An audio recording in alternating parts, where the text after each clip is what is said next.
test.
Madam Namuka.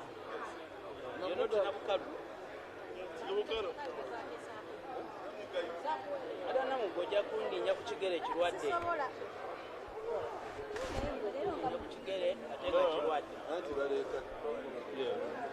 Speaker, they don't get it.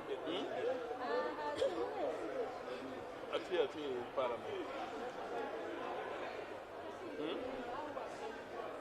You are going to see me. You are going to see me. My dear, I'm trying to imagine those with the poor earnings in northern Uganda. Businesses are going to collapse, and the cost of living for sure are going to increase. Can you imagine small cars for a small car? My dear. I've just gone to request for aquaculture. Now, what a night. I need to send you money for condolence. You have some money here of 50,000. Yes. I have 49 and I have to send someone 62 for body.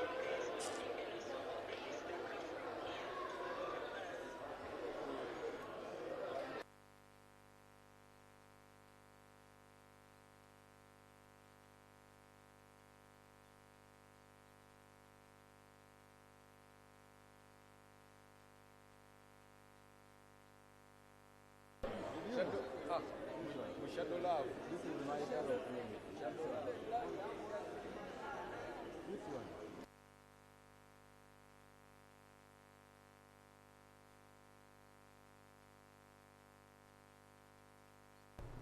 Check.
Honourable members, Mr. Speaker.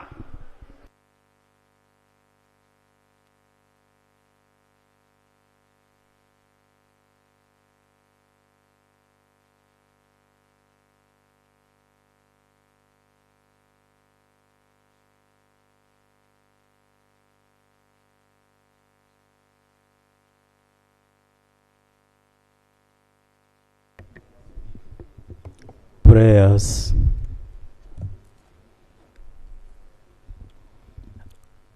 Almighty God, who in your infinite wisdom and providential goodness have appointed office of leaders and parliaments for the welfare of society and the just government of humanity, we beseech you to look upon with your abundant favor these your servants, whom you have been pleased to call to the performance of such important trusts in this land.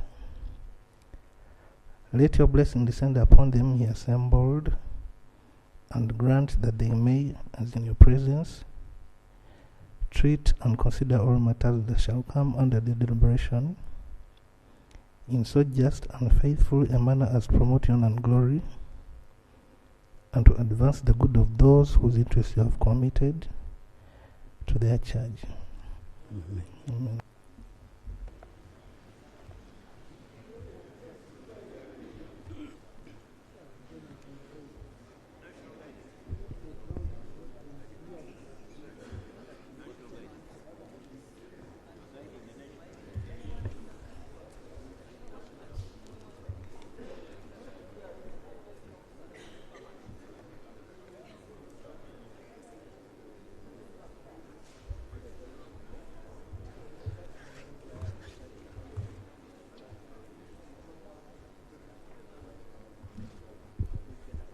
Item 2 on the other paper, communication from the chair. Honorable colleagues, I welcome you to today's sitting. I'll be amending the order paper to accommodate the response by the Minister for Fisheries to the issue which was raised on Thursday, and her response is ready. But also I received a petition from the civil society on the European Union deforestation free products regulations. I want to refer this petition to the Committee on Agriculture so that we can appraise it and we understand more and we see how best we can help our people in terms of compliance with these very critical regulations that are going to affect our sector. A lot is going on with people, a lot of confusion. People don't know where to start from. Minister of Agriculture has tried, but I think we need to be brought on board fully so that we can participate in the sensitization process. Let's get matters of national importance.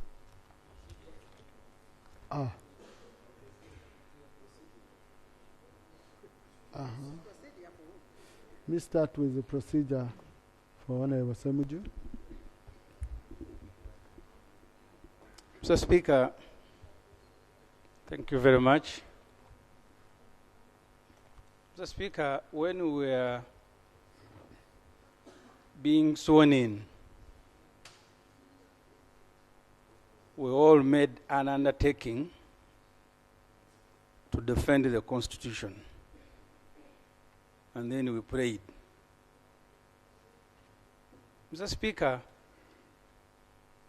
Article 208 of the Constitution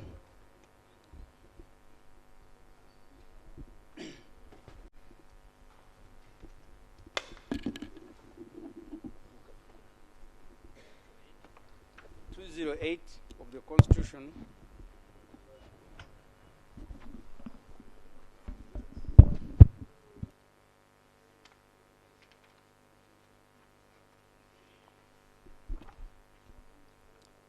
Article 208 of the Constitution says there shall be armed forces to be known as the Uganda People's Defense Forces.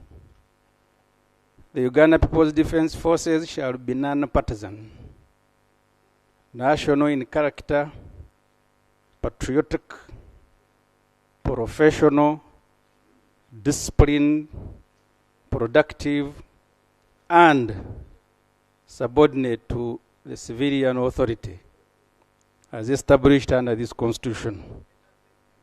Mr. Speaker, this is mandatory. So I want to draw your attention and the attention of this House to the utterances made by General Muhoozi Kainerugaba, who happens to be CDF.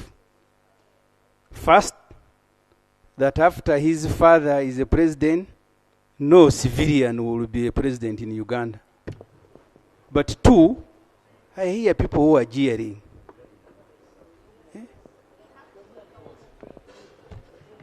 Two, that as a CDF, he has now endorsed the NRM chairman for the next presidential elections. These two issues go against the core principles of this constitution. That a CDF, a military officer, is endorsing a candidate of a political party. But two is also issuing threats that no civilian will be a president after his father. So the procedural issue I am raising, Mr. Speaker, that the army will not allow, is whether the Minister of Defense must not be asked to account for these statements. We have UPDF officers who are here. Most of the time they are be quiet. They fear to tarnish the name of UPDF. But there is one who consistently breaking all the limitations in the Constitution. So, Mr. Speaker, the procedural issue, because we took the same oath. You remember, even before you became a Deputy Speaker, we all took the same oath and made an undertaking, we shall protect the Constitution. The constitutional order is being overthrown when we are looking on. So Mr. Speaker, can you, using your power, ask government to explain why a particular UPDF officer can be allowed to overthrow the Constitution, announce which candidate to support, and issuing threat to civilian that he will not allow, or the army will not allow a civilian to be a president in Uganda? Thank you. Attorney General.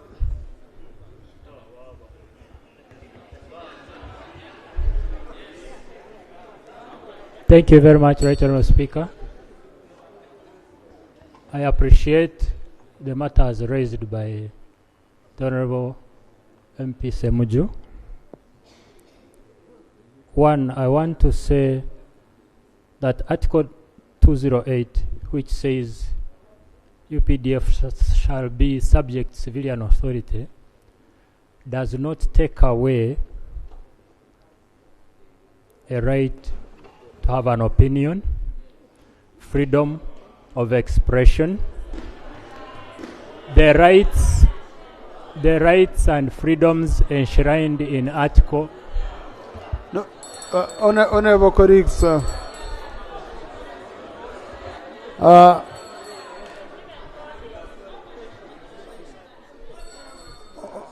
honorable colleagues, here we receive opinions. Whether you accept it or not, whether popular or unpopular, this is where someone should stand up freely, okay, and speak.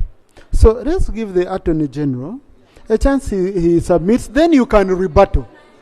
Yes, but now if you don't want him to speak, if you don't want him to express his opinion, and you remember a honorable member has asked me that I should ask government, and I've asked government. This is the chief advisor of government. Where else would I go? So please, Honorable Attorney General, complete your point. Chapter 4 of the Constitution is one in which the Bill of Rights is enshrined. And at no time does the Constitution tell us that Article 208 ousts Chapter 4 of the Constitution. Being a military man does not put you outside the ambits of Chapter 4 of the Constitution. You retain the right to express yourself.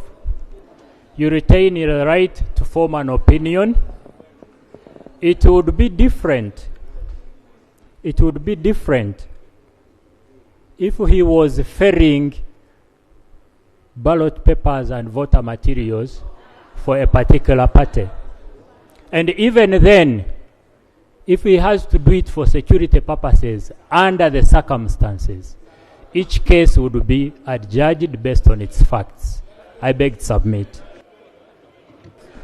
Thank you. Since we allowed the Attorney General, we can also hear from the Shadow Attorney General. Thank you, Right Honourable Speaker. All along I thought I went to the same law school with my Ireland friend until today.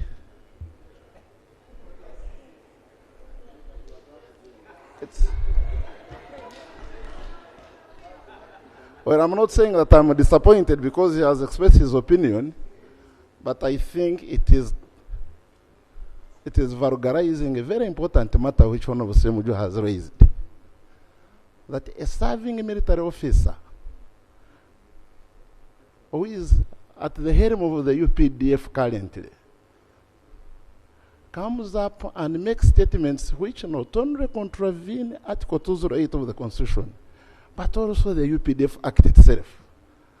And an Attorney General comes and defends that kind of conduct as part of the freedoms of expression and opinion, well knowing that some freedoms are subject to the law. Just sorry for interruption, Honorable Nwagaba. Some of us who are not in social media and all that. Where are these statements? Because there are things being referred to. No, because it seems there are statements which some people have read, some of us have not read. If one could lay it on the table, it would help some of us. Okay? Yes. No, I'm just asking honestly. Because if we take it that everyone is on social media waiting for statements and all that, okay? So if we can lay on table, Honorable Soro, you want to lay your phone on table? Yes, Right Honorable Speaker. I want to lay my phone, which has the Twitter official accounts of the CDF. Please lay. Describe your phone and lay. But just Honorable Segon has said he wants help. Thank you, Right Honorable Speaker. You know, under the same constitution, a person is innocent until he pleads guilty or until he is found to be guilty. When you passed over the mantle to the executive, and the executive owned up as a fact but defended on the law, I was relieved. The executive, which you were asking to respond, I had expected them to say we shall investigate, but because they knew, they did not undertake to investigate. But owing to the seriousness of this matter, Mr. Speaker, I thought, with your guidance, that the right way of dealing with this would be to refer the matter to an investigation, irrespective of who is involved, because it is about our life, it is about the safety of everybody in this country. It is a matter that should be investigated. I went to the same law school, not only law school, but same high school with the Honorable Attorney General Kafuzi. I am not disappointed, because one core thing we were taught is to express the opinion. And the Supreme Court of this land has ruled in Andrew Mwenda and Charles Onyango Bo versus Attorney General that a person has the right to express even a wrong opinion. I was going to say, outside Parliament, I say even a stupid opinion. but fearing you where you're seated, Mr. Speaker, I opted to refrain. My appeal to you, sir, and to this House, for the safety of this country and everybody, is subject to this one investigation so that we have my brother Kainerugaba to also say I said, I did not say, I was not in my usual moods or something else. So we give him a right to defend himself. Thank you. I thank you. Now, let me first rule on that. Honorable colleagues, the UPDF has its code of conduct, has its disciplinary procedures. If any member of the UPDF violates their code of conduct, they are subjected to their disciplinary. I have seen generals going there. I have seen senior officers going there. So I don't want Parliament to turn itself into an investigative body where before the institution can utilize its own mechanisms in case there was a problem. In case there was a problem. So really, I am not going to be referring this matter to a committee for investigation. We have a lot of business to handle here. Let us leave institutions to handle theirs. But Honorable Nwagaba conclude. Thank you, Right Honourable Speaker. As I conclude, information, okay. Mr. Speaker, sir, I would like to give information to my Shadow Attorney General. I was the Shadow Minister responsible for Defense and Veteran Affairs in this Parliament. And the Ministry of Defense, fully constituted, came and appeared before our committee. The Honorable Vincent Sempija, who was the minister, headed that delegation, supported by the State Minister then, who is now the Minister, Honorable Oboth, and then the CDF then, Honorable Mbadi, who is here. They came. I put this question to them. I told them that we have a serving military officer who appears to be above the law and is contradicting an act of Parliament. When I began to ask the question, the Honorable Sempija immediately felt some cold and rushed out of the committee meeting here in Parliament.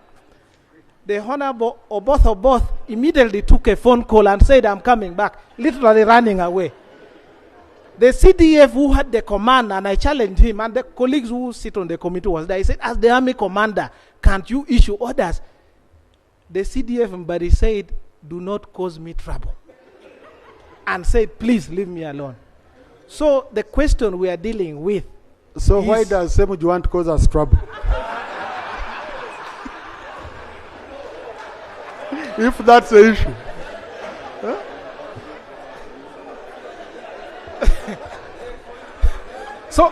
So, Mr. Speaker. So first I want to give that information. But now, Mr. Speaker, you also see that the trouble wants to come to you. No. But the issue I now. hope Honorable Semuju has heard. Yeah, you've given him good advice. Yes, but beyond that, Mr. Speaker, in the Act, there are provisions for the minister to make regulations. And there are so many regulations that have been made. The last one that I had and I saw the president launching it was called the UPDF establishment. By law, every regulation made by the minister must come before this Parliament so that we can scrutinize to see whether they conform to the spirit and letter of the law that we have made here. That act has not come.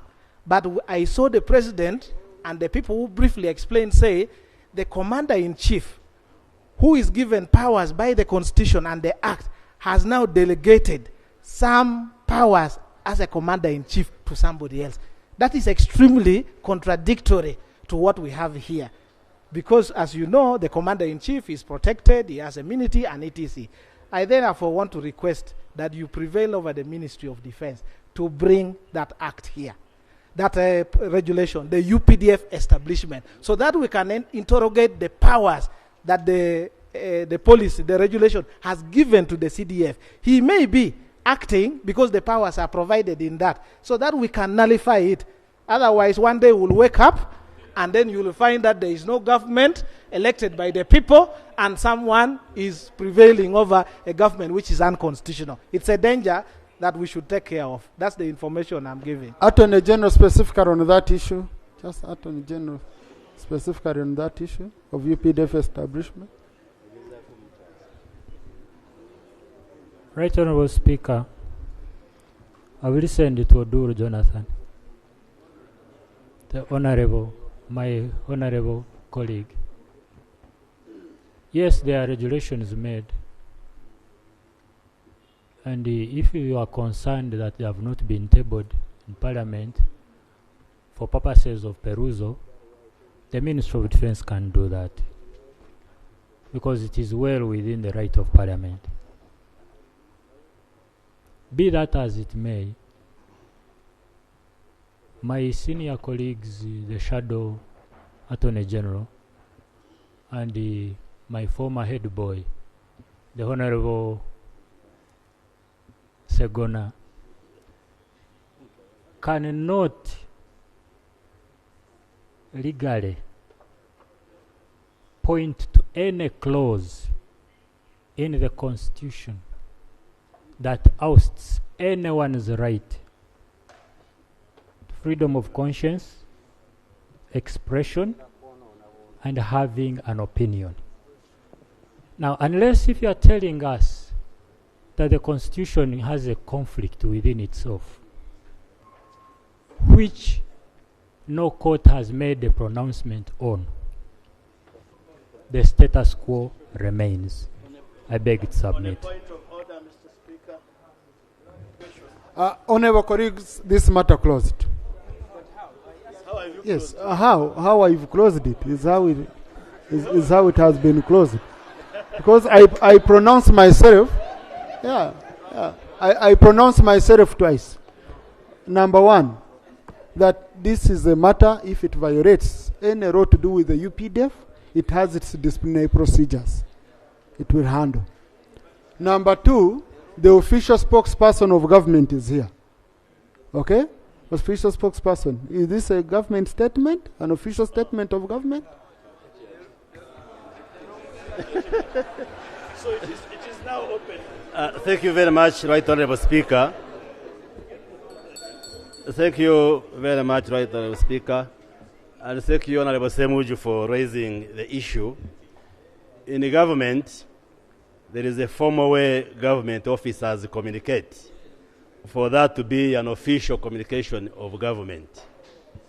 For instance, I speak for government, but I cannot just be at a party and we are conversing, and then you take my conversation to be a government policy and so forth. So what General Muhoozi Kainerugaba commented was just a casual comment, which we do not take. Yes, there is a formal way. There is a formal way through which UPDF communicates. Point of order, Honorable Seungu. With due respect to the Minister of Information, Mr. Speaker, sir, on the front bench here, the front bench, it's only one person who is appointed the minister basing on his qualification. That's the Attorney General. And the reason why it's given that kind of attention is because it's going to be a legal advisor of government. Here we are. You, Mr. Speaker, you have stated already that you cannot make a determination in this House because the UPDF has its own administrative structure. Now here we're having a Minister of Information still confirming the same illegality, mischief, that when you say that you have a method of communication as government, and one of your government officials goes out of the method of communication, it becomes illegal. So we have seen sons of first presidents. Obote's son is here. Your point of Tito order, Okello's son is here. So the point of order I'm raising, is it in order, Mr. Speaker, for the Minister of Information, who is on the floor, who could come in to give a better remedy that can change and solve the mischief we are seeing, to continue giving it more appetizers on the floor of parliament. We have seen many members of parliament who have praised the government, Museveni and his son, and they have lost here. You know what's happening to Atibu Katoto? He was ever shouting here, singing every song about NRM. Where he's looking for Museveni, he can't get him. Gandhi ask Katoto Atibu. Honorable, your point of so order. is in order. Thank you. To continue. Thank you. Misbehaving because of the things. Thank you. It's only got. Thank you. Here. Now,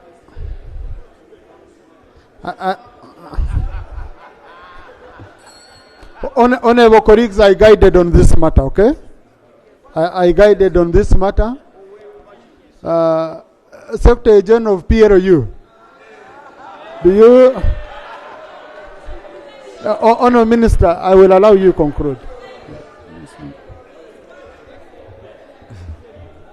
Thank you.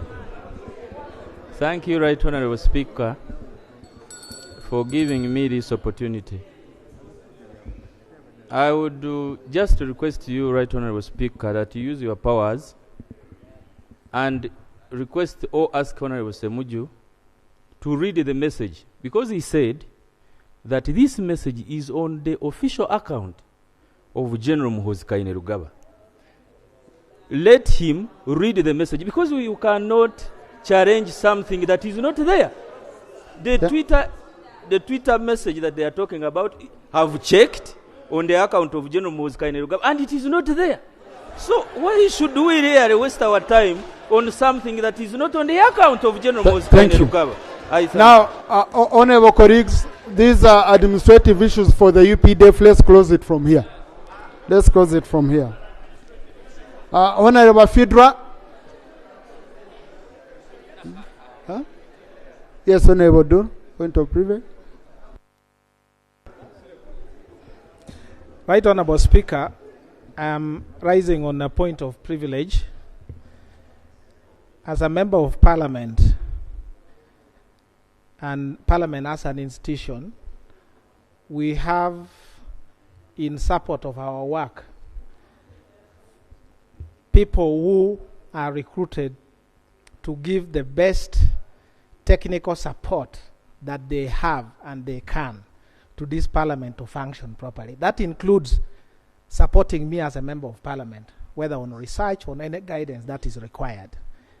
I am concerned, and deeply as such, by, I'm going to use about 4 words to describe, and I request that members bear with me.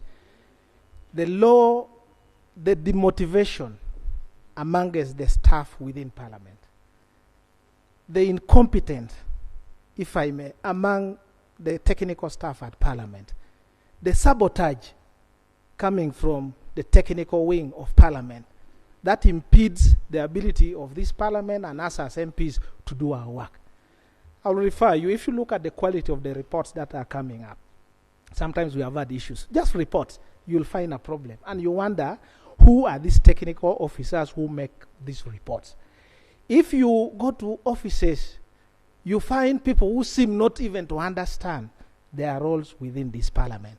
The last example I want to give that borders either sabotage or incompetence. When you, the Right Honourable Speaker, and the Right Honourable Speaker of Parliament, and you, the Deputy, was faced with a question of how to proceed on the censure motion of the 4 commissioners, you sought technical guidance from our technical people here in Parliament. Either because of laziness, incompetence, sabotage, all they could do was to go and open the Black Laws Dictionary, and they landed on a word called res judicata, and they put in writing. And then they said, go and tell Parliament that this matter is res judicata.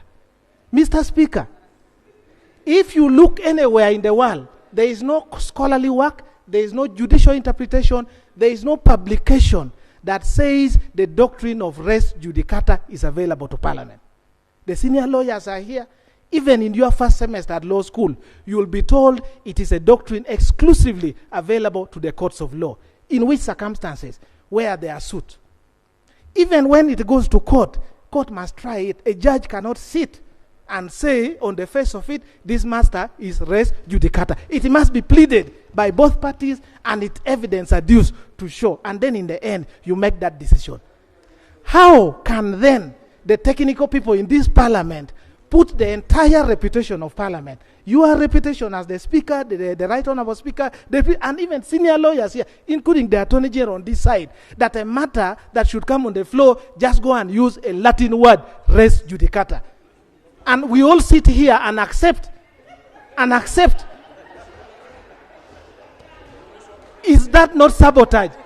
And I have lawyers here who are more senior than me, who can come and explain that doctrine cannot be invoked in this parliament as a bar to any process that comes here. In any case, even if it were to be provoked, it is under section 6 of the Civil Procedure Act, and all the ingredients are laid there. The parties must have been the same, and they must have gone to a court before. In this case, the movers of the censure motion, including myself, who signed number 1, I was not a party to that court.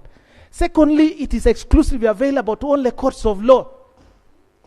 A judge or a judicial officer sitting is the one can. That one did not happen. The subject matters must be the same. And there must be evidence adduced by the other opposite party to show that the matter has been tried and settled. This did not happen. So my issue is it that the technical wing wants to show that this entire parliament is so incompetent that they just pick a Latin word and just put it there, and then we all accept and agree that now the matter is res judicata? Did we not go to school? Thank you. So, Mr. Speaker, my request, I will receive information, is for your good chair to vacate that decision. To vacate that decision, any other reason can be given. Any other reason can be given, but let Parliament look serious. Let our technical people help us. Let our technical people show that this Parliament is properly constituted. So I really kindly request from you. I will take the information.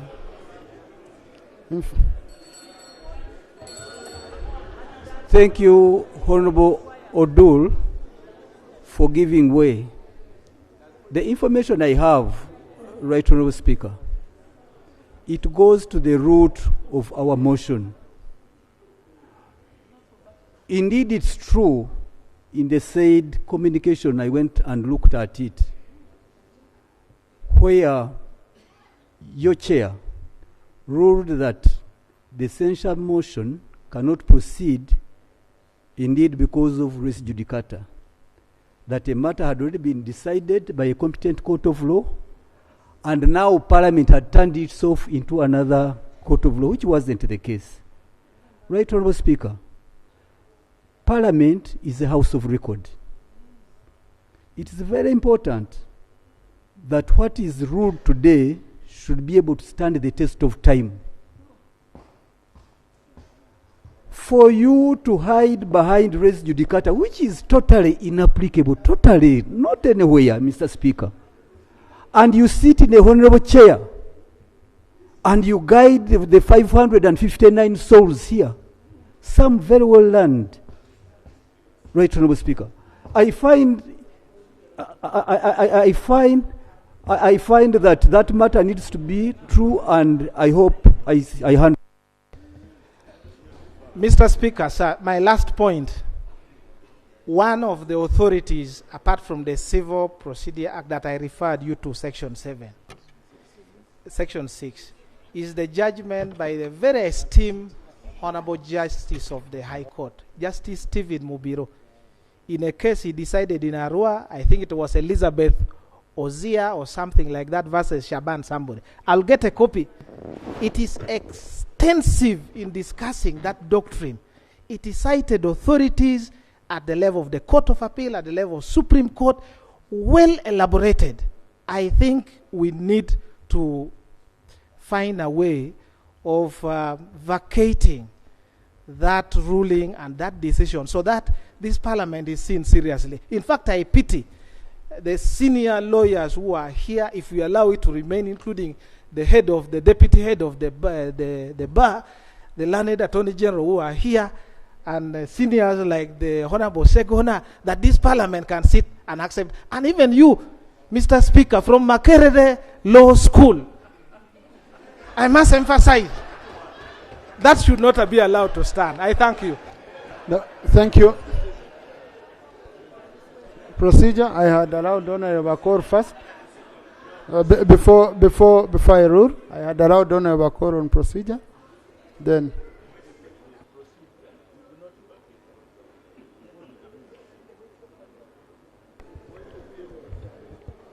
Right Honorable Speaker. Right Honorable Speaker.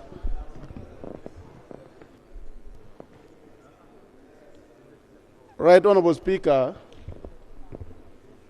Last week, as I was driving from Gulu to Kampala, I saw the debate, especially when my good friend Honorable Sechikubu brought a serious issue here about the same.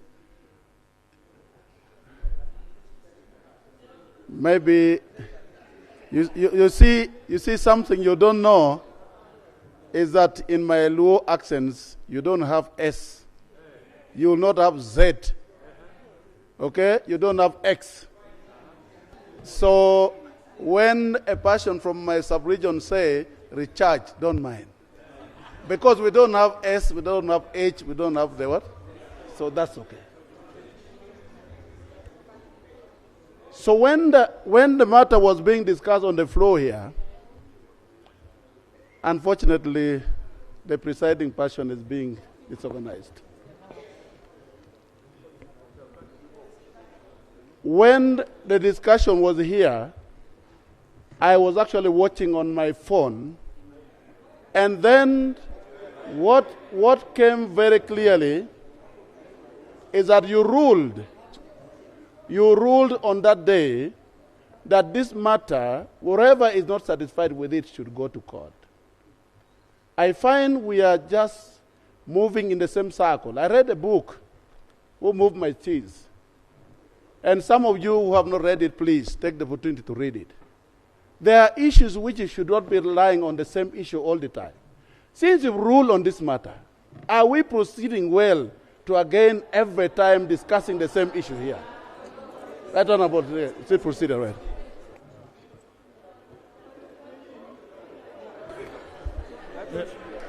Yes, Honorable Sarira.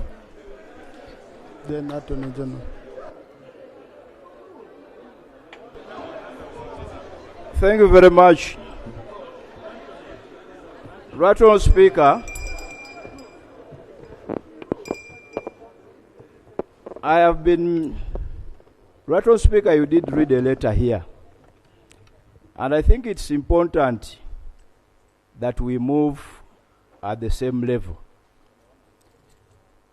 Right Honourable Speaker, in the letter you read, incidentally, the courts were able to define both statements, sub judice and res judicata. Right Honourable Speaker, I want to read the judgment of Muhammad Ali Bai that you cited in your letter versus Attorney General. Miscellaneous cause number 2017 of 2021. And this is what the judge said. In my view, while Parliament, I'm making reference to the letter, it's on record. You can read it. In my view, while Parliament and its relevant committee were vested with the constitutional right and mandate to investigate and inquire into the matters that are subject of the impunity report, their mandate does not extend to undertaking investigations into matters that are the subject of court proceedings and decisions. And this is what they said. If done, this contravenes the res judicata rule where a matter is already determined, and the sub judice rule where the matter is pending before the court. In this case, it should be noted that the subcommittee was operating as a quasi-judicial body, blah, blah, blah. So the Right Honourable Speaker, I am just giving information that the same court have already clarified res judicata, sub judice with regard to parliamentary proceedings. Thank you. Now, honorable colleagues, let me make it very easy. Please. He has gone on record, Right Honourable Speaker. Honorable colleagues, please. But he has gone on record. Honorable colleagues, please. Honorable colleagues. Honorable colleagues, the Speaker is the one who has been asked. Not you, not any member here. So it's me to respond.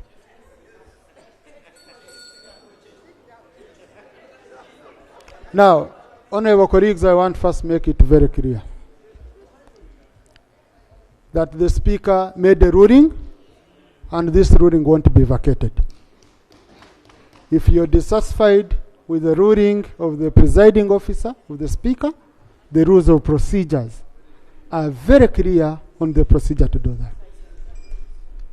Number two, as leaders of the House, anything which we believe that contravene the law and will condemn this House costs is an issue we shall not get involved into. In the case of Murangira, Justice Murangira versus Attorney General, as quoted in the letter, Parliament tried to bring all these arguments. It was condemned at huge costs, which were met by the taxpayer. That matter is closed. Procedure, Honorable Sachkubo, procedure.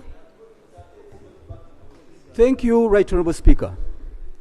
Right Honourable Speaker, without going into what you've guided, we all know for you to raise sub judice, a matter must be active in court so that the debate of this House can either negatively or positively influence a decision of court. And that was done. There is no matter pending before courts of law. So that now we can say we are talking about sub judice. Number two, if you look at the judgment itself, it gave out points of entry, for instance, penalizing the clerk to Parliament. It gave out points of entry so that this Parliament can take stock of the ruling so that it can correct those areas which court found to be negative. Now, Right Honourable Speaker, at this stage, there is no way you are saying you are going to influence negatively a matter before court. Only it put it to your shoulders and the shoulders of this House. The clerk to this House has been condemned to be punished. And indeed, those are action points that must proceed from that judgment. And indeed, now we are saying, once we have taken stock of the ruling, it is now the right time to debate and see where did we go wrong. Who are those to be held accountable? And indeed, it is within the hands of this Parliament to find the way forward. Who are condemned members. You sit in this House, but we are all condemned. And court castigated this House and castigated the leadership of this House.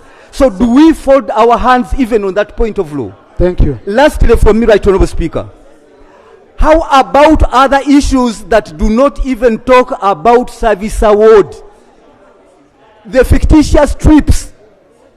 We talked about fictitious trips which are different from the service award. And that was not part of the court. Thank you, Honorable. We talked about where this... Thank you.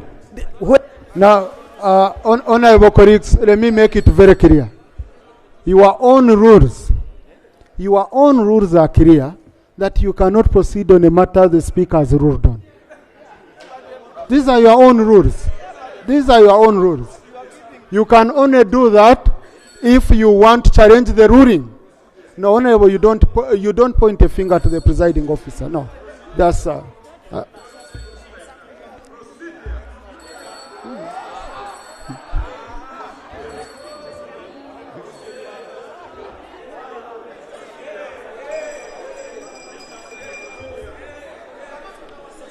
No, Honorable Linus, please go on your line. Honorable, your NRM, go to the side of NRM. Go to the side of NRM.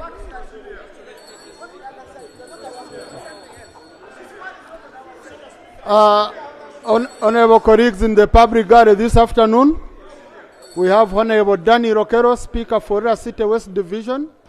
He is represented in Parliament by Honorable Bonga Cedric and Honorable John Rusa Cheng. He has come to observe proceedings of this House. Please join him in welcoming him. Honorable colleagues, in the public gallery this afternoon, we have pupils and teachers of Fantasy Junior School from Queen County, Queen District. They are represented by Honorable William Chemongis and Honorable Rose Emma Cherukut.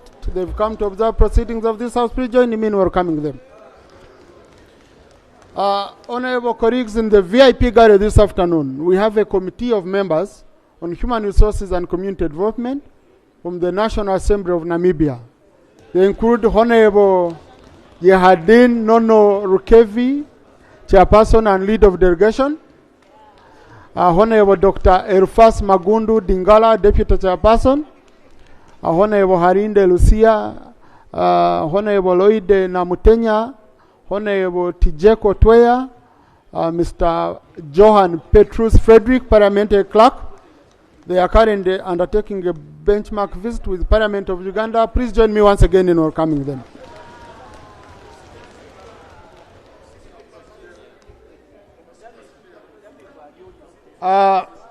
Honorable Segona. Mr. Speaker, I want to thank you very much.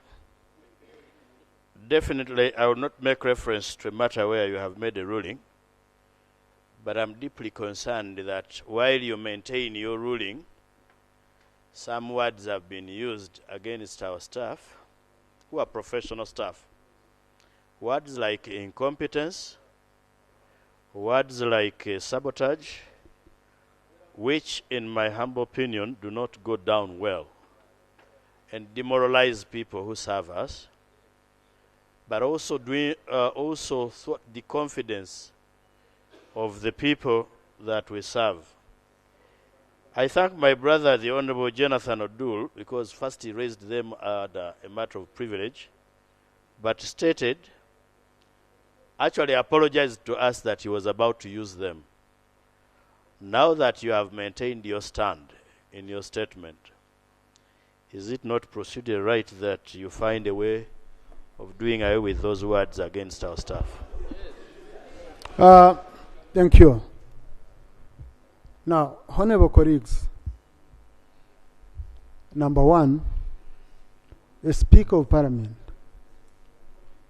is not someone whom you think will just receive a statement from a staff and just append a signature. No.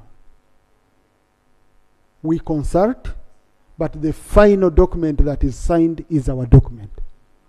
It's not a document of the staff. In your opinion, you can call us incompetent. You can abuse us. Yes, you can. You know, words don't kill. Hey, words don't kill. Me calling me anything, yeah, you get it. I lose nothing. I've not seen myself losing a kilogram. Sometimes I add on kilos, so I don't mind being abused and all that. But I want to defend our staff, and thank you, Honorable, for raising it. Our staff have been appraised. Our staff, we've just finished the review of our strategic plan. Our staff have ensured that the committees deliver on their mandate. We have processed all our bills. We have processed our budget. I have seen reports from the committees on accountability.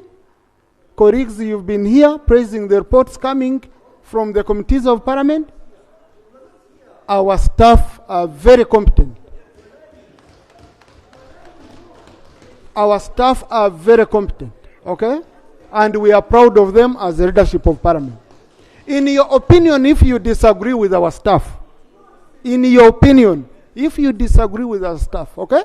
This is your opinion, but it can't go on the record of this House that our staff are incompetent. Yes, Honorable Jonathan, you can clarify if you want to. Mr. Speaker, sir, I used deliberately, and this is my clarification, about 4 words. I said it borders incompetence. I said it borders sabotage. It borders demotivation. And these are my reasons. For a staff of parliament to be competent, they must have passed through the competency test. That is, they have been invited through a transparent process to apply for a job. That they are shortlisted and they have competed and they have emerged the best. Mr. Speaker, I would like to put it on record here that we have not had the opportunity for the members of the public, the best of the best in Uganda, to compete for jobs in this parliament. And therefore, it cannot be said that people who have been picked on the basis of being a friend, a relative, and an in-law, that comes to this house and they are protected, can be said. I would kindly therefore ask that going forward, Mr. Speaker, I will give you information, but let me clarify. So, all I am saying,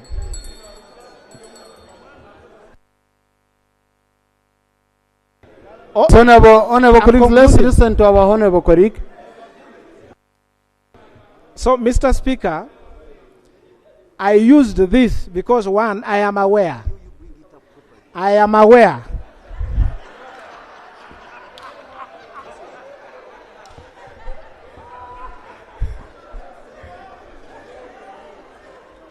I am aware, and I'm going to invite submissions from professional human resource people who are members here.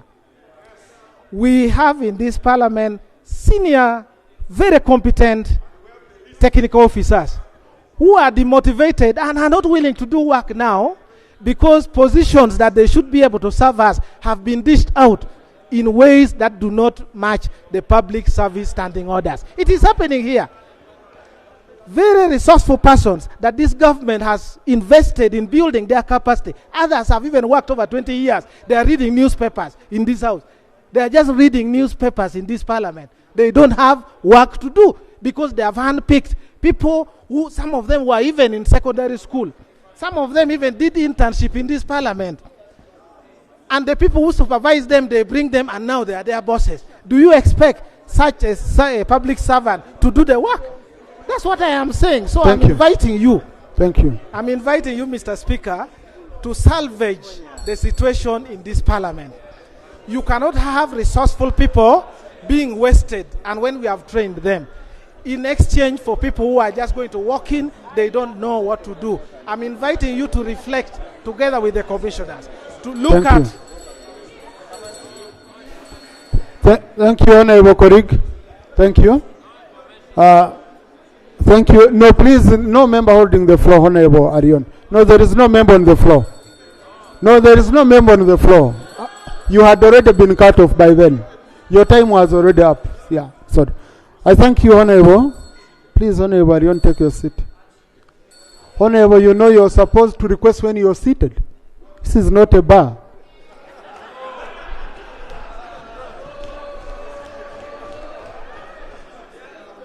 Honorable Sechkubo, we are in Parliament, okay? Yes. Yeah. And you know, in our culture we say, even when you're beating a snake, that you leave it some space, okay? Yeah. So, I hope you understand me. So even when you're testing my patience, you should leave some space of knowing I'm a human being. Okay? Thank you. So, I think, Honorable Segona, the clarification brought by Honorable, by Honorable Odur, however much I appreciate it, but it puts our staff in a bad light. In that, Honorable Odur, staff can interact with you anytime. And even members, you can't satisfy all. Okay? these staff have their own channels. Because when you look into this parliament, I think the new staff are like 10%. Are not more than 10%. So if you say that the new ones are the ones topping among the people, for example, who are directors, I don't think there is any new director who has been recruited. These are staff who have been here. And at our level, these are the people we deal with. We don't deal with the junior officers down there. But whatever decision is made in parliament, we own it as leadership. So kindly don't put it on staff. Put it on the speaker, put it on the deputy speaker, put it on the commission. We own it. Okay? So, in case one has judged our decision is to be incompetent, well, we shall incompetently read you for some time until 2026. Yeah. If one is considering us incompetent, if we are incompetent, unfortunately you're with us up to 2026. Yeah. Okay. No. Sewungu, no. Honorable Sewungu, no. Please. We shall competently read you until 2026. Honorable Sewungu wanted that. But you see, it depends on how, whatever I'm doing, if you look at it from an angle of being incompetent. What? Yes. What do I do to you? Honorable Minister for National Guide, I wanted to close this issue. Okay? I wanted us to proceed beyond this issue. Right, Honorable Speaker. When we were drafting the rules of procedure, we were very deliberate to protect the office of the chair. Can I get the attention of the Speaker? Right, Honorable Speaker, when we were drafting the rules of procedure, Parliament was intentional to protect the office and the chair of the Speaker. That we knew sometimes a Speaker may make a ruling, you may be happy with it, you may not be happy with it. But we provided that we shall not just casually challenge the Speaker while in the chair. And in Rule 87, particularly past 2, we provided on how, if you are dissatisfied with the decision by the Speaker, how you can appeal it. So isn't it procedurally incorrect for us to spend an hour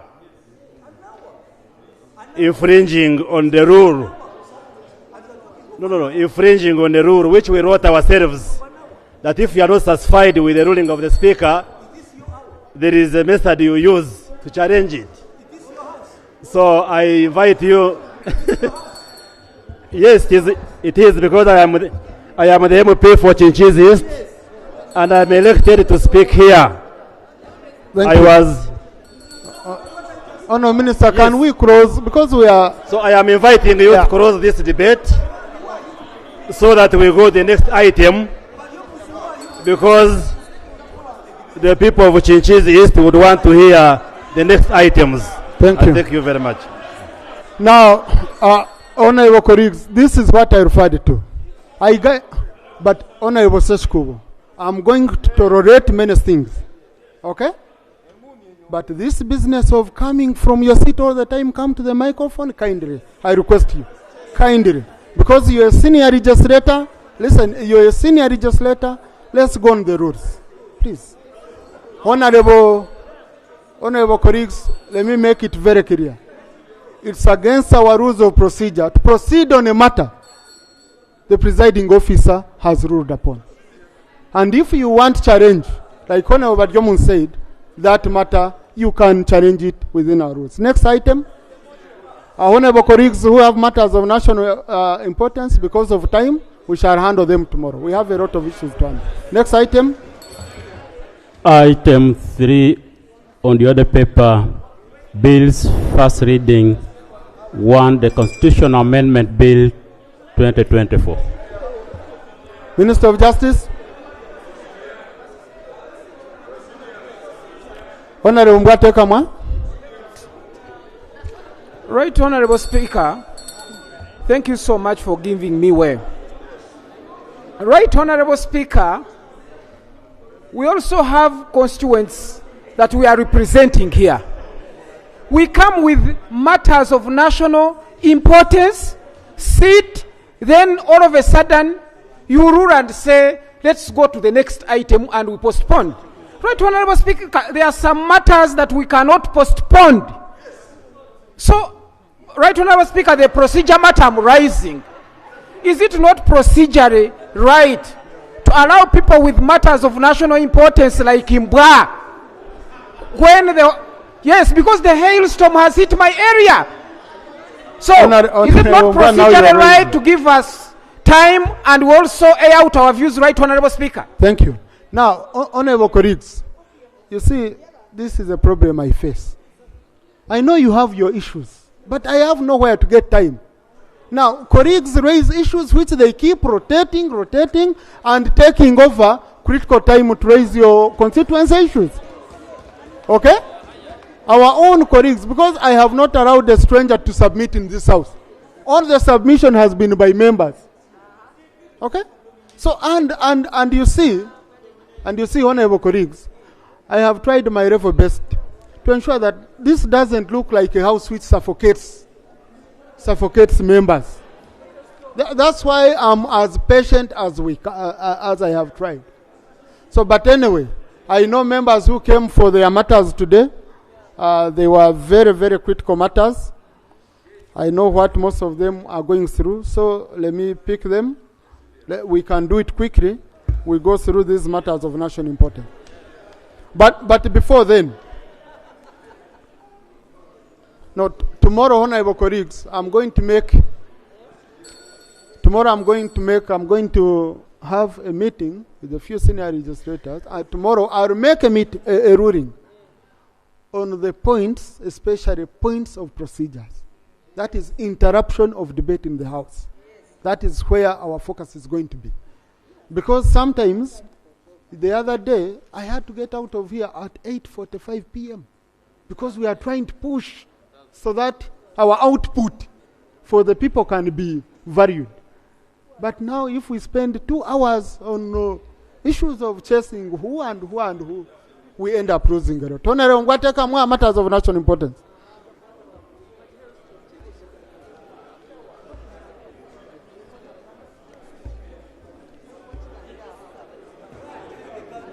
Thank you so much, Right Honorable Speaker. Right Honorable Speaker, the matter I'm bringing is that with the beginning of this month and in the middle of this month, heavy rains with hailstorm hit my constituency, that is Igara West in Bushenyi. And the sub-counties that were affected, Right Honorable Speaker, we have Kakanju, Bitoma, Chamhunga, Nkanga, Nyabare, and Chamunga Town Council. Right Honorable Speaker, there are some schools were affected, they were blown off. Our crops were destroyed, and even some roads were washed away. So, Right Honorable Speaker, I'm seeking for relief from the Prime Minister's office. And Right Honorable Speaker, in most cases we come here, table our issues. Reports come from the district. But a ministry which is supposed to be in charge of disaster preparedness tends to become unpreparedness. So, Right Honorable Speaker, I'm seeking your indulgence that this time, let the ministry at least prove that it can assist our people. I thank you so much, Right Honorable Speaker. Thank you, Honorable Mbwa. Honorable colleagues, tomorrow we have an item where the country's preparedness to handle a disaster will be presented, and we have an extensive debate. But these issues, of course, from members, they couldn't wait anymore. That's why I allowed them. They are around 4, Honorable Minister, so let me allow them so that you answer at once. I have Honorable colleagues, for now, procedural matters, I put them on the side. Let me give chance to members. They raise issues for their constituencies. Yeah. Thank you, Right Honorable Speaker. No, Honorable Kaberuka, before you. I wanted first-hand disaster. I have you on the list, but I wanted first-hand disaster. I know yours is equally disaster, but from a different sector. Yeah. Honorable Nanyondo Veronica. Thank you, Right Honorable Speaker. On 19th Thursday last week, heavy rains destroyed the whole school of Chisojo Primary School. The 2 blocks are down, and the nearby areas, Buddha electric poles are down. So, through you, Right Honorable Speaker, we request the Office of the Prime Minister to help this school, because it's a UNEB center for four schools, and it's a UNEB center for 4 schools, and UPE is coming in 2 months. We request the Prime Minister to at least help us with a temporary structure where our children can sit their PLE exams as we wait for the capitation grant that is taking long, and it's not enough to cater for all the school problems in the district and in Uganda at large. Secondly, we request for relief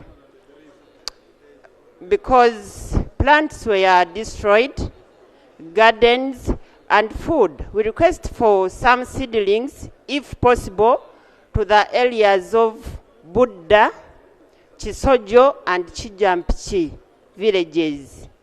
And also we request to the Prime Minister's office, this time you come on ground, because when we send pictures and information to the office, you just send iron sheets without coming on ground. This time it's better you come on ground, you assess the situation, and at least put a temporary structure to help our P7 pupils to sit their exams comfortably. Thank you. No. Yeah, thank you. Honorable Alex Biarugaba.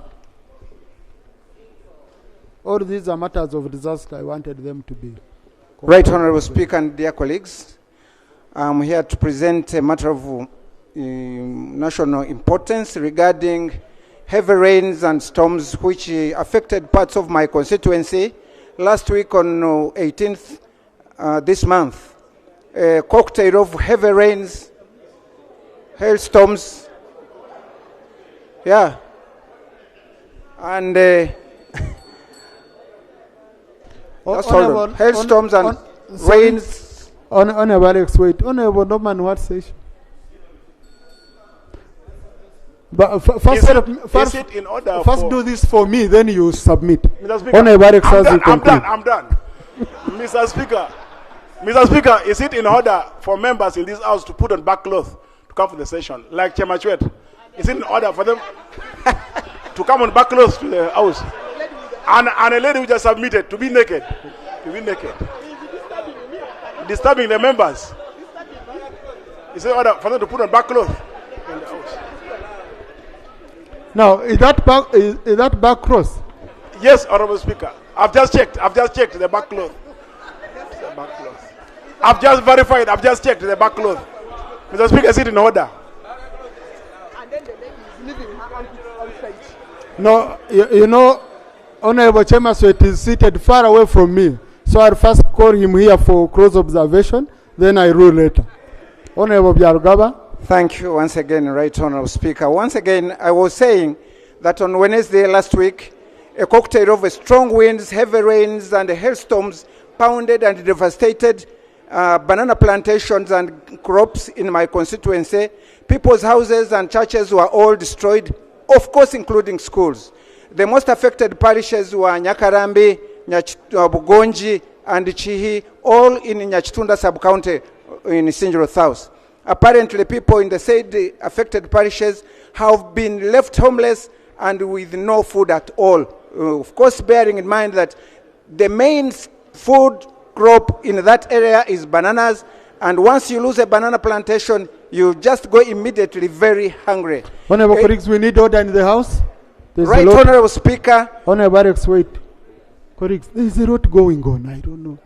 A lot of transactions going on. People are concluding deals quickly. You know, so just let's be focused. Thank you once again, Right Honorable Speaker. A detailed report so far has been made and submitted to the office of the Right Honorable Prime Minister. Thank you. Right Honorable Speaker, prayers. I pray that government, as a matter of urgency, supplies food rations to the affected areas, the affected people in the 3 parishes I mentioned earlier on. Number 2, iron sheets be supplied to the affected families to enable them have a shelter and roof their structures and premises, especially churches and schools. Thirdly and lastly, the fast maturing seeds and seedlings be made available to the affected so as to take advantage of the current rains and the planting season. I pray, I submit according. Thank you, Right Honorable Speaker. Thank you, Honorable Taringaya. Bazir.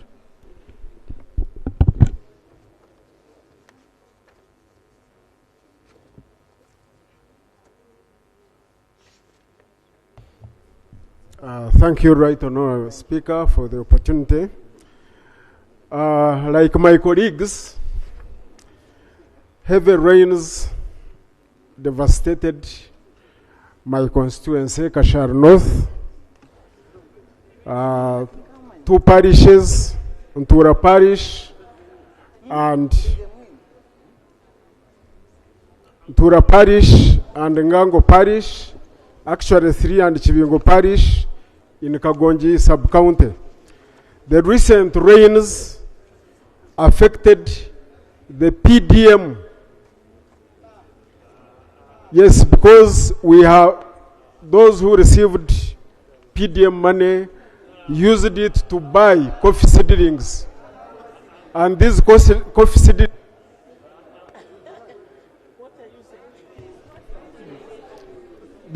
seedlings have been destroyed. Then a tornado also hit Chibingo Parish some time back, and this was reported here. So my prayers are, 1, this recent one, the Prime Minister should intervene and help our people to get these seedlings that have been destroyed, but also the area ones, the Munyonyi Primary School whose roof was blown off. Iron sheets were promised even before the Karamoja iron sheets disappeared. We have not received ours. And lastly, the water sources that were destroyed by the tornado should be restored. So I pray. Thank you. Honorable Minister. And Honorable Minister, on Thursday, we expect the Right Honorable Prime Minister to update us on Kitezi, management of Kitezi. Thank you very much, Right Honorable Speaker. Honorable Mbwate Kamo requested in his prayers that he needs the relief food items, and I want to confirm that a report was received at office, and when procurement is done, we'll be able to provide the relief food items to your constituency. Honorable Venerica talked about the issue of a temporary shelter. I will go back to office and coordinate with the technical team and also coordinate with Red Cross and see if we can erect a temporary shelter to support the school. Relief food item will also be provided upon receipt of the report from the district. The issue of seedlings will be coordinated by Ministry of Agriculture, because the Ministry for Disaster, we don't have plans for seedlings, but Ministry of Agriculture, we can coordinate and provide that. The issue of coming on ground, Honorable, we have a structure that has got the district disaster committee, that if a disaster occurs anywhere in this country, the district disaster committee goes to the site, visits the site and come up with the report, and the cow writes to the office of the Prime Minister, and it's provided. But having said that, it costs no harm organizing to come and visit the constituency. Right Honourable Speaker, Honourable Alex raised the request for food. Also want to take note, and I will be waiting for the report from the district, and that included the request for iron sheets. The seedlings, again, will still be under coordination of the Ministry of Agriculture. The request from Kashari, Bashir, also included request for seedlings. Bataringaya, Basil. Bataringaya. Basil, not Bashir. Basil. Requested for the issue of the seedlings. That still will be coordinated under agriculture, and I'm happy Honorable Frank is in the house. However, the issue of the iron sheets, when procured, we'll be able to provide, as long as we have the report provided and sent to the office of the Prime Minister. I thank you. Thank you. Now, honorable colleagues, tomorrow we are discussing issues of disaster extensively, because the issues are very many, every constituent. So I wouldn't want us to go into this prematurely. When we ask for a statement from the minister, let's receive a report on preparedness of government to handle roaming disasters, because we are in the rainy season. So let's continue this way. Honorable Fidra.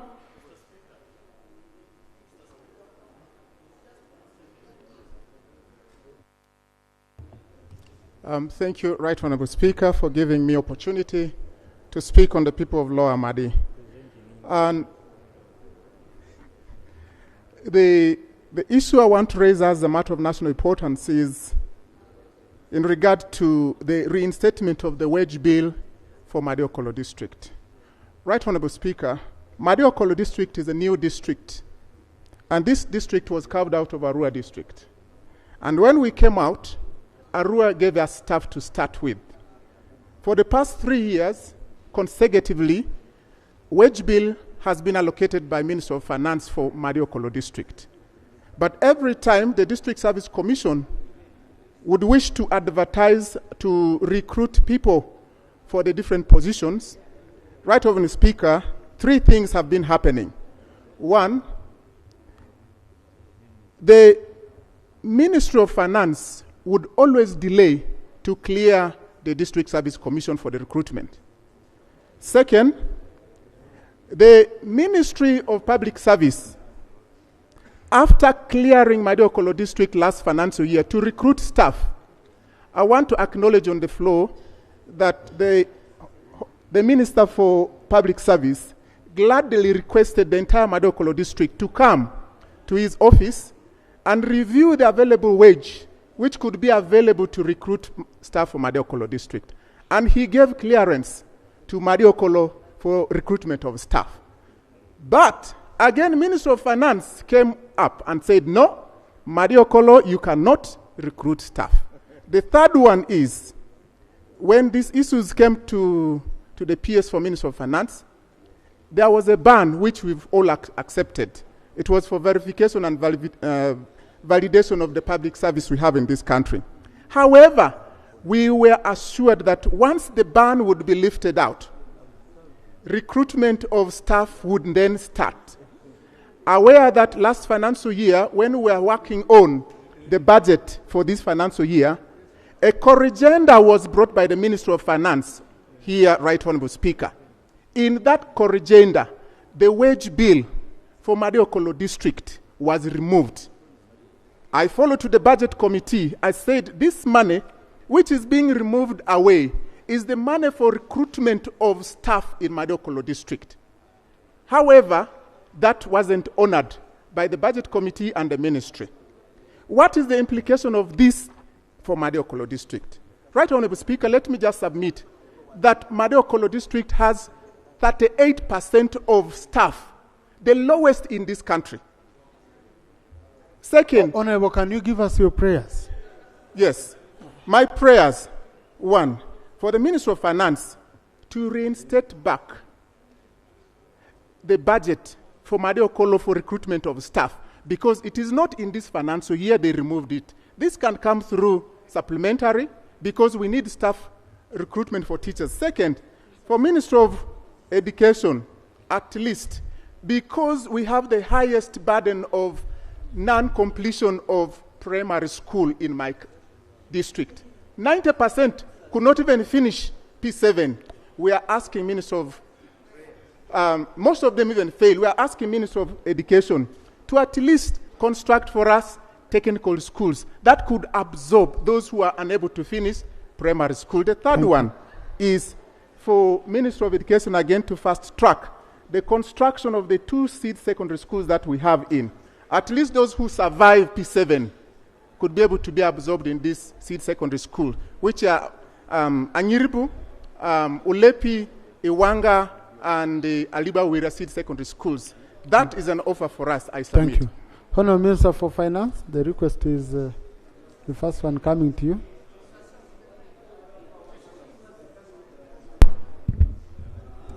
Thank you, Right Honourable Speaker. Right Honourable Speaker,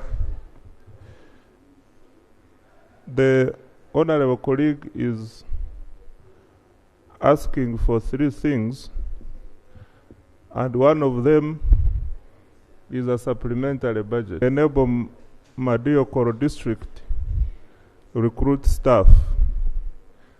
Mr. Speaker, from his submission, the issue of understaffing and the need for staff for Madiokoro district was foreseen during the budgeting period. Therefore, it's a matter which does not qualify for supplementary financing. Mr. Speaker, the Minister of Public Services here, we don't clear recruitment as Minister of Finance. Recruitment in government requires clearance by public service. What we check for is availability of funding. Mr. Speaker, to the best of my knowledge, in our budget speech, we were very explicit. Recruitment this financial year can only be by replacement and for specialized areas. The rest of other recruitment was banned. Mr. Speaker, I take clarification. Thank you, Honourable colleague. What the Honourable colleague raises is pertinent. By the time we are creating administrative units, we present bills and clear them with a certificate of financial implication. The implication of that, Honourable colleague, is that we shall provide funds to support their existence. Now, he's running to you as the chief planner for this government to see to it that for service delivery that you talk about to be effected, there must be staff to effect that. In the absence of that, where should the Honourable colleague run to? That's the question. No, Honourable colleagues, I don't have time, please. You know, I had refused matters of national importance because of time. So, maybe, Honourable Minister, just let the district submit their requests for supplementary. Then you process it through the normal procedure. Mr. Speaker. So that we don't reject it from here. Mr. Speaker, you know my background. Sometimes I insist on these things for the record and for future reference. I am not going to stand here and say we shall provide a supplementary for staff recruitment. No, we have not said you do that. If these staff were in post and we had arrears, I would say I would provide. But where you want more staff, plan for the staff, and we budget. We cannot do it this year. Thank you. Now, the only issue Honourable Minister was putting across is, let the technical people submit to you. Your technical people will assess. If it qualifies, they can help. Where it doesn't, because you see why I'm cautious on the issue of saying this qualifies, this doesn't. When the ones you give supplementary are brought here, you will be shocked how many qualify and how many don't. Mr. Speaker, this year is a different year. Okay. This year is a different year. Yeah. You are yet to, that's why you have not seen our supplementary schedule, because we are not providing supplementary where there is no resource. No own qualification. Qualification is what is. No, Honourable Fidra, please. No. Right Honourable Speaker, just allow me lay the evidence of Please, Mario Kolo. and you just read the headline only. Yes. Yeah. We have the request submitted by Madokolo District to Minister of Finance Thank you. as far as the wage bill is concerned for the last 3 consecutive years. Allow me just lay for reference, which can help in the supplementary. Thank you. Thank you. Thank you. Honourable Kaberuka.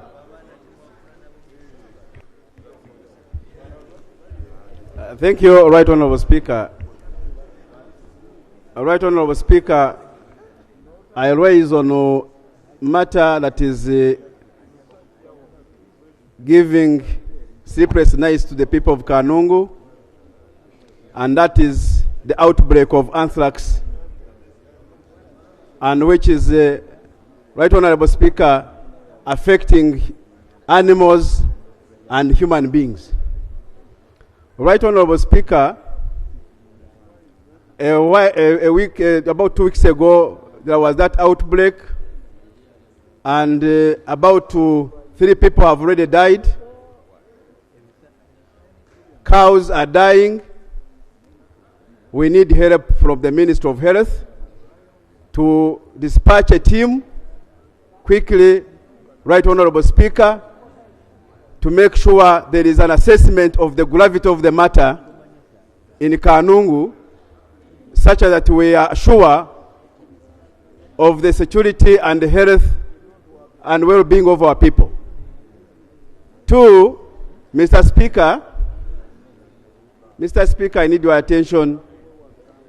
Mr. Speaker, I need the minister in charge of animal husbandry also to dispatch a team to go there and assess the magnitude of the matter and provide remedy for those for that situation. Because, Mr. Speaker, as we talk, the mobility of the vets is not defined, because they don't have motorcycles, they don't have fuel, they don't have anything, and even the district is also grappling with the funds. So we need serious support. Mr. Speaker, another thing I wanted to rate to you, sir, which because I know you are very nationalistic matter. Honourable, you know it's one matter we agreed. Only one matter. Mr. Speaker, get interested in this. I have other members having issues. Kindly, tomorrow I will give you space. Thank you, Speaker. Let me get assurance from the Minister of Health and Minister of Agriculture in charge of animal husbandry to make sure that we are sure of the security of our people. Thank you. Thank you. Minister for Health.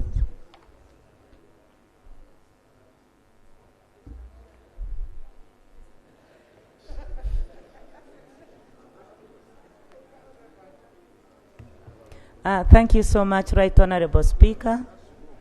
Right Honourable Speaker, I do take note of my colleague from Kanungu, and I want to report that the Ministry received this information.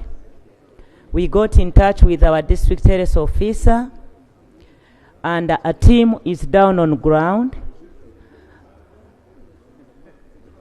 That's the information I'm giving. The team is down on ground. Right Honourable Speaker, we are waiting for a report so that we take a big team from the ministry, and as of tomorrow and over the weekend, our director for health services will be in Kanungu. Thank you. I thank you. Minister for Agriculture.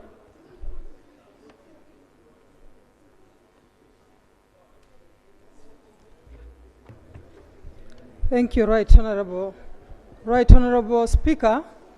Yesterday, Cabinet directed Minister of Agriculture and Minister of Health to rush to Kanungu after Honorable Minister Chris raising the matter.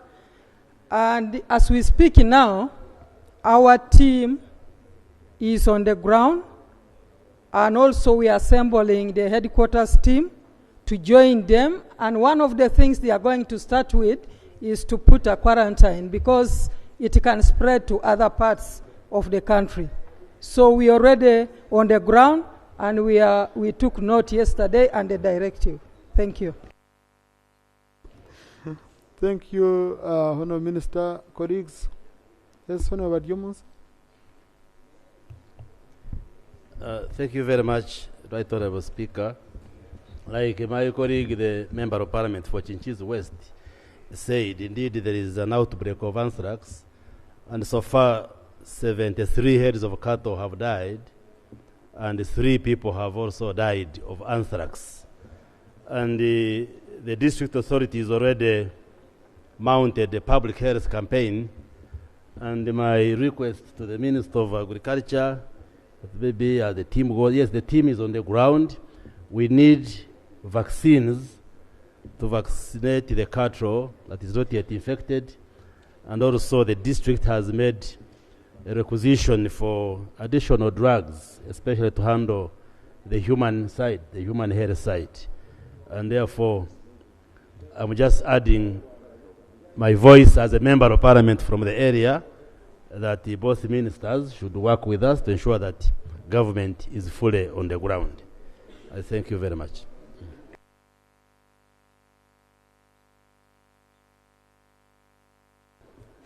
Thank you. Honourable colleagues, in the public gallery this afternoon, we have pupils and teachers of Joshua Cheptegei Junior School from Kapchorwa Municipality.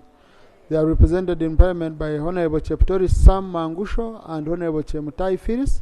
They've come to observe proceedings of Parliament. Please join me in welcoming them. You can stand up so that we welcome you, our dear. Where are they?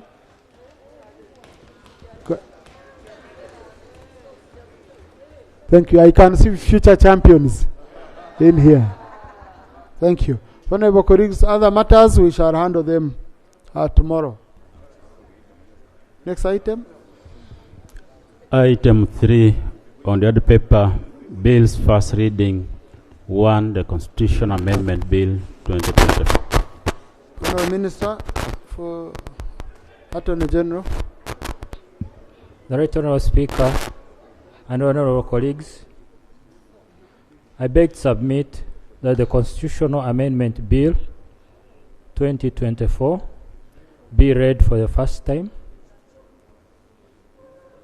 Together with it is attached the Certificate of Financial Implication. I beg to lay. Thank you, Attorney General. I refer the bill to the Committee on Legal and Parliamentary Affairs for consideration and reporting back as per Rule 129 of the Rules of Procedure. The Constitutional Amendment Bill 2024 3.2. Thank you. Honourable Kaberuka.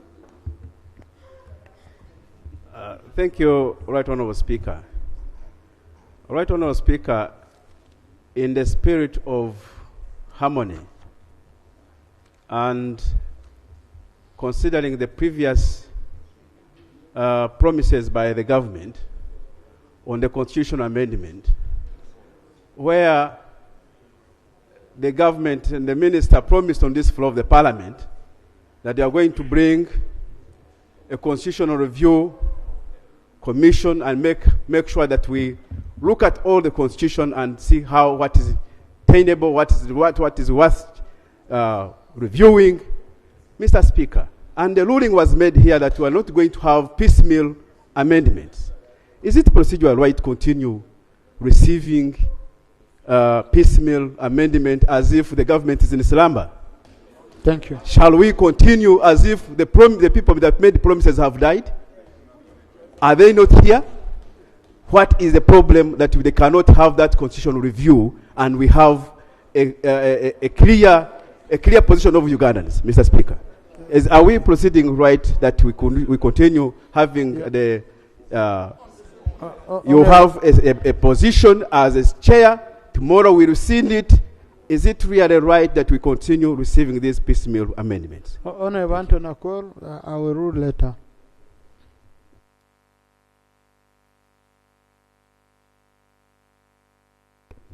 Right, Honorable Speaker, on the same issue, I personally also brought in the constitutional amendment, and I got a letter from the minister saying that he will bring a comprehensive amendment. We want to know, what is this one they are bringing? Is it including all our amendments, or they are actually on only one amendment of their interest only? Thank you. Thank you.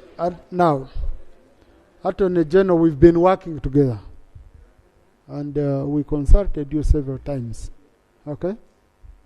And we said, instead of going piecemeal, everything should come together. And we do all constitutional amendments for this term. We know they are done. But now I can see you focused on RAPEX only. So, Honorable Attorney General. Right Honorable Speaker, the bill that I've tabled for amendment of the Constitution is intended to deal with the 4 aspects that are under RAPEX.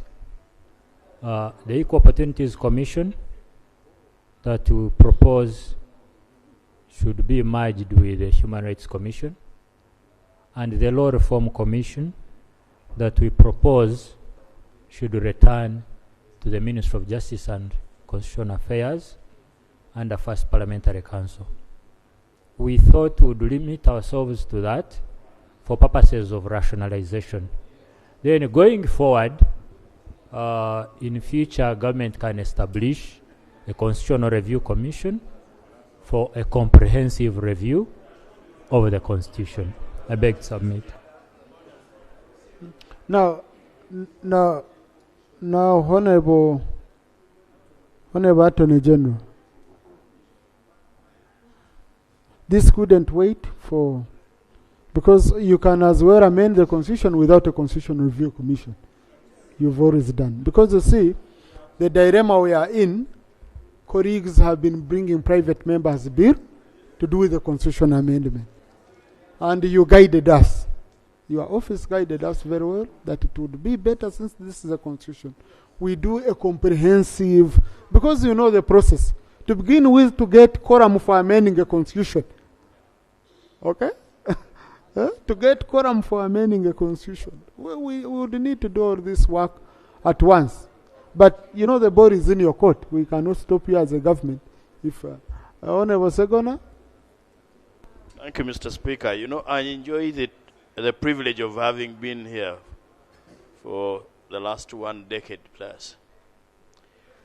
The person, a very dignified man occupying the office of Deputy Attorney General, later elevated to Attorney General in form, name, and style of Honorable Fred Ruhindi, sat there, got up, walked to the same microphone in 2015, and promised this same constitutional amendment process, promised a commission. That was reaffirmed by another dignified man, Right Honorable Dr. Ruhakana Rugunda. As we speak, the discussion that has been going on by the Honorable Minister for Justice and Constitutional Affairs, the Honorable Norbert Mao, is that he has prepared comprehensive constitutional amendment proposals which are before Cabinet. The same Cabinet is here presenting a constitutional amendment bill with four points, as the Honorable Attorney General said.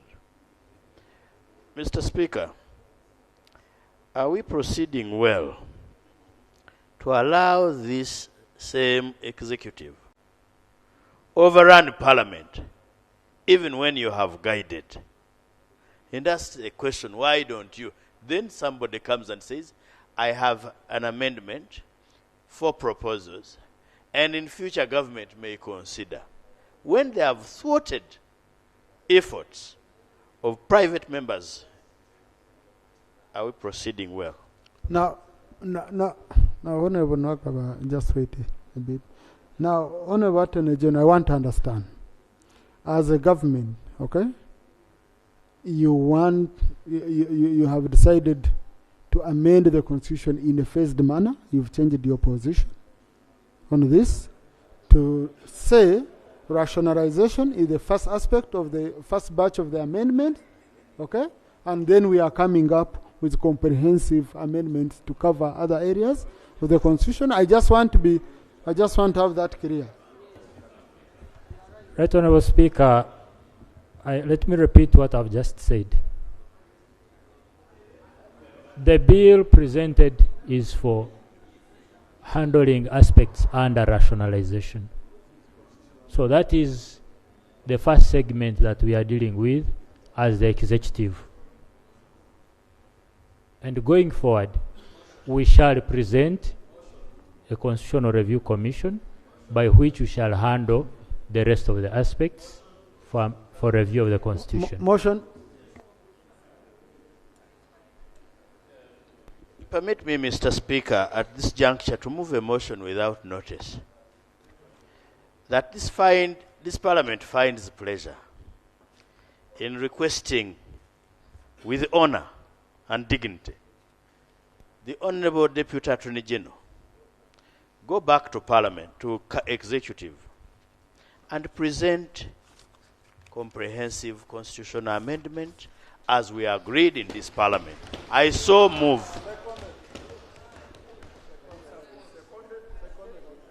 Now, Honorable colleagues, no, this is a motion which has to be accepted by me. Yes.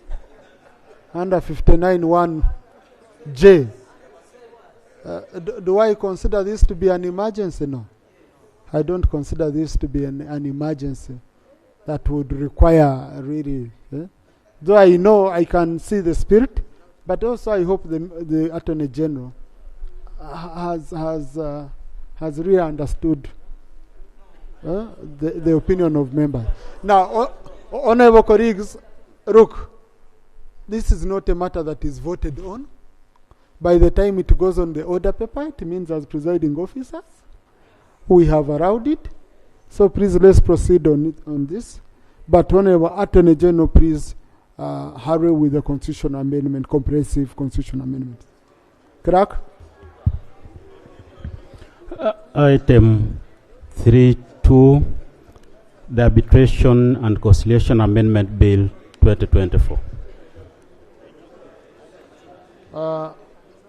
Honourable Minister for Justice. Procedure. Thank you. Honourable Mpuga. Thank you, Honourable Speaker. It's not in my nature to take the House into circles, especially after your guidance. But we have a challenge here on the matter that I've just vacated. While we await the commitment from the Lord Attorney General to present wide-ranging constitutional reforms, some of them touch on a core subject of elections. The Electoral Commission is going ahead with its program, roadmap as scheduled.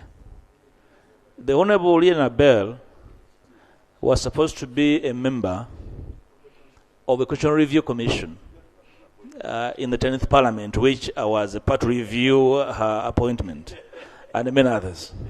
As we speak, she's a minister. The commission, the review commission talked about, is not even in the budget. Mr. Speaker. May we get serious commitment? We have hardly 12 months to go into electoral activities. I've had parties announcing their own roadmaps, including the ruling party. Mr. Speaker, are we just being convenient in this? Are we really getting commitment? Thank you. And as we wait for the Attorney General to think about it, I want to inform the House that as a private member, I'll be ready next week. After all, the Speaker's guidance was in good faith to say, get ready, or I allow members to present. So I want to inform the House that I'll be ready with the form that we're Speaker. I thank you. Thank you. And of course now, once we start around the ones of government in piecemeal, we shall allow for private members. Okay, we shall allow for private members. But honorable colleagues, I think what we should also do, the Minister for Justice should come and update us on the issue of electoral reforms. When is he presenting the electoral reforms? Because, you see, we shall be stampeded at the last minute. Yeah? We get stampeded at the last minute. And Honorable Minister for Information, you remember the court has on several occasions touched on that issue. And the Electoral Commission itself, I've seen the Chief of Electoral Commission saying no, reforms come in late, we don't have time to. So if they are there, Honorable Yakatonda, is it on the same matter? I'm seeing you're carrying a lot of documents, so Right, Honorable Speaker, I rise with a very heavy heart on a procedural matter under Rule 73. This is under sub judice rule. Right, Honorable Speaker, I have evidence of quite a number of matters in court regarding one of the bills that is under Roman 4:3-4. To the effect that the active criminal proceedings. Yeah, but on Article 80, Rule 80, Rule 80 of our Rules of Procedure. Let's reach there, you will raise your issues. Oh, I thought since it was actually the same. Yeah. Okay. Much obliged. Thank you. No, honorable colleagues, let's close this. Honorable Minister for Justice on Roman 2. Honorable Speaker and colleagues, I beg to submit that the Arbitration and Conciliation Amendment Bill 2024 be read for the first time. Together with the bill, I've attached a certificate of financial implication. I beg to lay. Thank you. Be referred to Committee on Legal and Rules. The Arbitration and Conciliation Amendment Bill 2024, Item 33, the National Tribunal Bill 2024. Thank you. Honorable Attorney General. Honorable Speaker and colleagues, I beg to read that the National Tribunal Bill 2024 be read for the first time. Together with it, I'm presenting a certificate of financial implication. I beg to lay. Thank you. Be referred to the Committee on Legal and Parliamentary Affairs. Consideration. The National Tribunal Bill 2024. Yeah, Item 3.4. No, wait a bit, Clerk. Colleagues on Item 3.2, I said the bill referred to the Committee on Legal and Rules, which does not exist. Just for the record and clarification, it's Legal and Parliamentary Affairs. Item 3.4, the Assets of Departed Asians Amendment Bill 2024. Yes, before I refer the bill, just Honorable Member.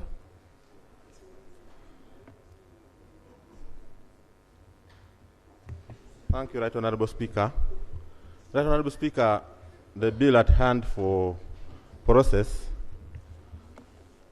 is being used in the court on a number of cases whereby the entity is represented by the Attorney General and with the possibility of recovering over 1,000 properties. The instant case last Friday, the case was for hearing at the LODC court and a number of courts. So, Right Honorable Speaker, we are using the same acts that we are purporting to amend. This could jeopardize the process of recovering property. And this under Rule 73 could allude to sub judice. Wouldn't it be procedurally right to have this stayed until these matters in the court are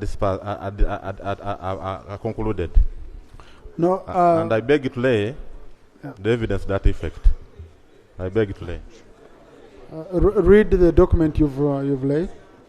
This is Uganda versus from DPP's office.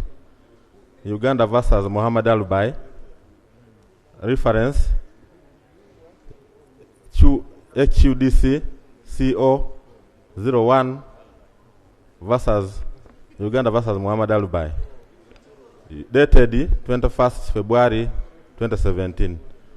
I beg you to lay. Thank you. No,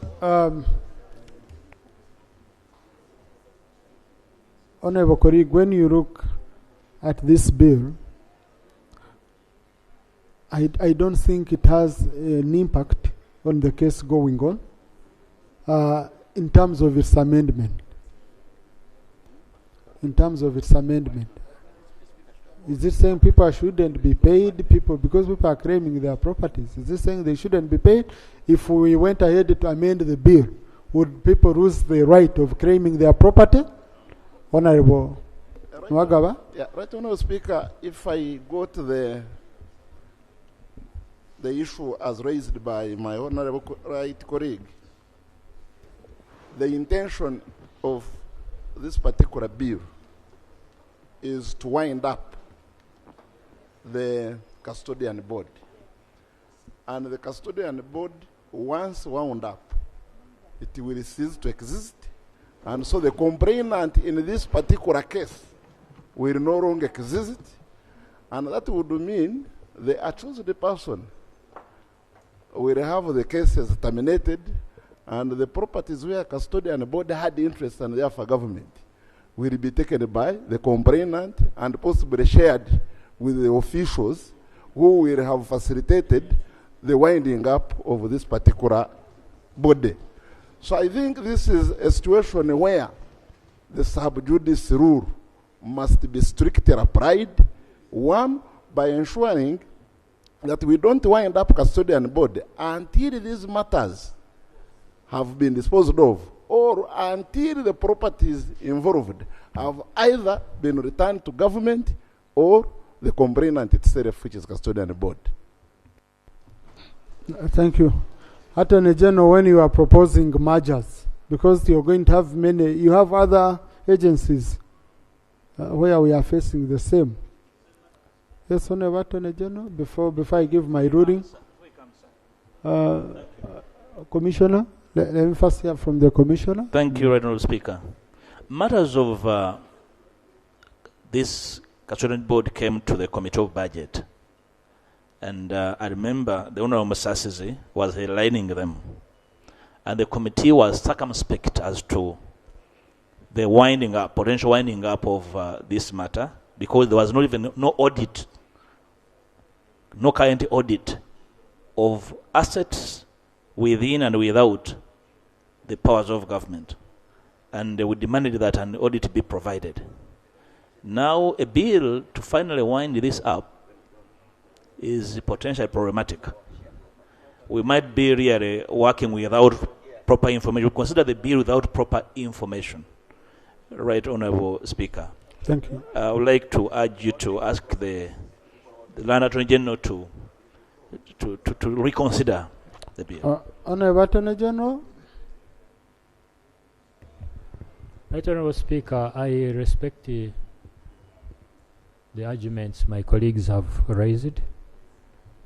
I want to request that you give us time to look into them. We will report back to the House. Thank you. Thank you, Attorney General. So for now, the bill is not considered for first reading for record purposes, because I haven't referred it to the committee or ruled on it. Item 3.5, the Non-Performing Assets Recovery Trust Act Repeal Bill 2024. Honourable Minister for Finance.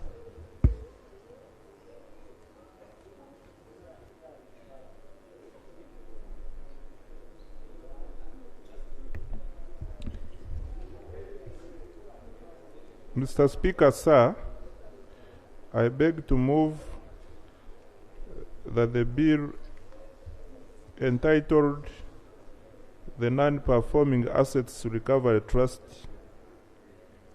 Repeal Bill 2024 be read for the first time. I beg to move.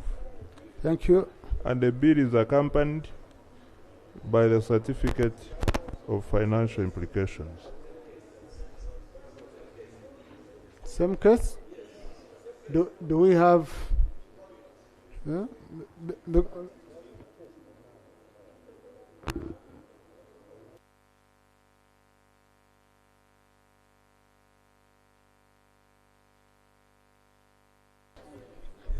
Yes, because I don't have any. Isono Yakatonda brought evidence on table. yeah, Here right. I don't have any evidence. Right, Honourable Speaker, if the report of the Budget Committee for the financial running is brought here, we had a very potent conversation across with the Honourable Minister, and the report was adopted because it was questioning the winding up wisdom without an inventory, and the Minister had no response to it.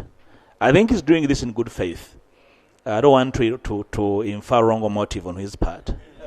But the House business could be receive a lot of help if this is stayed and matters there too looked at up close for a proper bill to be considered. And the Honourable Minister is aware of the misgivings then the committee. No, honourable colleagues, we can proceed with this one, and then the committee. Okay? The committee, if they hit a snag, if they find those challenges, then they'll come to presiding officer, and we shall guide them. Okay? Yeah. Yeah. But for now, my hands are tied. I have limited information on this, so I cannot stop the whole government business basing on what our colleagues are saying.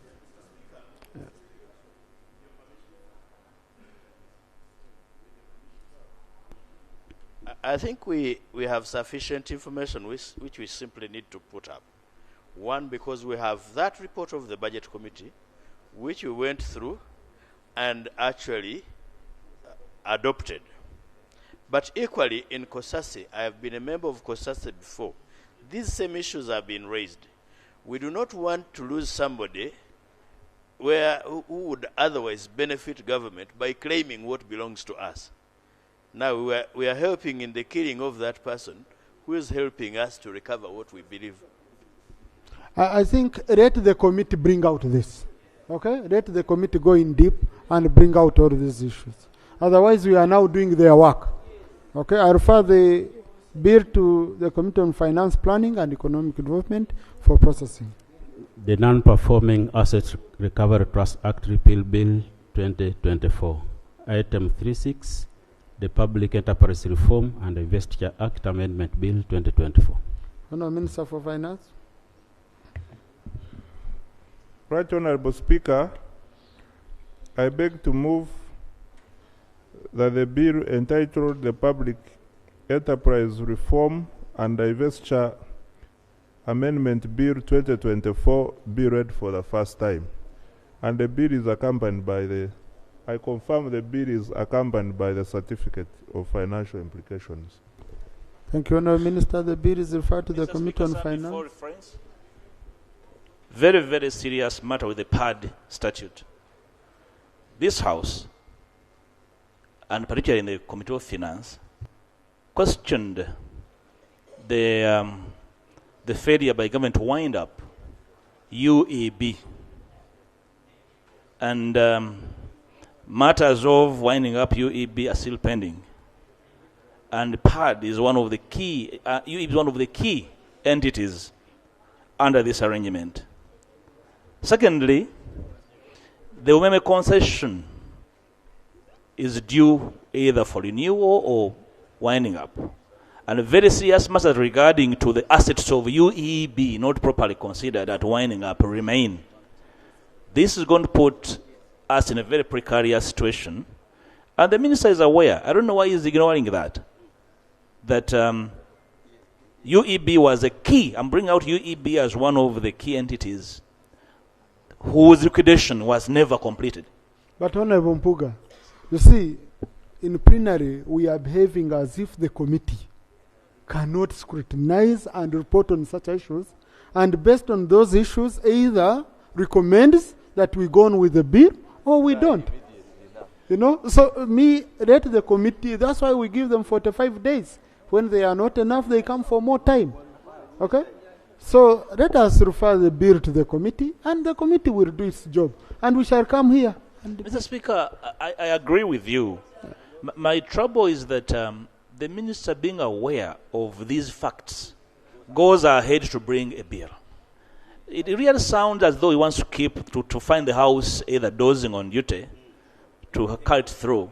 The liquidation of UEB has very serious implications. There are people, former staff, who are not paid, assets and contest.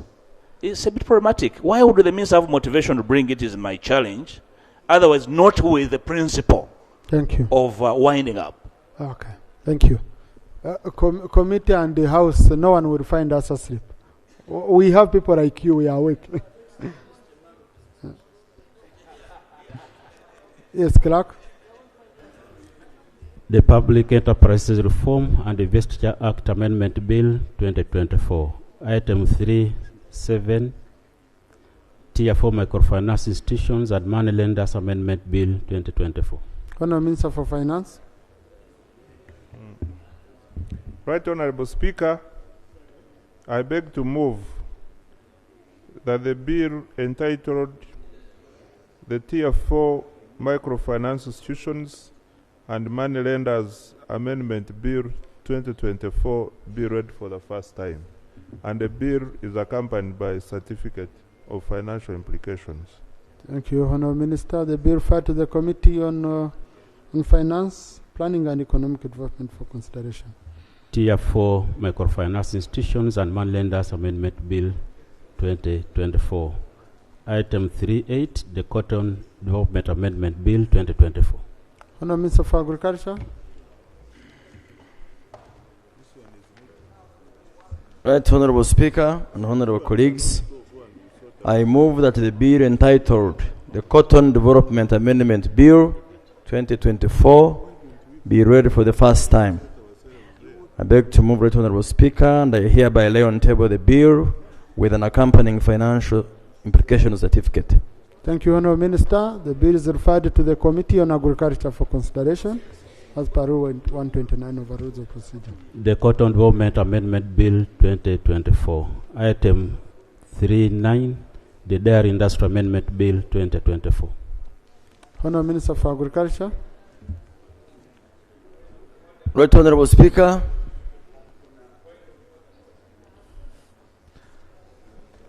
Honourable Semuju.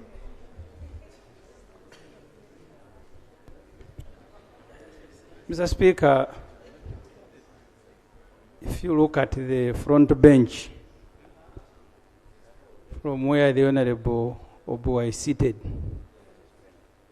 you can see smartly dressed ministers, and I want to commend them. But the Honourable Frank Tumwebaze has made it a habit to come to Parliament as if he's going to milk cows. I am in charge of an administration. Mr. Speaker, all the ministers, see how they are dressed. If the Honourable Frank doesn't respect Parliament, at least he should respect colleagues. Is he in order to come to Parliament to transact official government business dressed as if he's going to milk his cows? Thank you. Thank you. A colleague has been bombarded. Let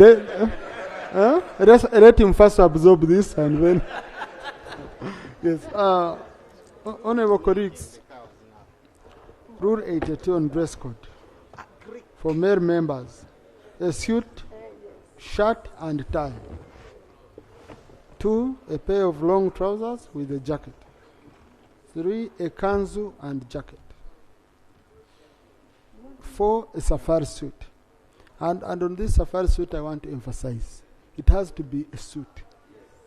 The way there was one of our colleagues, it has to be a full suit.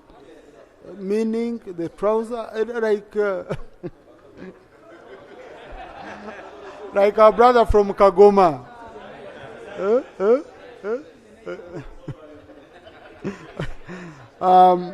A decent traditional wear.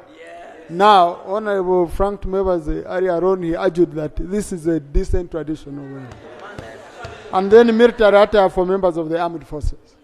Now, I think let's agree, Honorable colleagues, that the argument should stop today. Okay? Because Honorable Frank argued this is African traditional wear. Listen, and it is decent. So I would want to guide that going forward, we do suits, either safari, and Honorable Frank has many. But today he's putting on a decent traditional wear. Okay? Thank you, Right Honorable Speaker, for your wise ruling and for confirming that I am smartly dressed.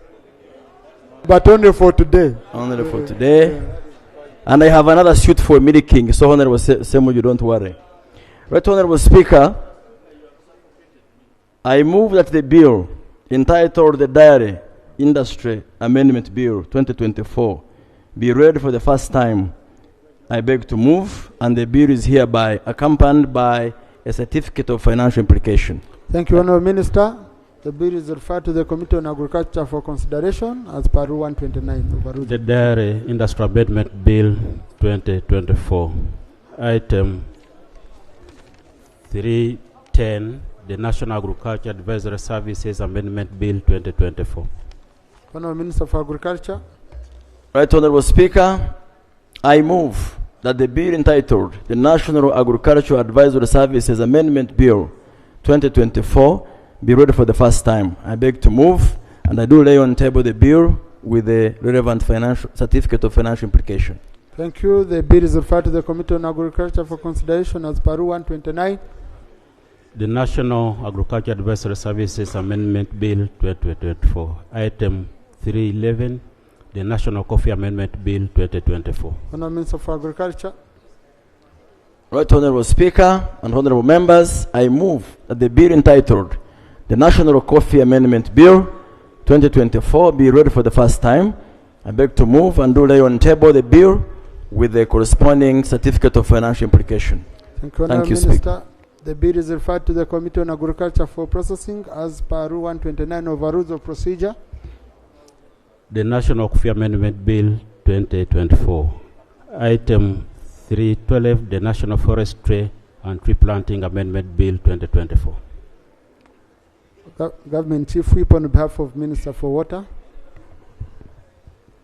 Right Honourable Speaker, I move on behalf of the Ministry of Water and Environment that the bill entitled the National Forestry and Tree Planting Amendment Bill 2024 be read for the first time, and the bill is accompanied by the certificate of financial implications.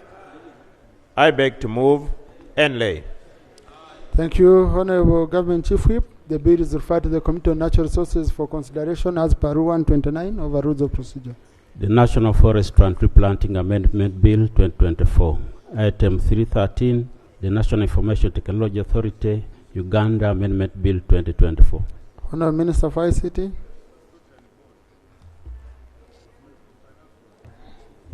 Right Honourable Speaker and Honourable Members, I beg to move that the bill entitled the National Information Technology Authority Uganda Amendment Bill 2024 be read the first time. And in accordance with the Public Finance Management Act 2015, I beg to lay the certificate of financial implications signed by the Minister of Finance. I beg to lay.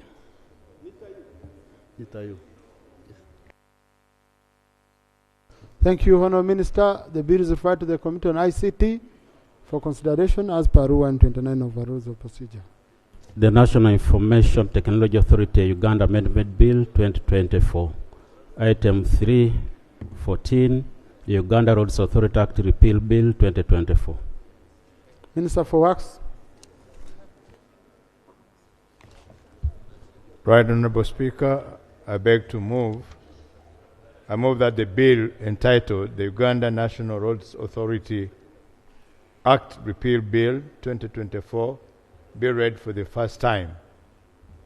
I present the bill and the certificate of financial implication. Thank you, Honourable Minister. The bill is referred to the Committee on Physical Infrastructure for consideration as per Rule 129 of our Rules of Procedure. The Uganda Roads Authority Act Repeal Bill 2024. Item 315, the Uganda Roads Fund Amendment Bill 2024. Honourable Minister for Works. Right Honourable Speaker, I move that the bill entitled the Uganda National Road Fund Amendment Bill 2024 be read for the first time. I beg to lay the bill and the accompanying certificate of financial implication. Thank you, Honourable Minister. The bill is referred to the Committee on Physical Infrastructure for consideration as per Rule 129 of the Rules of Procedure. The Uganda Road Fund Amendment Bill 2024. Thank you. Now, honourable colleagues, we are going to receive the statement from Minister of Fisheries responding to the issues which were raised that day, and then we'll proceed. Statement on the status of preparation of regulations to operationalize the Fisheries and Aquaculture Act 2023. Honourable Minister for Agriculture. Yes, Honourable Pio. Thank you, Right Honourable Speaker. Right Honourable Speaker, last week you instructed the Minister of Finance to come today and give a statement on the status of the delayed verification of payments for the ex-employees of the East Africa Community, and also asked the Minister of East African Affairs to give a status on the tabling of the East Africa Community Mediation Agreement Bill. Right Honourable Speaker, as a result of that, the senior citizens have actually come to witness the presentation. However, on the order paper, this is not provided for. So, Right Honourable Speaker, I was requesting your indulgence that, if possible, this statement be provided since the Minister of Finance is here. Thank you. Yeah, honourable colleagues, I would advise that before you invite people to come and witness what's going on, you first read on the order paper. Okay? So for now, I have an order paper I'm following, and I want to be able to amend it. Thank you. Honourable Minister for Agriculture. And I remember it wasn't Minister for Finance, it was Minister for East Africa. Yes, Affairs. Mr. Speaker, thank you very much. As far as I am concerned, I was the one who was here last week, and I didn't make that undertaking. So I'm wondering, it's good you have clarified.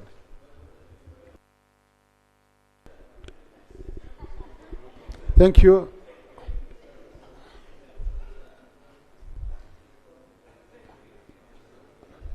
I want our senior citizens to know these are issues Parliament has given time, and it will continue giving time. Okay? But next time we can coordinate much better, because I have a lot of competing items. Even when the statements come, sometimes I have other salient issues which I must handle. So next time we can coordinate better, Honourable. Yeah, but the senior citizens must know these are issues we are giving a lot of attention, and Honourable Opio has been at the center of it, and the committee also has done a wonderful job in this regard. Thank you.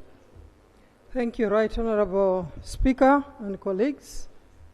I am here to give a statement on the status of preparation of regulations to operationalize the Fisheries and Aquaculture Act 2023. I received official communication from Honorable Obua Hamson, the government chief whip, asking me to present the report today. After Honorable Robert Migade Robert, Honorable Migade Robert, and Honorable Moses Kabusu had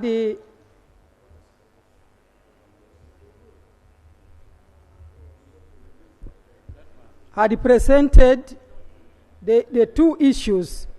And the two issues at hand are, one, why we have delayed to bring the regulations to Parliament. Right Honorable Speaker, I want to apologize for the delay to bring these regulations to Parliament. Procedure. Honourable Minister, take your seat. Mr. Speaker, a while ago, referring to the order paper, you said we have a lot of business to transact. I don't know how this government works. You are supposed to bring regulations, and you bring a statement to explain why you have not brought regulations and Parliament. You want to take Parliament time for that? Mr. Speaker, the procedural issue I am raising is whether a minister who is aware that she is supposed to bring regulations must come here and waste our time reading a statement on why she has not brought them. Thank you. Yes, I think the part of regulations is very clear. It's long overdue, Honourable Minister. We need regulations. But the statement, there was a second aspect on the issue of silverfish, which had been banned. And Honourable MPs from the fishing areas wanted their communities to hear from the minister, and we understand why they banned silverfish. So that's why I insisted on a statement other than saying just bring the regulation. So, Honourable Minister, and I request you read the statement verbatim because you submitted it to Thank you, Right Honourable Speaker. Allow me summarize in 3 forms. 1, because I received the communication. Honourable Minister, it's a short statement. Read it the way it is. You see, we have it on record. Yeah. So read it the way it is. It's short.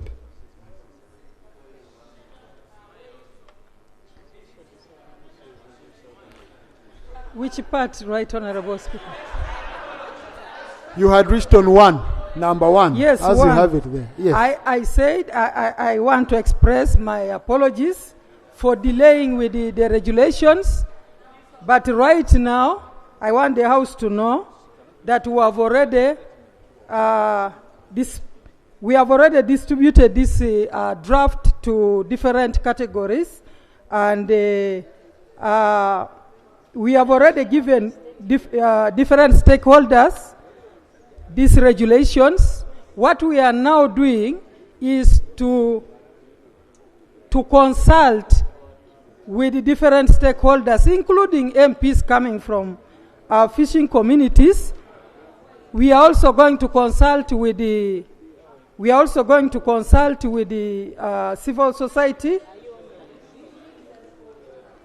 We are going to consult with the different fishers, processors. As you are aware, this should be inclusive. It should be applicable, so that when we bring here, should be evidence-based, so that we bring updated version of regulations. 2, we will also ask. Honourable Minister, I request you read your statement, especially on silverfish. Number 2, on the assertion by the Commander Fisheries Unit that it is Parliament that has delayed the regulations, I wish to emphasize that it is not Parliament that has delayed the regulations, but it is our ministry, and being under the Ministry of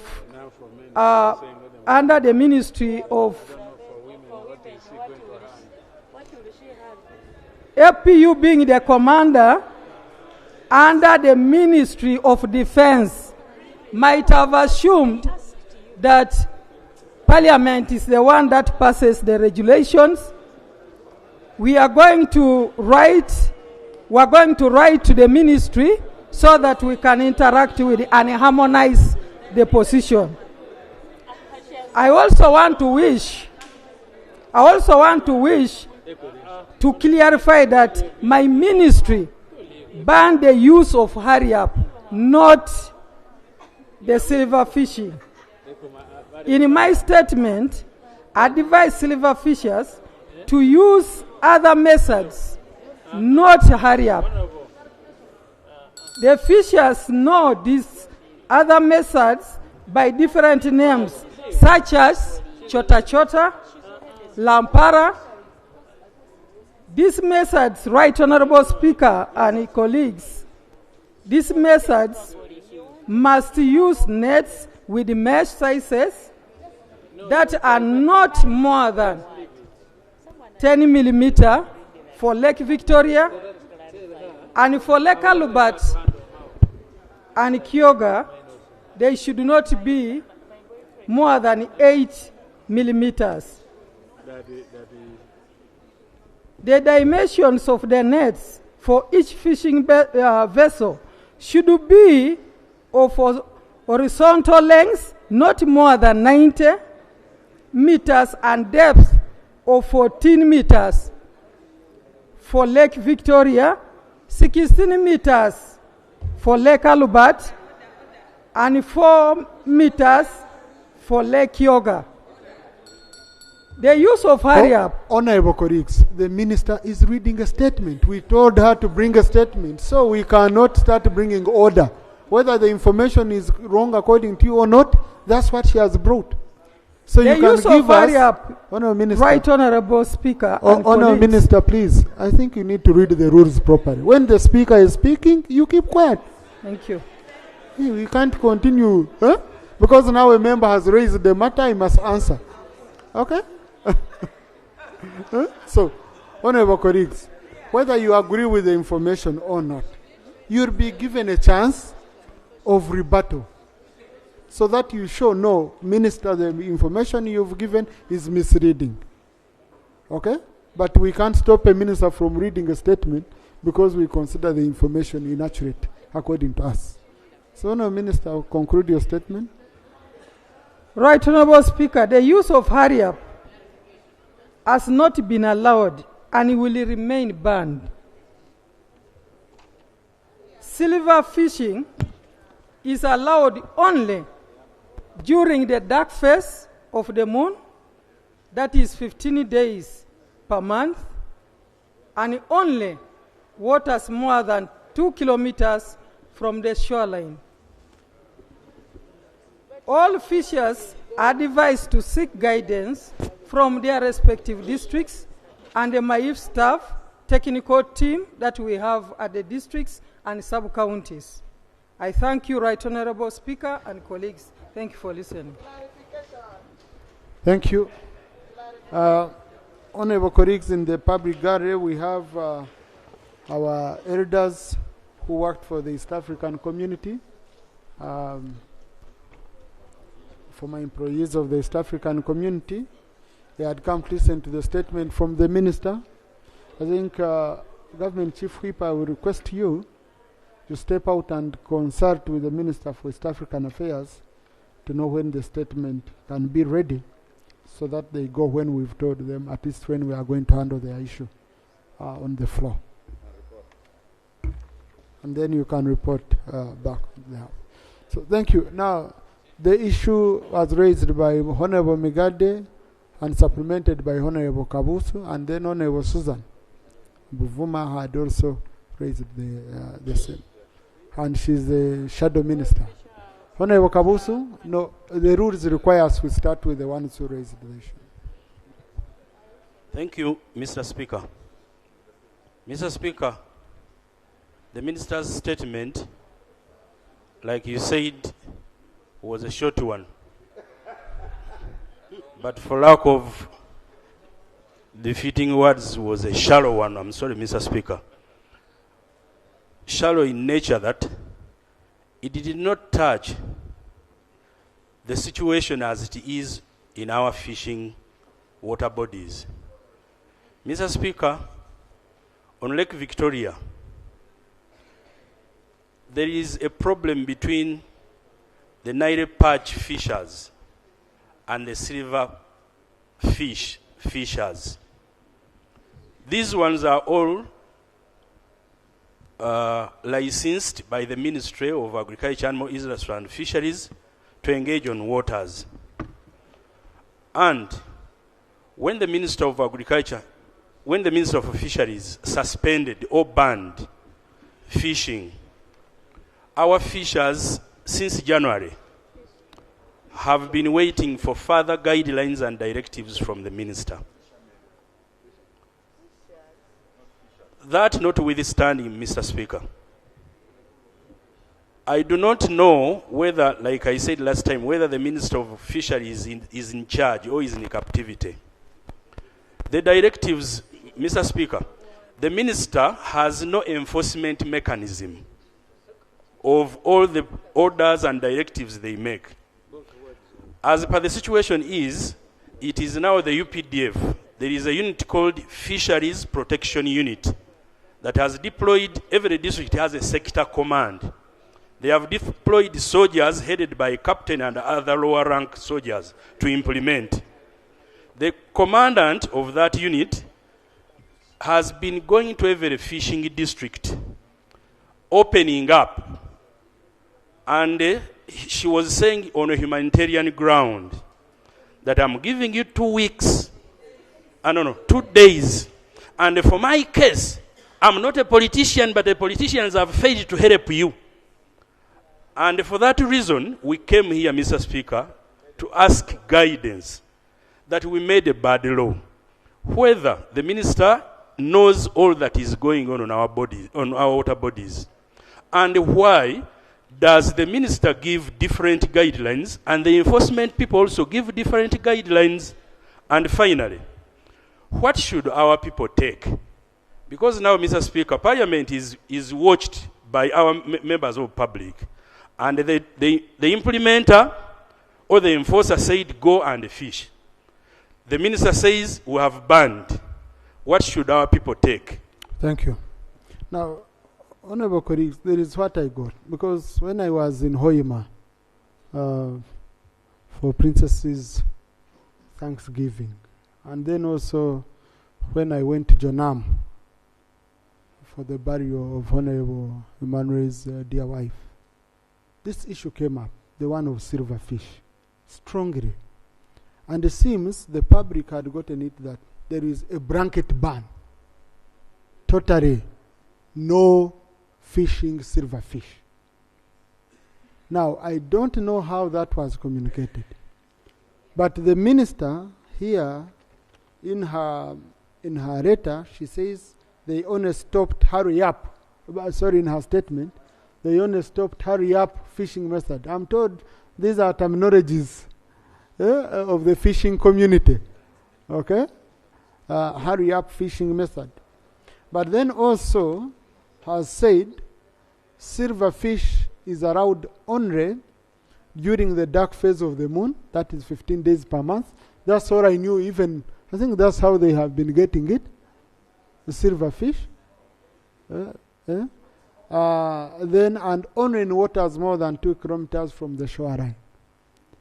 So, honorable colleagues, what I'm going to do this Thursday, okay? Let us have a meeting. The minister, the commander of the Fisheries Protection Unit, and the MPs from the fishing community. Okay? Let us have a meeting in the conference room. I think we can do 11 a.m. We first go, and the representatives of the fishing, I think they have associations, groups, they have a forum, and we first really go deeper, okay, in this issue, and we see whether what the minister is saying here. Because now it's going to be the minister's word against. Number 2, there is a commander who doesn't have access here. Okay? We are going to go here, we disparage her, we do what, and then she cannot enter this parliament to defend herself, and then we come back and we report to this house what we discussed. The Honorable Minister Baram had wanted to say something, then I'll just pick a few people. Right Honourable Speaker, first of all, I would like to thank the members of Parliament who are fighting for their people. But then I also need to appreciate my sister, the Minister, Honourable Helen Adoa, for the statement issued. It is now clear, Honourable Chamuswa, you called it a shallow statement. It is unparliamentary. But what I need to assure you is she has solved the problem. We can now fish 2 kilometers off the shoreline. And no, that is what it's now in Parliament. It's on floor of Parliament. It's on record. So we can fish 2 kilometers, and also we can fish 15 days. We can fish 15 days, and the only method banned is hurry up. So the problem is solved. Thank you. Thank you very much. Honourable Minister, Shadow Minister for Fisheries, then I will allow Honourable Kabanda. Thank you very much, Right Yes, Honourable I will Speaker. allow you. Right Honourable Speaker, as the Shadow Minister for Fisheries, I can clearly state that I'm really disappointed in the Minister's statement. Why? Right Honourable Speaker, the Fisheries and Aquaculture Bill was assented to by the President in 2023 February. And it is now 1.5 years without us getting regulations, Right Honourable Speaker. Right Honourable Speaker, let the Minister be clear as of when shall these regulations be tabled, Right Honourable Speaker. Because now we are tired of saying, Right Honourable Speaker, several times we've raised this issue here, and the Prime Minister has always promised members here that we shall be meeting as members from the fishing communities. We met for one time and nothing has come out. Right Honourable Speaker, the confusion that has been brought into the fishing sector by both the Minister of State for Fisheries and the FPU commander, we shall not tolerate it. The Minister here has clearly stated it about the fishing, one of the fishing methods of silverfish fishing, that is hurry up. And she's even stating the depth of the water and all the gears to be used. I want the Honourable Minister to clarify to me or help me understand under what law are you getting those guidelines, yet it is the members of Parliament to debate on the regulations and we pass them. Where are you getting these regulations that you're even giving them to people here on the floor of Parliament? Then the other thing, Right Honourable Speaker, the new act is very clear. The UPDF Fisheries Protection Unit is not supposed to be on the lake. We don't know, Honourable Minister, help us understand. Have you failed to give a directive because they are not supposed to be on the lake and they are currently implementing illegal actions on the lake? Last, Right Honourable Speaker, why we need the regulations very urgent. They will even help us to limit the importation of illegal materials or illegal fishing gears that are making our fishermen to shift from one method to another. These people are losing a lot of money because of no clear law. We need the regulations for the law to be fully implemented, the operation, so that the law can be consulted for effective implementation. My prayers. Right Honourable Speaker. No, Minister. No. Okay, Honourable. Now you've become ordinary like us. Okay.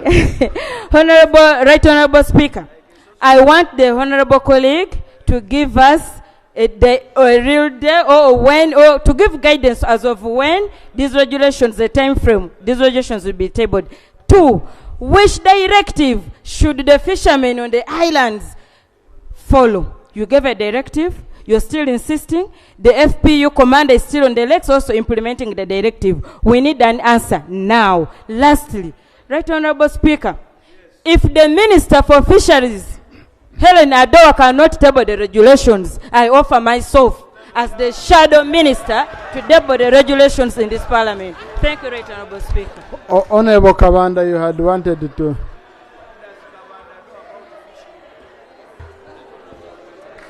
Thank you, Right Honourable Speaker. And mine was just a suggestion because we have already guided on this. You have already said that the Minister for Fisheries and the MPs from the fishing community should have a meeting on Thursday. Maybe there we can have a debate. I am just suggesting that maybe you can also request the Minister for Defence to be part of the meeting, because the fisheries Protection Unit does not fall under the Ministry of Agriculture, but it falls under the Ministry of Defense. And anything that is to do with the defense, it is the Ministry for Defense to come and answer. Thank you. Not purely you. Honorable colleagues, Thursday, 11:30, conference hall.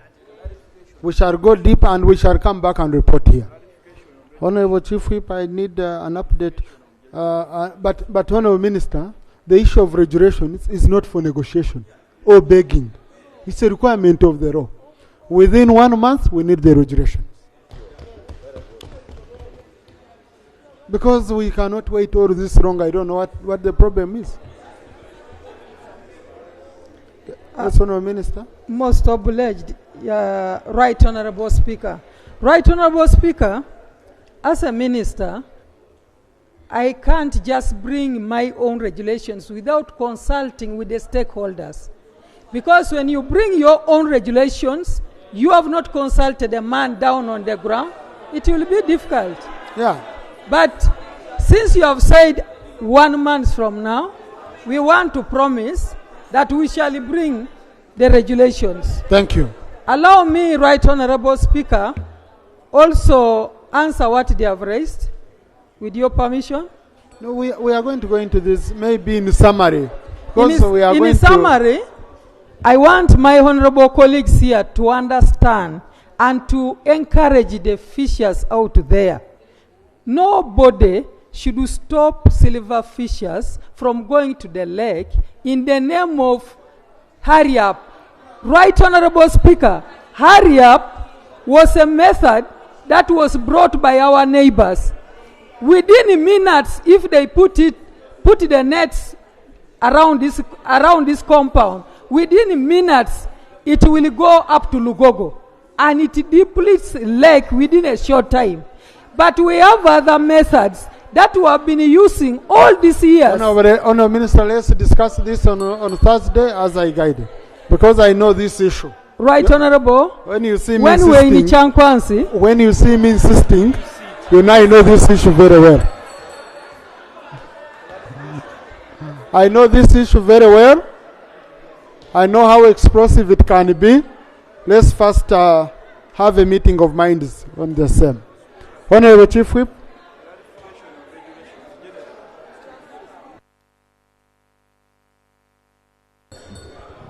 Right Honorable Speaker, on the assignment you gave to me, I consulted with the Ministry of East African Community Affairs, and they have asked for 2 weeks in order for them to come and update the House on the subject matter raised by Honorable Dr. Opio, and I wish to further undertake to also put it in writing to them. But they have undertaken within 2 weeks, they can update the House. Thank you. Yes, Honorable Do. After Honorable Cooper. But we are not reopening matters I've decided. I've ruled on. Yeah. Right Honorable Speaker, this matter of the former employees of the East African Community, one time it came here, there was a brief statement made by the minister which was disputed. She had indicated that she was in touch with the claimants, our elders who are up. And I remember one of the honorable colleagues from, I think, Honorable Waki Corner, also gave testimony that such a meeting had not taken place. So as these 2 weeks they prepare, would it be okay if the ministry touches base with the surviving members who are here, so that they can have a discussion, and by the time they come back here, they have harmonized some of the things, and we avoid going back and forth. Thank you. That would be very helpful. And I think Honorable Government Chief Whip, that's on the same. Honorable Cooper? Yes, Honorable Cooper? Chair, I will reserve the others on the regulations of the fishery bill. Right Honorable Speaker, you look at those old people there. One time we had a meeting in your office, and where you are directed that we would have a meeting with the technical team and then the committee. Now that we have these 2 weeks, like Honorable Odor has stated, can you cause that meeting now to happen between the committee, because now we have new leadership, new members of the Committee of the East African First Community, with these elders and with the officials, together with the two of us who have been leading me together with Honorable Achut, such that by the time the minister comes here, maybe we would have even interacted with the minister and the PS.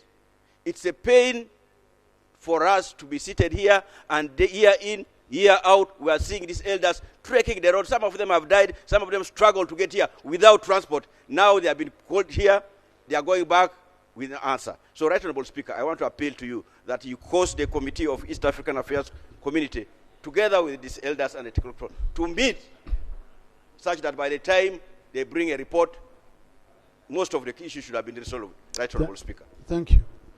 I really appreciate your concern, Honorable Cooper. But you see, this is an issue where I didn't see any contention, much contention, between what the Minister for East African Affairs is saying and what the petitioners are saying. Because the Minister for East African Affairs is saying, look, the ones verified, there is money. Okay? She's saying there is money. And she says, we have even put in papers calls for these people to bring the documentation. Some of the documentations are not complete and all that. So it's not that there is unwillingness, no. But it seems somewhere, somehow, things are not adding up.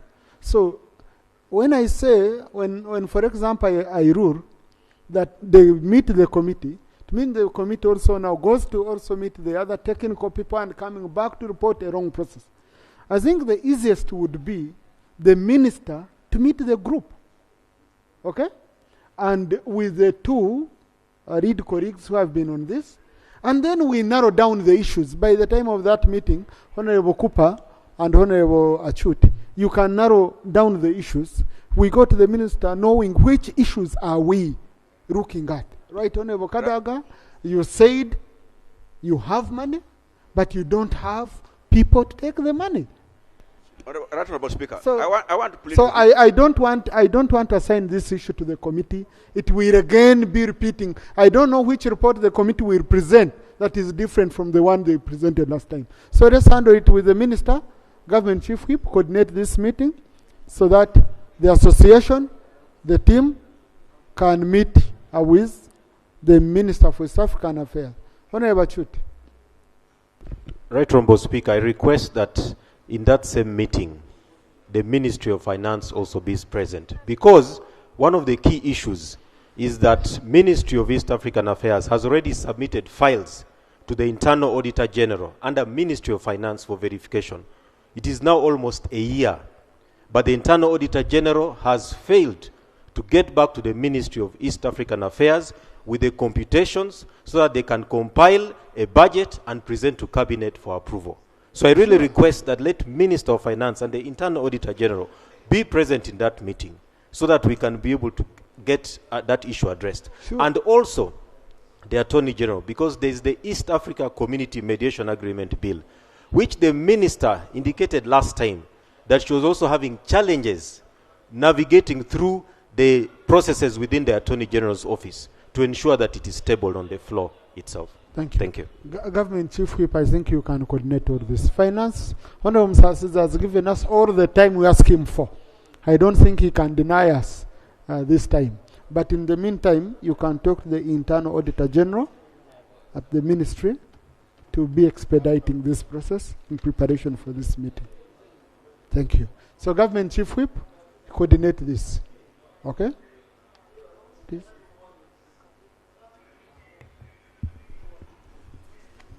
Right Honorable Speaker, the records available indicates that this matter has been around for some time.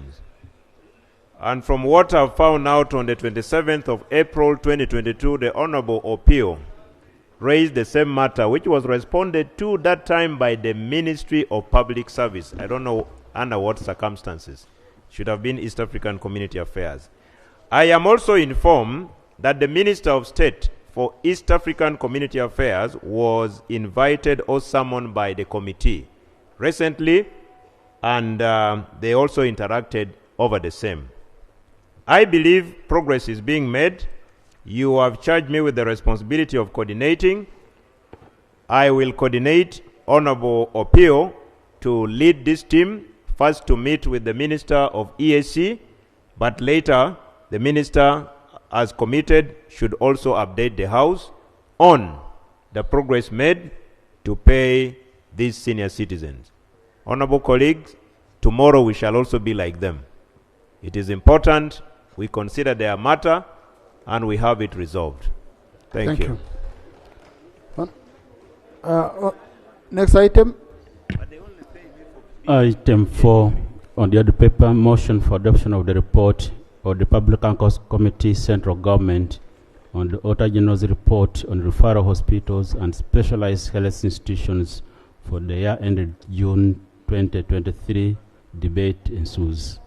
Thank you. Honorable colleagues, we are going to do 30 minutes of debate on this, and then we receive other reports, because we have the report was presented last Thursday.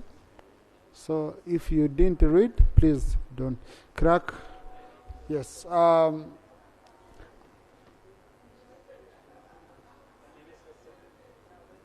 Yes.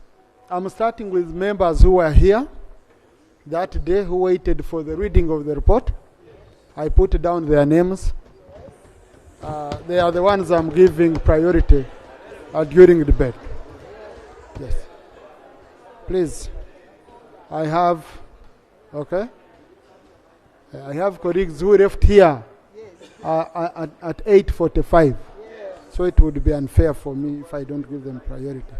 So I'm trying to see some who are here. Honorable Katabaz Francis.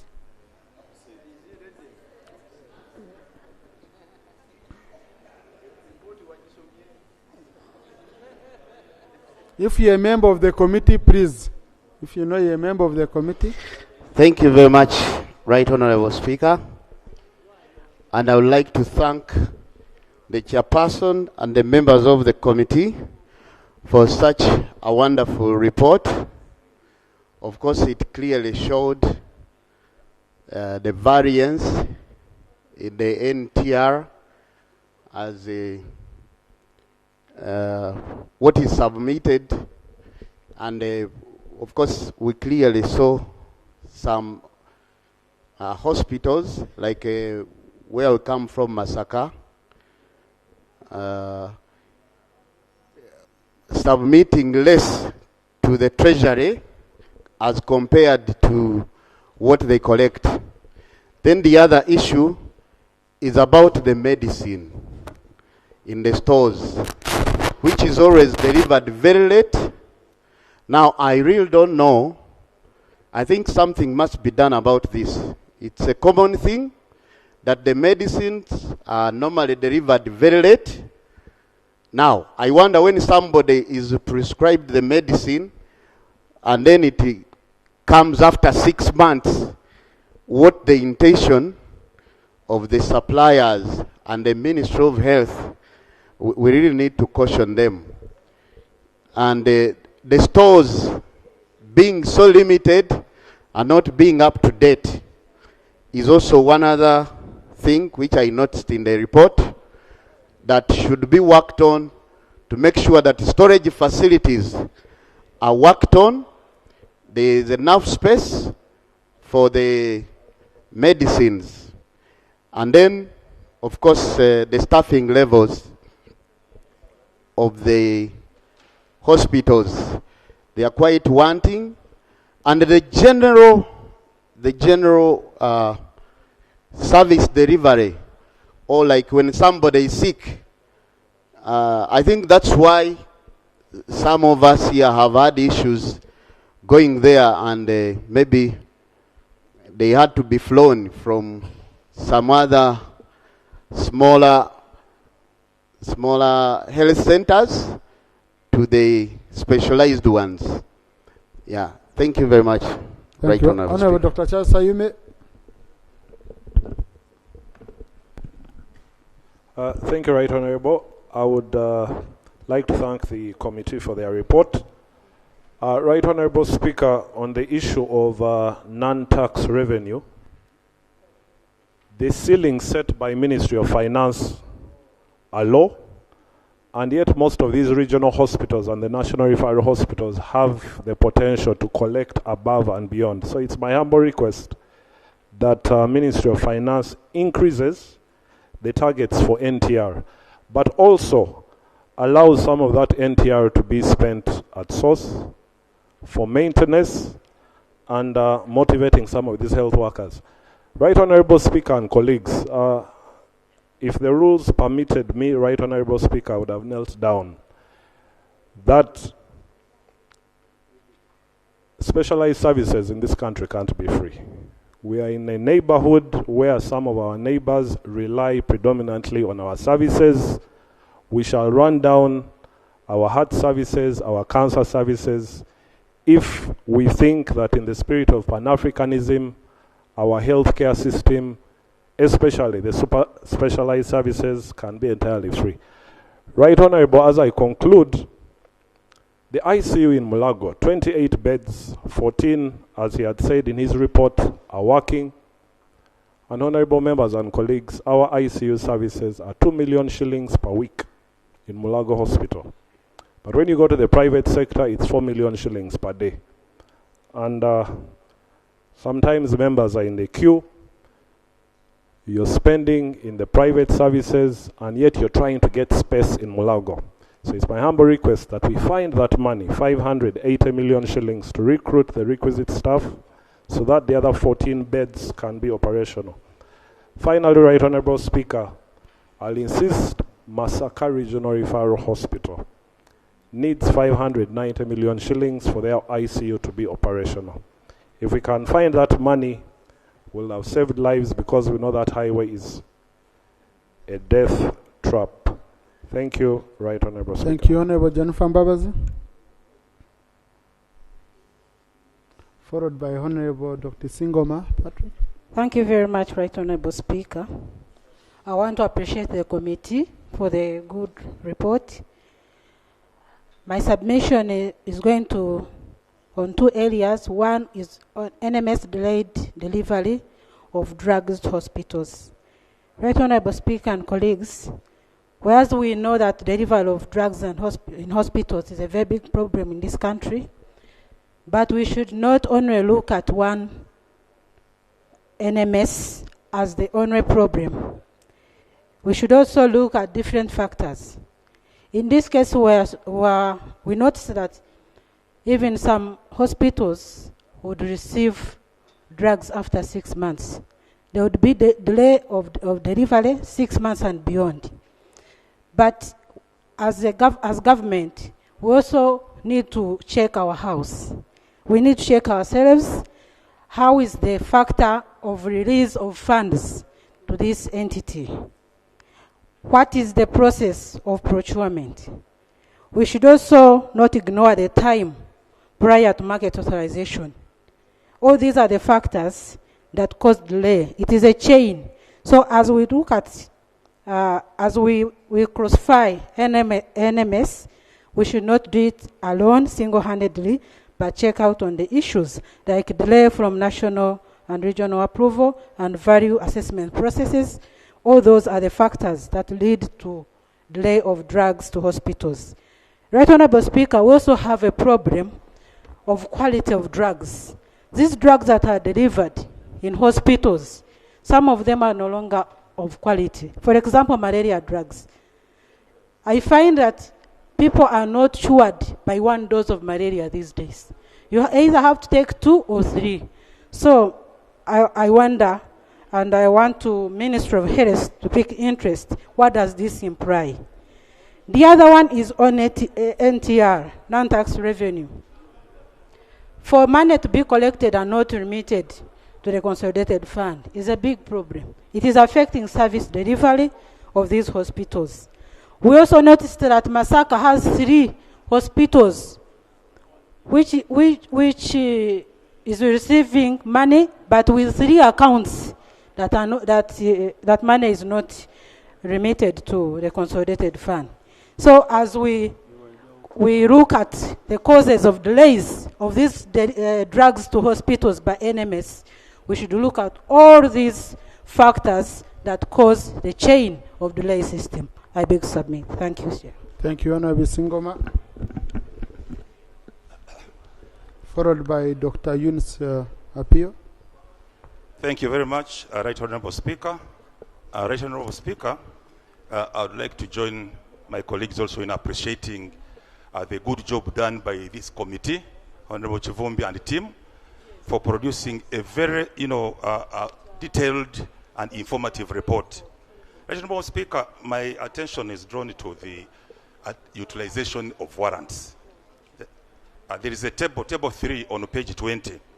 It gives us an insight on how the money released by Ministry of Finance was utilized by the regional referral hospitals. And we see that out of a total of 545 billion, only 95% was used. That was 517 billion, leaving a total of 27.2 something billion unutilized. Right Honorable Speaker, this is a colossal amount of money. And I note that actually the causes of the underutilization is multidimensional. So many dimensions come in, to inform this kind of problem. And one of the major ones, especially which we are suffering from in Hoima, is the lack of enough funds, enough budget provisions, to accomplish established projects. In Hoima Regional Referral Hospital, we have a project which we began, where Ministry of Health put aside, I think, 1.15 billion shillings to construct the maternal and child health care project. This project was supposed to accommodate, the initial plan was for it to accommodate 120 patients total. Later on, the Ministry of Health changed the design, and the project is now supposed to accommodate 250, people. But this also had the implication for the budget provisions, because it meant that the foundation had to be changed. Now, the 1.15 billion is sitting in the Ministry of Defense. For a whole year, it has been sitting there, because the ministry cannot construct, the foundation design was changed, and it now needs 3.5 billion shillings. This money is not there in the budget. It is not even among the unfunded priorities. So we are there. A big referral hospital with a huge catchment area, suffering because of this kind of, imbalance. So I would like to urge the Ministry of Finance and the Ministry of Health to really now, at least for the first time, they should rise to the occasion and ensure that this project, the maternal and child health care project or complex, which was supposed to construct in Hoima Regional Referral Hospital. And this hospital, Honorable Speaker, is just in the center of my constituency. So I would pray that the two ministries, come to our aid and handle this project as quickly as possible. Otherwise, I want to thank the committee for a good job, well done. And Right Honorable Speaker, I beg to move. Thank you, Dr. Apio. Thank you very much, Right Honorable Speaker. I would like to thank the committee as well. But also note that there are a number of things that are sticking out. And in this case, for me, I would like to underscore the issue of the high or runaway rate of maternal mortality at Jinja Regional Referral Hospital. It sticks out because it's almost triple the national average. It's at 777 per 100,000 live birth compared to 189. And I'm wondering what the rest of the country, what the rest of the facilities might be offering, because the committee did not give us that comparative, the opportunity to do a comparative, analysis, on maternal mortality rates. And Right Honorable Speaker, must this continue? I know this underscores the inefficiency. I think that is the mind of that's the mind of the committee, to kind of link the outcomes at the end of the day to the inefficiency that is happening within the facilities, but also they have underscored the rot or the mess in the referral system. And I'm wondering whether we're going to do anything at all about this. 777 is a very bad case.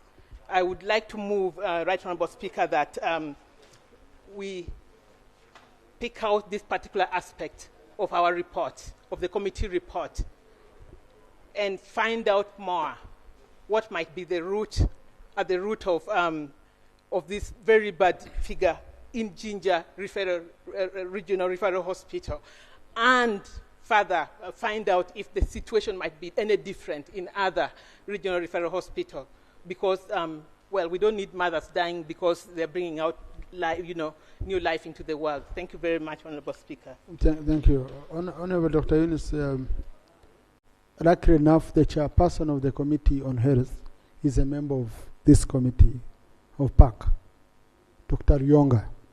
So he must have followed up on these issues. And committees, sectoral committees, you need to get interested into reports of accountability committees.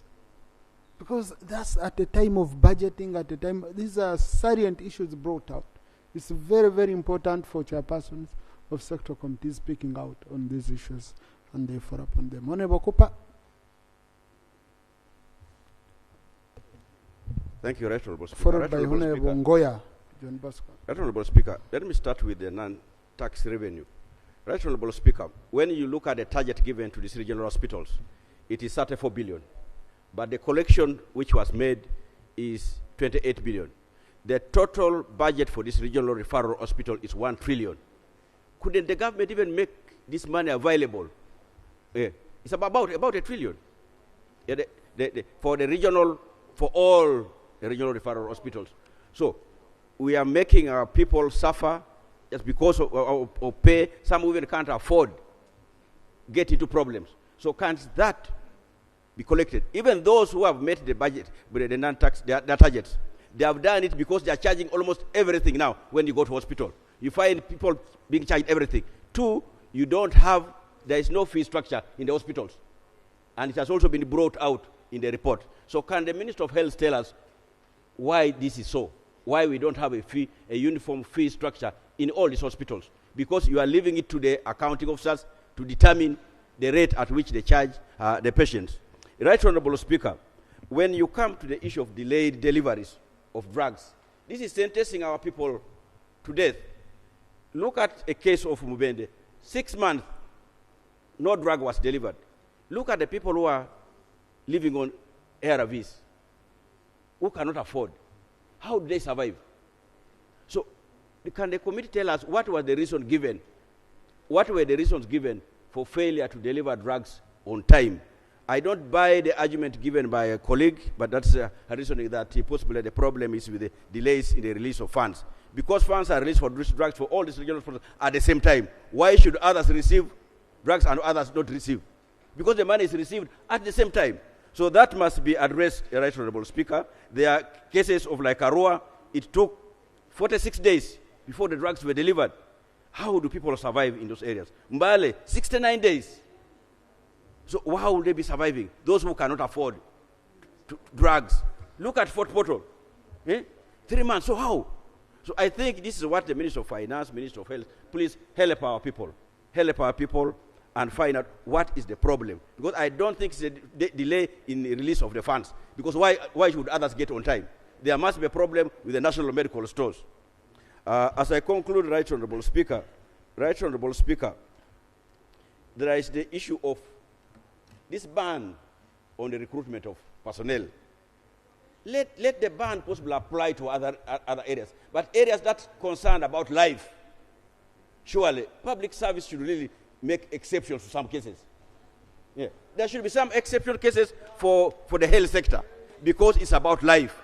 If you are not healthy, you cannot be able to do anything, you cannot be able to vote, you cannot be able to mobilize for your party. So why can't they consider them? So, Right Honourable Speaker, I want to appeal to government, and especially public services. The ban on the health recruitment of the staff of the health sector should be really lifted. But also you have seen, Dr. Yume was giving us an example of the equipment that we acquired. The equipment are lying, they're going to run obsolete because we don't have the staff, the technicians. Why would we put a lot of money to acquire all this equipment, but there are no staff to run them. How are we planning? Honorable Musa Sisi, you are Minister of Finance and Planning. Plan such that we are able to have these equipment run. Otherwise, it's going to be a very, very big problem and a vote of no confidence on the leadership of this country. So thank you, Right Honorable Speaker. Thank you. Honorable Ngoya John Bosco, Honorable Adriko Yovan, Honorable Soromorin. Thank you so much, Right Honorable Speaker. I want to join my colleagues to thank the committee for the good job. Moroto Regional Referral Hospital actually serves a big catchment, including part of South Sudan and parts of Kenya. And the report actually indicates there are lots of drug stockouts and non-delivery of medicine and medical supplies to that particular facility. But also, it actually notes that there is a reduction in releases to the referral hospital, particularly in Moroto. And amidst these huge regional health service needs of the region, you can actually be able to tell why the development indices are very dire in the region. It is one reason why the Ministry of Health needs to be able to take keen interest about what is happening in Moroto Regional Referral Hospital. 2 or 3 months ago, all the Karamoja leaders had actually an opportunity together with the Secretary General of the NRM to move around the hospital.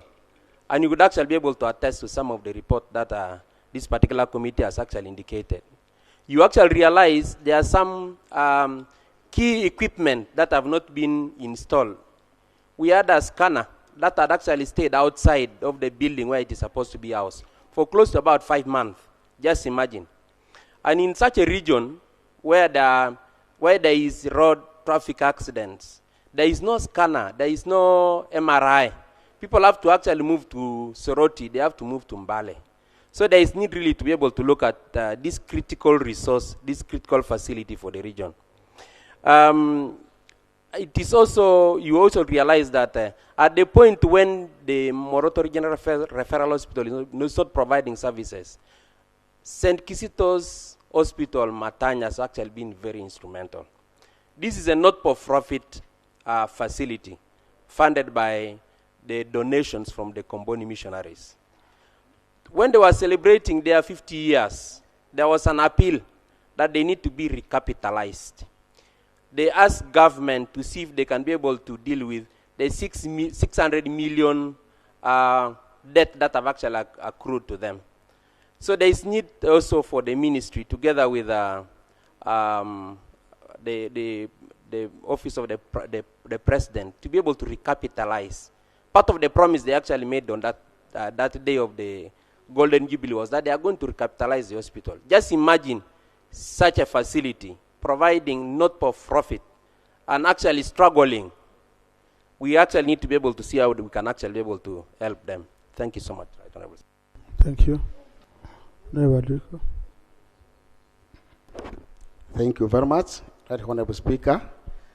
I want to join my colleagues to congratulate this committee and also to thank you for this opportunity. Right Honorable Speaker, Rural District, we have a lot of problems on side of health sector. One, poor service delivery at the health center, and no lack of supervision. And if you go on the ground, you will see people are suffering at the health center. And also, if we take a rural district for a constituency, we don't have a health center 4. We have all health center 2, health center 3. One is called Bondo Health Center 3, Logid Health Center 3, Lazeb Health Center 3, then Ajia Health Center 3. And the distance from Vora up to Arua City, where the referral hospital is very, very far. And we don't have the transport. We have only one ambulance, which is that Arua City. But from Vora up to Arua City, you will see sometimes people are now suffering. And if there is any emergency, then to get the transport become a problem. So our people are suffering because Vora is the border between with the Zombo. from border Zombo to Arua for a hospital, which is very, very far. And also, if you go to the ground there, you see there's a lot of problem still of drugs by the technical staff. You will see government will send the drug. After 2 to 3 days, drug is over. This means some technical people, they're always on the ground, busy stealing the drugs of the government. And we're near the border with the Congo, and the number of people, persons who come and get the service to Uganda are too many. And you'll see people are now lining to go and get the service. I appeal to the government to send more drugs to Vora health centers, and also government should really improve our health center 4 of Bondo to become health center 4 and send more staff so that we can deliver service to our people. So, Right Honourable Speaker, I thank you very much. We have a lot of issues, so I appeal to the ministry to go on the ground and address the issue of Vora on the side of health. Thank you. Thank you, Honourable Sir Maureen. Thank you very much, Right Honourable Speaker. I want to thank my honourable colleague who presented a very elaborated report. First of all, Right Honourable Speaker, Arua Referral Hospital does not only serve the people of West Nile.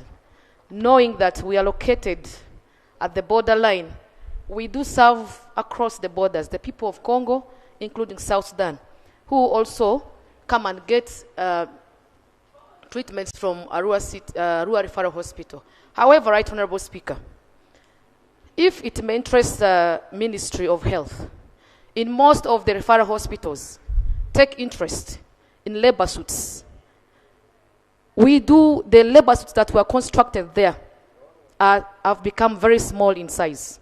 Women are giving birth on the floor because of the population. And you know, for Arua City, the referral is located in Arua City, it is worse because we have influx of refugees. So we cannot say that referral is only meant for the people of Uganda, yet the refugees are also part of us. So, Honourable Minister, you need to plan to expand some of those labor suits, not only in Arua referral hospitals, but all referral hospitals. And then secondly, Right Honourable Speaker, in most of the hospital wards, we have insufficient beds.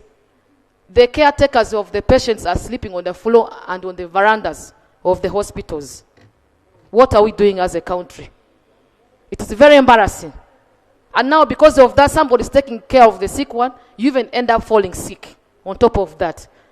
And therefore, I request that the government should fully functionalize the lower level facilities. Some of these referrals could be handled at those lower facilities. Only if you could fully functionalize them with equipment and then medical supplies together with staffing, I think we are good to go. Lastly, the issue of faulty medical equipment. How do you buy equipment of that value? You put it in one place and it's just there redundant. This actually happened in one of the places called Oli Health Center 4 in Arua City. You know, we know very well Arua Referral Hospital is congested.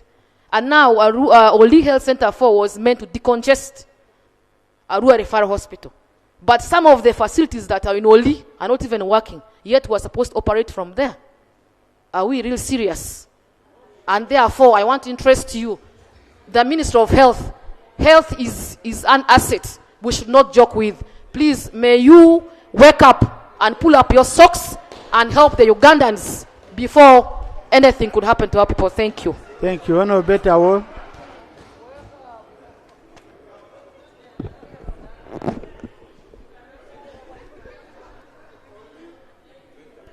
Thank you, Right Honourable Speaker.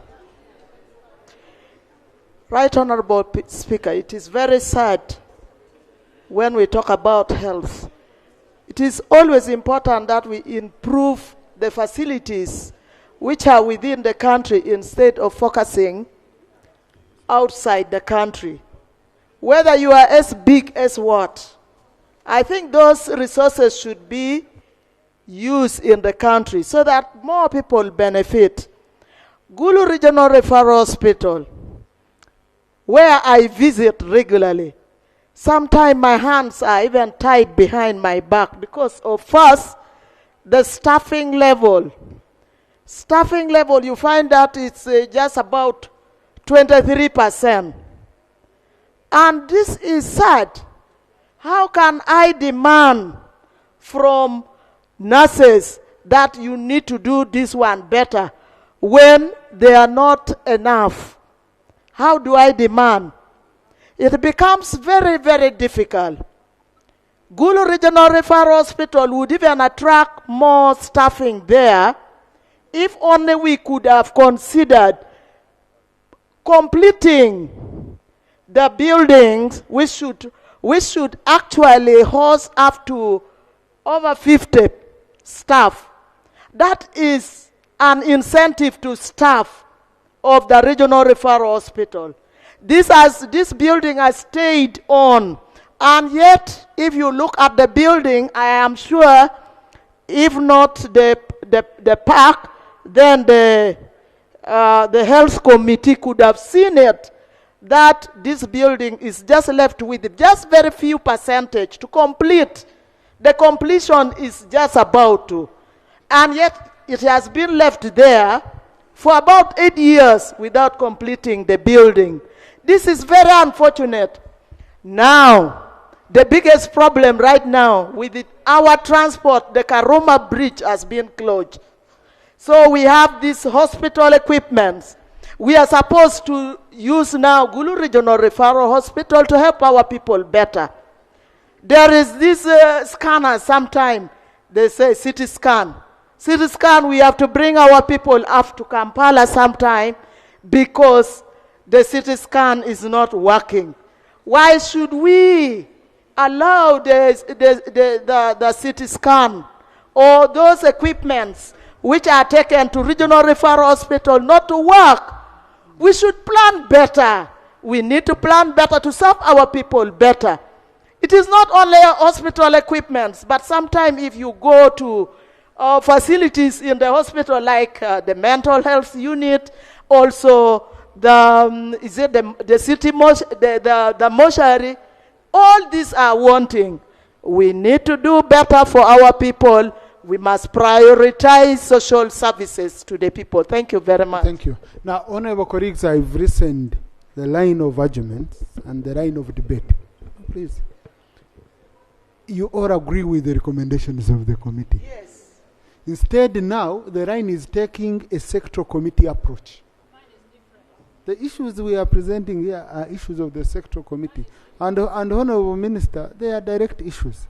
I don't know why I should disturb you and come and respond to these issues. Do you have a comment? Just a comment. Thank you, Right Honorable Speaker. The comment and the issue is to reassure these people that in the ministry we are very serious. Thank you. Right Honorable Speaker, just 5 minutes. Oh, 5 is a lot. 2 minutes. Minister, because they are direct issues. Right Honorable Speaker, I take note and observation of what you have said and in the report, that most of the issues raised here are general issues and issues of general concern. And for that matter, Right Honorable Speaker, the issues that are of general concern which are being raised are on the NFTR, and we agree with the report as members, and Minister of Finance, my brother and colleague, has taken note of that. Another issue which has come up, and the Right Honorable Speaker, I agree, is about the late supply of drugs, essentials, and the Right Honorable Speaker, you requested that I come here, and I committed. A statement is ready to answer that one. Another one, Right Honorable Speaker, that has come up is the issue of equipments, non-functional equipments, and old ones. Right Honorable Speaker, in this financial year, we have put the budget and the process is ongoing for implementing, installing those that are new, and removing those that are non-functional, and ensuring that everything is done in this financial year. Right Honorable Speaker, Right Honorable Speaker, there are questions again that came up. Can you listen, and I'm coming to you? You see, Right Honorable Speaker, Right Honorable Speaker, I was on the floor of this house, and I committed myself that the issues that were all raised during the sitting of Guru City, responses are ready. I'll address them at the right time. I thank you. Honourable Minister, those responses, let them be uploaded on our system. Honourable Chair, wanted to make a statement? Honourable Chair, Honourable Speaker, I have one big policy issue which I want to pose to government, which is across all hospitals, and I would like to differ with the chairperson, former of the Health Committee. I've looked at numbers. We are paying price. Actually, a part of government is that we are cost sharing in hospitals, and that they are generating significant revenue. But when I look at the scheme of things, how much money, the point I'm making is that Uganda can afford 100% free public access to government hospitals. I will give you numbers. Why we should match these figures, and the hospitals are free. NTR collected across all hospitals. If we were to collect 100% in this audit year, was supposed to be a mere 34 billion out of a budget of 555 billion. In percentage terms, that is 6%. When you go to actual collection of NTR, was 28 out of a total warrant of 554. A percentage of 5%. I put it to every head of the hospital I asked, if government matched your NTR collection, will you be able to offer free service to Ugandans? They were saying no. Unless these figures are engineered and that they are hiding some other figures. But if they were to be true, Right Honorable Speaker, we are carrying a huge price politically, is that government facilities are for a pay, or for a money that you can afford to provide. Thank you, Honorable. And that's the point I want to pose to government. And if you refuse, in the next manifesto, I will advise my party to offer free services that we shall match this figures. Thank you. Honourable Minister, do you want to comment on that?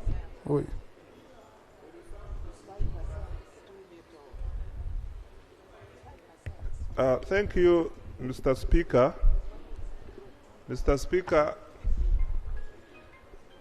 on Thursday, when Honorable Chivumbi was presenting this report, he mentioned he used the two terms. One is environment, and another one is mischarge. And he kept mixing the two. Environment is provided for under the law. A mischarge is erroneous, is irregular.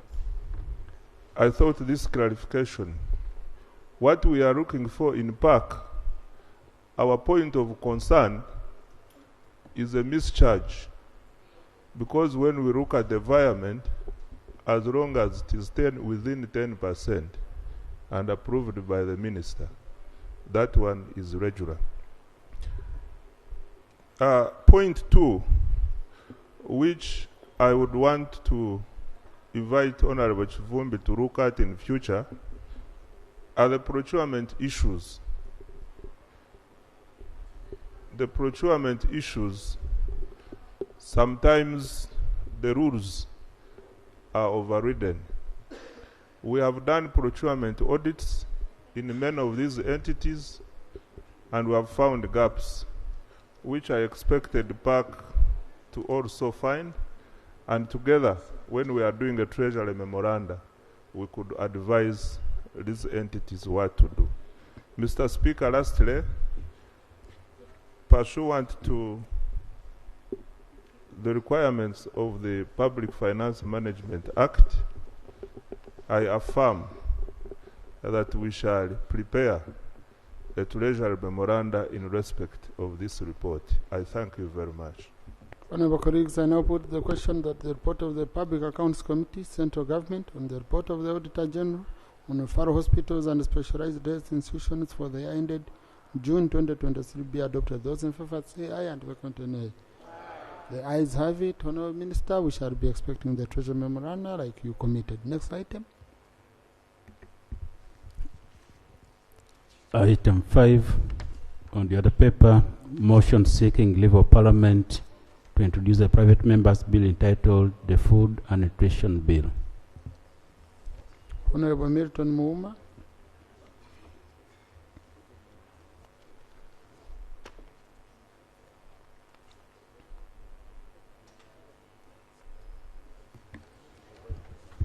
Thank you very much, Right Honourable Speaker.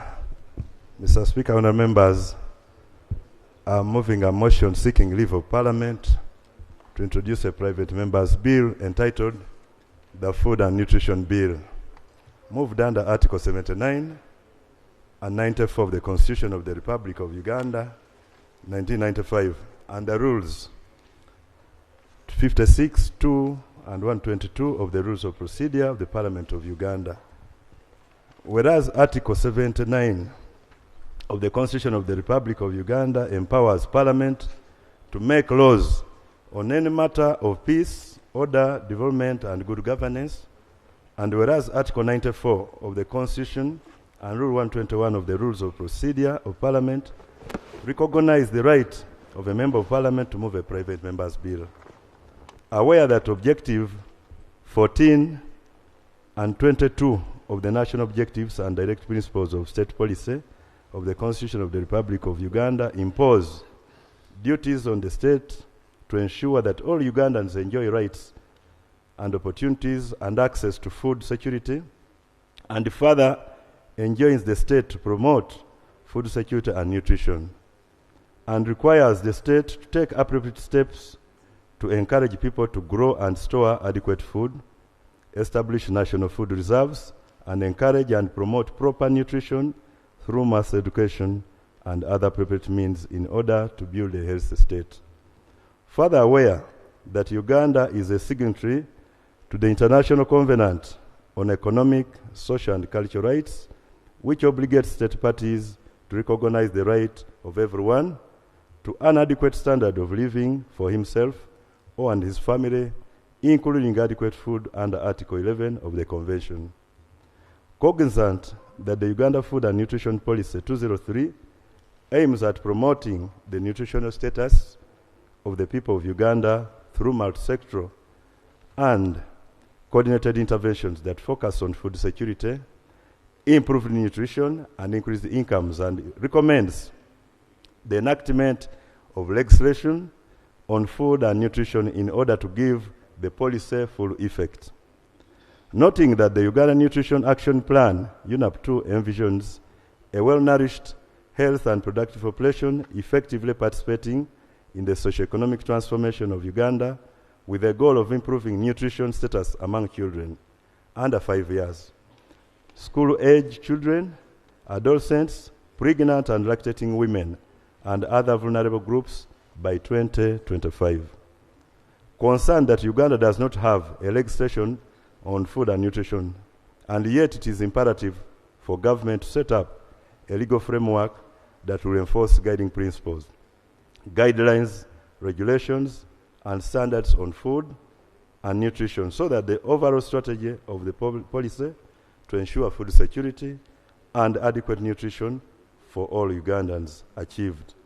Now, therefore, be it resolved that Parliament grants me leave to introduce a private member's bill entitled the Food and Nutrition Bill, a draft of which is here attached. And to do order the publication of the said bill in preparation for its first reading. Mr. Speaker, honourable members, I beg to move. Thank you. The motion seconded.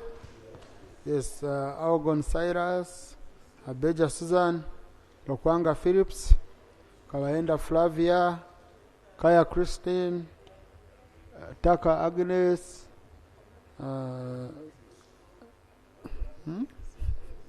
Soro, Obiga Rose, Terego, Kasande, Mushemeza, Chirumira, Bwanika, Mukono, Guru, Oyam. All colleagues. Chamuswa. Thank you. Honorable, just 3 minutes speak to the motion. It's very direct.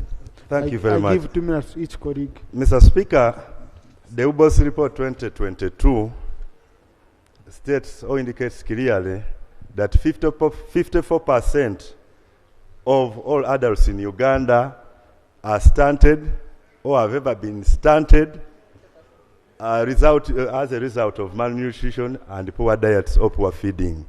We have so many cases of this. The PAC report that we have just been considering, some of the deaths are occasioned, I should be particular, like a Ginger regional referral. Most of the maternal deaths result from malnutrition, mothers not feeding well while pregnant. And this impacts on the fetus and finally the child that is born. We have areas in Uganda, Right Honourable, the recent report still did indicate Toro, Karamoja, and Chigezi having the highest number of malnutrition and stunting in Uganda.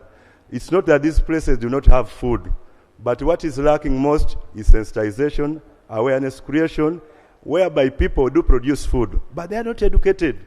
They are not told what to eat or how to eat. Even post-harvest handling is not well handled. So we feel there is need for us, one, to look at considering having nutritionists in most of the districts. Members, for your information, out of the 176 local governments, only 25 do have nutritionists or nutrition officers, and these are only placed in regional referral hospitals. But at district level, we do not have nutritionists. So people do produce, like in one of the districts in Toro, Kamwenge, people produce a lot of food. But they eat, someone can decide to eat matoke from Monday to Sunday until the matoke is done. Then somebody again descends on cassava because they lack information. So we are saying, yes, we need to engage nutritionists to help our people know what to eat and in what quantities and at what time. Mr. Speaker, finally, because you've given me 2 minutes, the issue of us having traditional granaries, stores, food reserves is very key. During seasons of plenty, people consume in abundance without forecasting on the future consumption. That's why some of our regions do sell off whatever they have during harvest. Then after 3 or 2 months, they're running to government. We need bailout, we need handouts. This is not sustainable.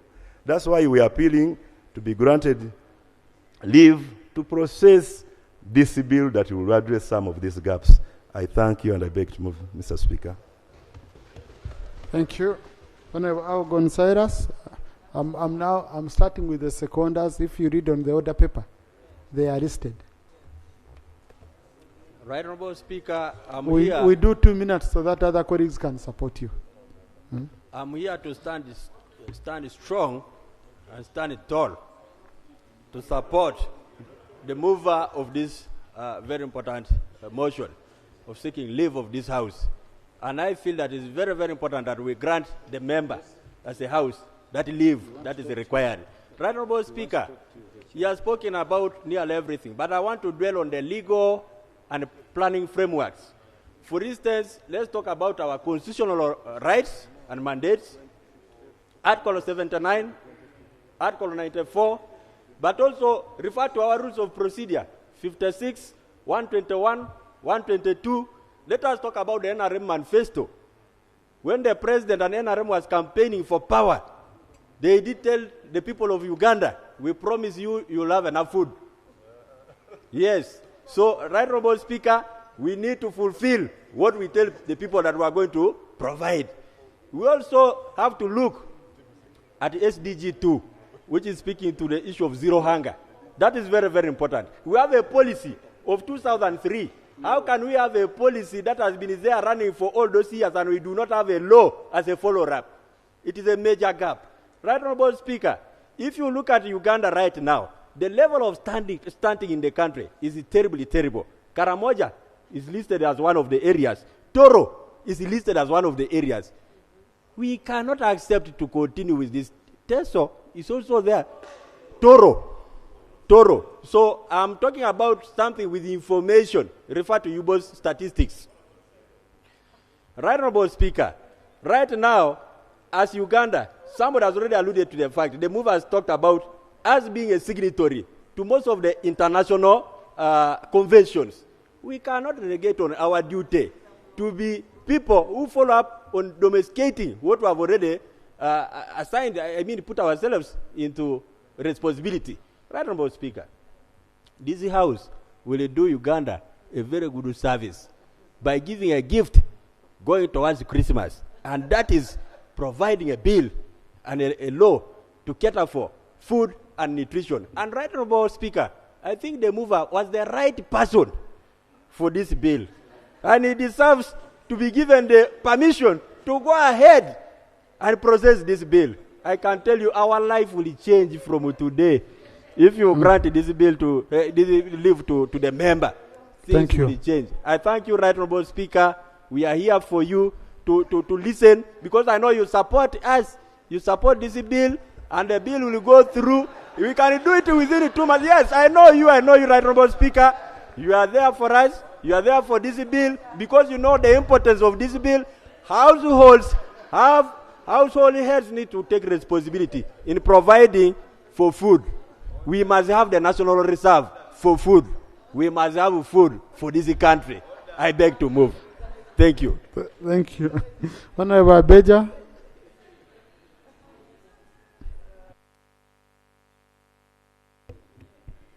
Thank you, Right Honorable Speaker.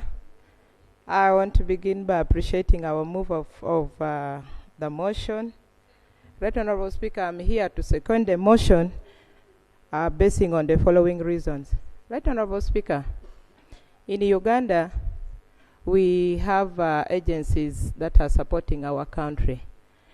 One of the reasons why we are urging for this bill, these people use their money to do their surveys in our districts.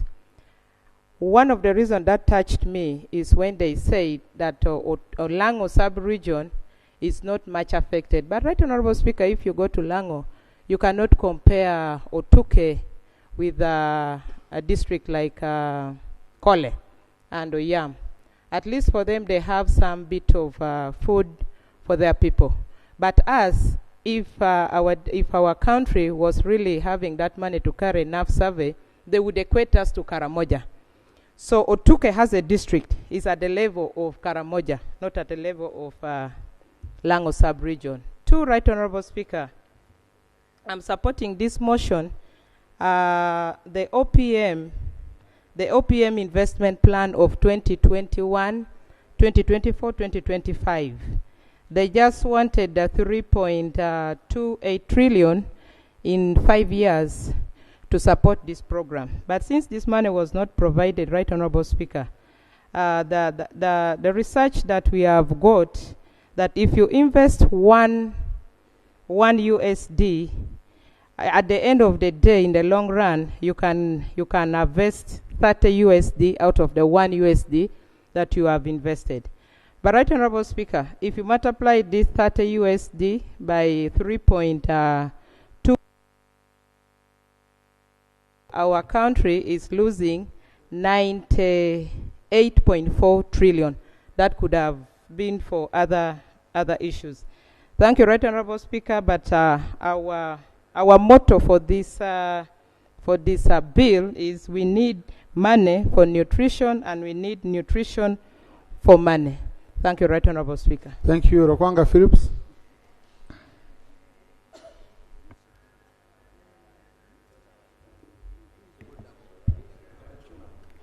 Right Honorable Speaker, I stand here to support the motion. When you talk about food, it's a basic for all activities and all human beings. It is a basic. And therefore, when you talk about food, the resultant effect of having good food is nutrition. In this sense, therefore, I support the mover of this motion through many other factors. I am sorry people have talked about Karamoja, but the problem is when you talk about the availability, this food we are talking about should talk about its availability. And when you talk about availability, which food is available?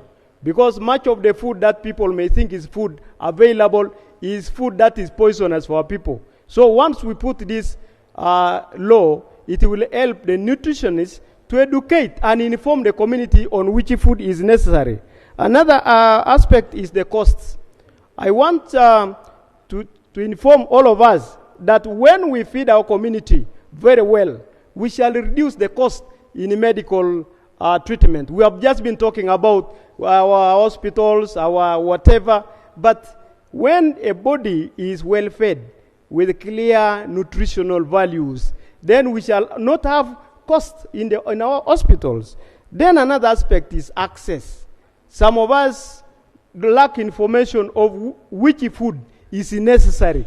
How do you get it? Some of the foods we are talking about. When we talk about this, not necessarily we are talking about malnutrition. When we talk about obesity, for example, research says women in Kampala here are more obese than whatever. That is also just conclude on it. Switch on. Another aspect is the branding of our foods that we are taking. You will find that some of these packed foods have hidden writings and very small, which does not tell our community which type of food to be bought and be consumed. There are many issues that we need to put, but when we put this law, it will be able to guide the producers and the consumers of this food for better health. Thank you very much. Thank you. Honorable Kabahenda Flavia. Thank you very much, Right Honorable Speaker. I would like to thank the Honorable Muuma, who presented the motion to seek for leave to come with the private member's bill on the food and nutrition security in this country. Right Honorable Speaker, the international law requires that every man, every woman, every child, alone or in any community, should have adequate food and or means of procuring the adequate food. Right Honorable Speaker, Uganda is obligated to that. When we look at the Constitution in the Bill of Rights, Right Honorable Speaker, this country does not seem to give us the right to food. Of all the rights we have in that Constitution, we don't see the right to food. And this is not very adequate for a country where we need productivity from the citizenry by having a healthy living. I would like to thank and appreciate His Excellency the President, because he has been a champion of healthy living and healthy eating. He always shares with us how he eats to encourage us to learn how to eat well. Right Honorable Speaker, when you look at the way food is handled in this country today, the state really needs a framework that will remind it to be cognizant of the fact that they have the obligation to protect people, to eat well, and to also prevent discrimination in eating. Look at food fraud. People who label their food and give us the content in the food which actually is not right when you look at the food itself. We are looking at food abuse. When people just lay down mats and put food, when people put food wherever they see and people continue to consume food that is already contaminated by the environment where the food is. Right Honorable Speaker, despite the growing awareness of the importance of food, food literacy has remained the issue that affects people of all ages. When we address food illiteracy, Honorable Speaker, which is now the very, very big challenge, it will be a call to action for us as duty bearers to really support people to learn how to eat, how to handle food, and how to avoid food abuse, and how to avoid bad food vending, and the consumer protection will be ensured, Right Honorable Speaker. Thank you. Right Honorable Kaya Speaker. Christine. Thank you. Thank you, Right Honorable Speaker, and I thank the mover, and as well second the motion to establish an act.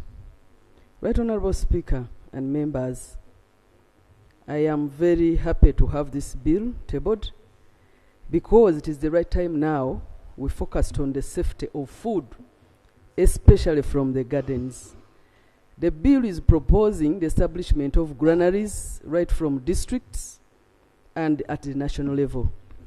And we have had a lot of post-harvest handling losses and poor post-harvest handling on our food, to the extent that we are losing a lot of food to such losses. And we have even lost market for some of our food because of poor harvest handling. And I feel when we provide for granaries, then the management of food safety is at hand. Right Honorable Speaker, there are a number of nutrient-dense crops. It is high time we focused on some of these crops to improve and increase their production. Not only to look at milk, there are other nutrient-dense crops like orange fresh sweet potato, like rich iron beans, like a grain amaranth, like a silver fish, like soybean, such that we promote their marketability. Even when there is an opening in institutions, we need to balance the sharing of such rich nutrient crops to our population without segregation. Right Honorable Speaker, in our education institutions, we have professional nutritionists. This is a course that has been there for years and years. Every year, we have a number of nutritionists graduating. Just conclude. But Right Honorable Speaker, these graduates have no placements. So if we provide for such a law that establishes a slot for a nutritionist at every probably health center, 4 or health center 3, we are assured of employing these youth that are professionals in nutrition. I thank you very much, and I second that the House also supports us in coming up with this bill through the private arrangement. I thank you. Honorable Taka, Honorable Kauma, Honorable Bigarose, Honorable Narima, Honorable Nayebare, Honorable Kiror, Honorable Ganika. Thank you so much, Right Honorable Speaker. Right Honorable Speaker, I stand to defend this bill. Honorable Speaker, if you take this motion,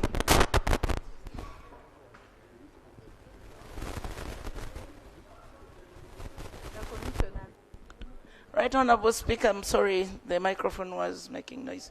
Right Honorable Speaker, if you see the availability of colored food that is literally contaminated vis-a-vis the locally produced food by our parents and ourselves, and it's made cheap and available to the communities right in the last village of Terego, bottled and with very sweet names that can really prompt you to take, and at the end of the day, you find you're either obese or you have deficiencies. Right Honorable Speaker, if we do not regulate this kind of adverts, unnecessary adverts that derail people from determining to eat the right foods. Right Honorable Speaker, additionally, we have a big challenge. We have so many young girls, teenage pregnancies in our communities who think their children should best be fed in this fizzy or with these fizzy foods. At the end of the day, we get malnourished children, we get children with so many deficiencies, and performances in classes and other types of work go down. Right Honorable Speaker, it is imperative upon us as a parliament to come up and support this bill and make sure we pass it, because this is where we are going to determine the future of Uganda. For example, KFC, to get our potatoes here from Kampala is a problem. It gets its potatoes from South Africa, thinking our potatoes in Uganda have deficiency. And who tested this? A lot of aflatoxin in our food. If we are going to determine, and by passing this bill, determine the quality of food we produce in, far from suffering from losing markets of our food to Kenya and the rest. Thank you so much. Thank you. Thank you so much, Right Honorable Speaker. Right Honorable Speaker, as I second the motion, we really need to have to plan and strategize over matters of food security and nutrition security. Right Honorable Speaker, when we get into detail of this bill, we shall all have reasons to understand more why we have to fight against all that malnutrition, overnutrition, and undernutrition. Right Honorable Speaker, we have a reason as Ugandans and as legislators to fight and reduce the percentage from 29% of children below 5 years who right now are malnourished. And we have a reason to ensure that we reduce and save the 1.8 trillion that is lost by Uganda over malnutrition. We have a reason to see that all of us get back to the health diets. Not what we consume is a health diet. At times we have money, at times we can buy for all our children, at times our children can request for what they may need, but it's not what exactly they're supposed to have. So it's our duty as legislators of this country to ensure that the society, first of all, changes its mind upon what is nutritious and also gets to know. And thereafter, we also guide the country to understand better what is needed. We should recall, as research has it, that 54% of all adults in this country at a certain time were malnourished. So we need to get to the statistics, and we are able to save now the upcoming generations and have a better country. I submit and thank you. Thank you. Honorable Nayebade, Honorable Kroll, Honorable Wanka, Honorable Babiko.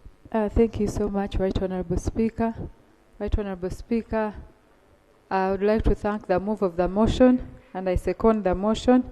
Right Honorable Speaker, as we face rising health challenges like obesity, diabetes, and heart diseases, improving access to nutritious meals is very crucial in our country.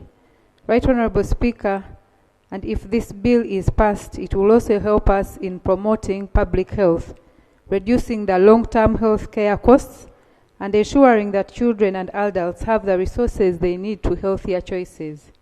Right Honorable Speaker, by investing in nutrition education, education assistance programs, and support for sustainable agricultural practices is the only way we can foster a healthier and resilient population. Therefore, I support the mover of the bill and the bill at large. Thank you, Right Honorable Speaker. Thank you. Honorable Kroll. Oh, we are flowing well now. No. We are procedurally moving well. Honorable Kroll. I want to thank you, Right Honorable Speaker. Maybe only that we have had a semblance of peace for some time. It might be a cause for worry, but we are moving well. Honorable Kroll. I want to sincerely thank you, Right Honorable Speaker, for giving me an opportunity to contribute to such a very important suggested bill. Right Honorable Speaker, food provides the basis for our existence. And surely it is very apparent and evident that what is happening now globally is that there's a lot of adulteration when it comes to food. Whereas food is the basis for your existence, also it can be the tool for destroying humanity. Right, Honorable Speaker, if you went out now and looked at what is in our markets, there are drinks which have been put in the market. For example, I think there's a drink called Mukama na Yamba, which scientifically has started to demonstrate that whereas the intention is that it enhances, instead it has made a lot of people lose the power. And Right Honorable Speaker, these are not the indigenous things that we have had. The effects are actually very apparent and very evident. So Right Honorable Speaker, I want to thank my colleague Muma for coming up with this. Very important. And honorable colleagues, I want to appeal to all of us to support him so that the House can give him leave to introduce this very fundamental bill. Thank you so much, Right Honorable Speaker. Honorable Wanuka. Thank you, Right Honorable Speaker. Right Honorable Speaker, I stand to support the colleague. We needed the regulation of food long ago. For us to have quality food, we need regulation. We are losing markets. I've heard the honorable colleagues talk about this very sophisticated market like KFC. You cannot sell a product to KFC unless they are sure of the nutrients within that food. That's why they are importing their products from other countries. We need to help our people regulate so that they can produce quality food so that we can access these markets.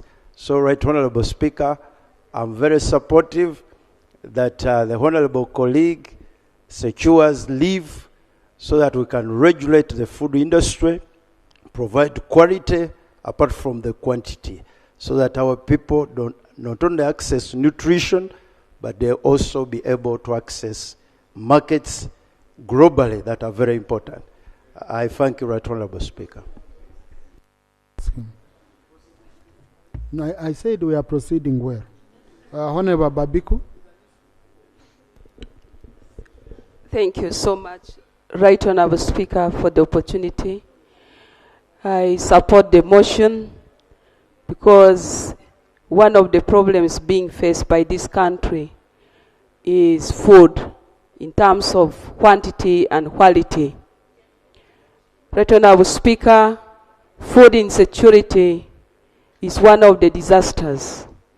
And that's why when we are facing these challenges, even per a season, our communities become more vulnerable.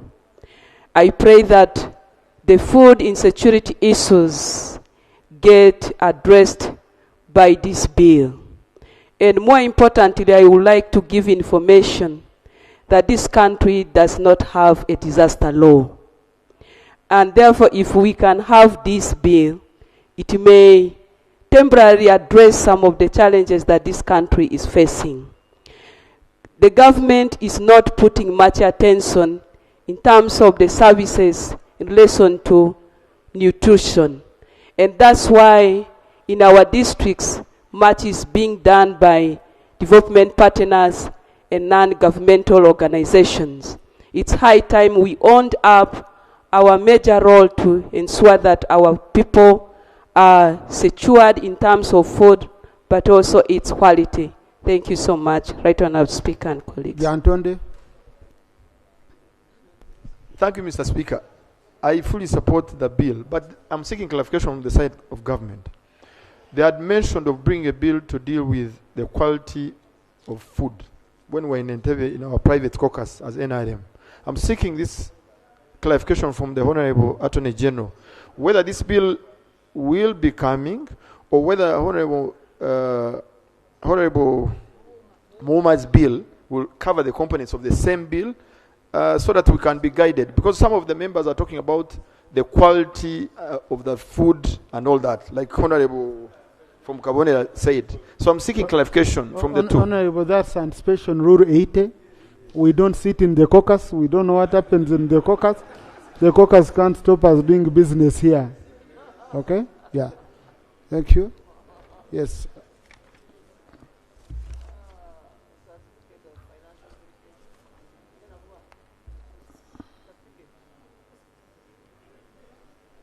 Honorable colleagues, I now put the question that the motion seeking leave of the House to introduce a private member's bill entitled the Food and Nutrition Bill be approved. Those in favor say unto the contrary, nay. The ayes have it. Thank you, Honorable. Congratulations. Please. Article 94, 4D. Go to the Attorney General to afford you assistance. Last time I saw some members complaining, you want to suffocate us, you want to do what? No, but it says a member shall get assistance. And colleagues, if you saw, the Attorney General just writes to the President and says, I never rendered assistance. I don't know about this law. And the bill is returned. Once it is returned, you do it. Another time you need 2/3. Colleagues getting 2/3 to come here and support your bill. So it is a matter of strategy and working together. So please go to the Attorney General. He affords you assistance. We should how best we can help each other. Honorable colleagues, we are going to receive one item, and then debate will be tomorrow. And that is, I think that's item 8. Yes. Yeah, next item. Item 8 on the other paper, motion for adoption of the report of the Public Accounts Committee, Central Government, on the report of the Auditor General on the Justice, Law and Order sector for the year ended 30th June 2023. Thank you. I hope all these reports are already uploaded. So, Honorable Chair, just go straight to the salient issues. Then members should read. Thank you, Right Honorable Speaker. Honorable colleagues, I'm here to present a report of the Auditor General on the sector of Justice, Law and Order for the year ended 30th June 2023. Right Honorable Speaker, I beg to lay. Right Honorable Speaker, I beg to lay a report and also the minutes before I go into the details of introducing myself. We use 20 minutes, Honorable colleague. Yes, Honorable, Right Honorable Speaker. Right Honorable Speaker, my name is Gorethi Namuga, the Deputy Chair of the Public Accounts Committee, Central Government. And therefore, I'm here to present a report of the Auditor General's report, the Public Accounts Committee report of the Auditor General on the Justice, Law and Order sector for the year ended 30th June 2023. Right Honorable Speaker, Article 163 of the Constitution mandates the Auditor General to submit to Parliament an annual report of the accounts audited by him or her for the year immediately preceding. Right Honorable Speaker, I will directly go to the report, but look into the scope. Right Honorable Speaker, we are looking at 6 sectors: the Judiciary, the Uganda Police Forces, the Uganda Prison Service, Office of the Director of Public Prosecution, the Ministry of Justice and Constitutional Affairs, and the Ministry of Internal Affairs. Right Honorable Speaker, as we are aware, this is a very critical sector to this country, in that we cannot underestimate the importance of law and order to this country. Right Honorable Speaker, I will begin with the Judiciary, vote 101. And the report has been uploaded. Colleagues will read. Otherwise, I want to just note that the sector received a budget of 384,418,804.23 billion. And the budget release was at 83%. They received a wage at 100% and recurrent budget of 100%. Right Honorable Speaker, on the performance of NTR, the entity overperformed. It had planned to collect, the Auditor General reported that the entity had planned to collect 6.3 billion, and during the year it collected 9.9 billion, and that was an overperformance of 157%.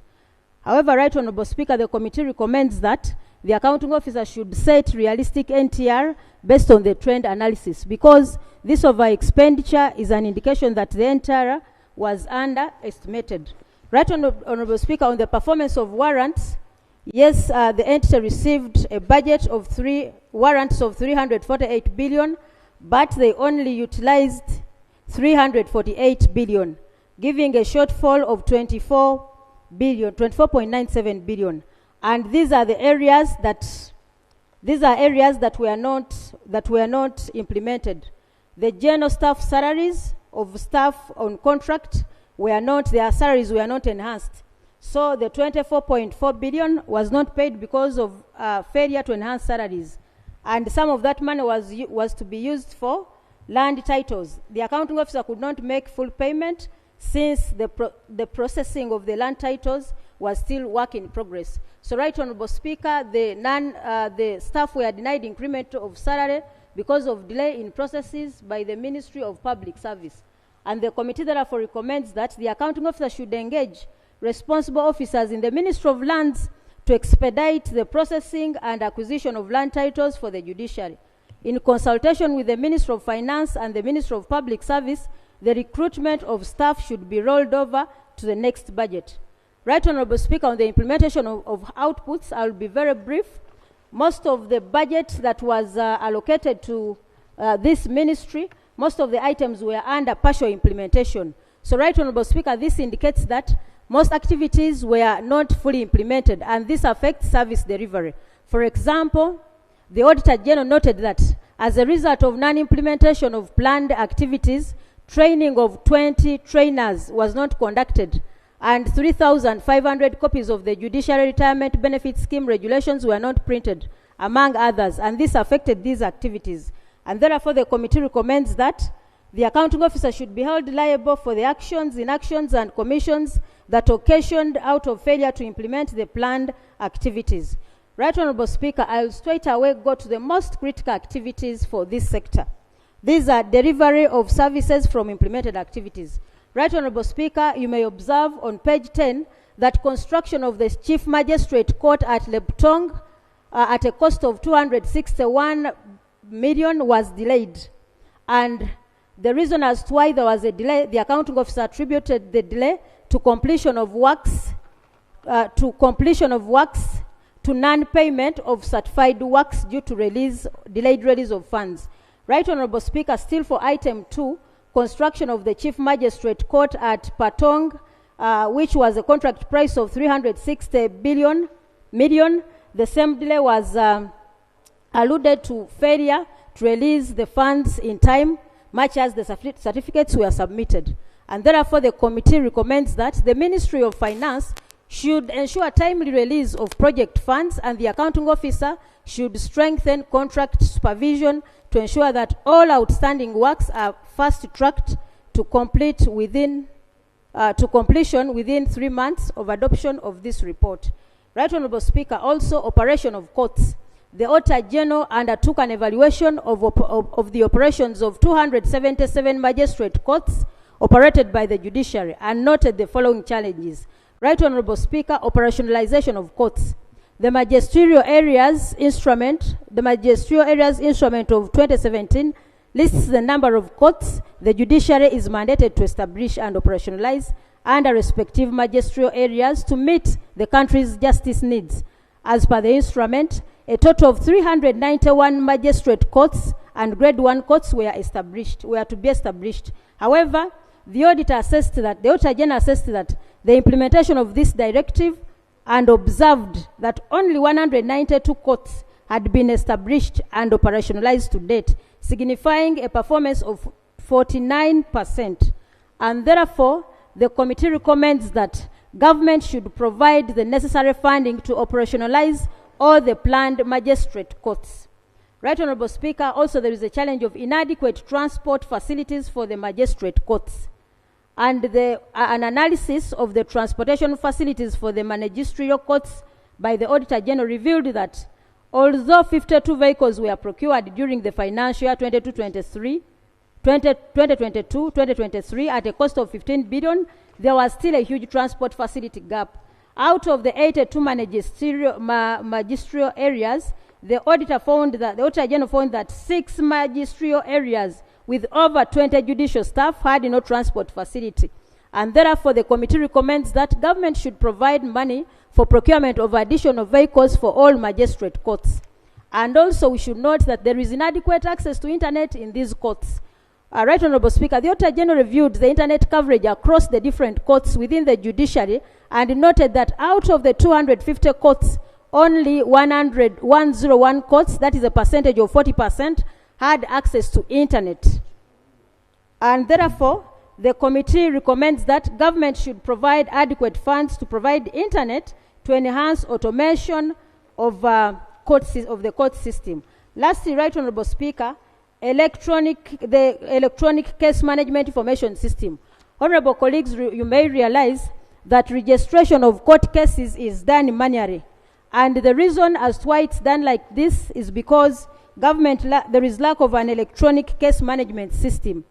And from the observation of the auditor, the committee observed that the introduction of this system and the full automation of the process was meant to address the case backlog that had continued to bed evil the justice system. The delays therefore mean Ugandans are being denied swift dispensation of justice. Therefore, there is also a possible risk that the total cost of the project, there is also a possible risk of the rise in the total cost project. There was a delay in ensuring that this system is installed. And the accounting officer recommendation, the accounting officer should expedite the installation of the computer infrastructure, and also the accounting officer should follow up on the approval of the system and engage external stakeholders on the use of the same system. IGG should conduct an investigation to establish the causes of delay of this system. Right Honorable Speaker, this system was there was an investment of over US dollars, 420 million US dollars. So the IGG should investigate the delay of this project because it is a very huge investment to this country. In UGX, it is a total of 9.277 billion. Right Honorable Speaker, lastly, on this sector is accumulation of domestic arrears. Right Honorable Speaker and colleagues, you should note that the Auditor General noted that management irregularly accrued domestic arrears to the tune of 6.2 billion in the financial year 22-23. And you know how that affects the private sector.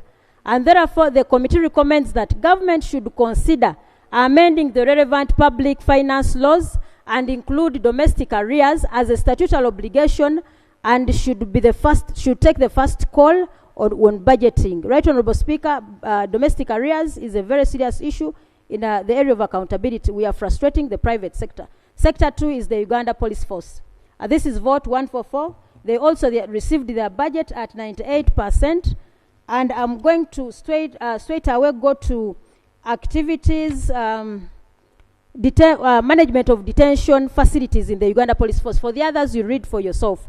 Right Honorable Speaker, during the financial year 22-23, Uganda Police Force, received that budget of 4.021 billion for management of detention facilities. The Auditor General audited the condition of the detention facilities and noted the following: detention of suspects beyond 48 hours.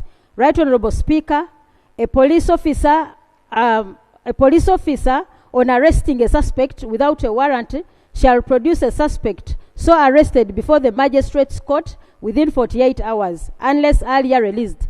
Our honorable colleagues, you should note that it is very illegal and irregular to detain suspects beyond 48 hours. And therefore, the committee recommends that the police should always produce suspects in court within the stipulated 48 hours.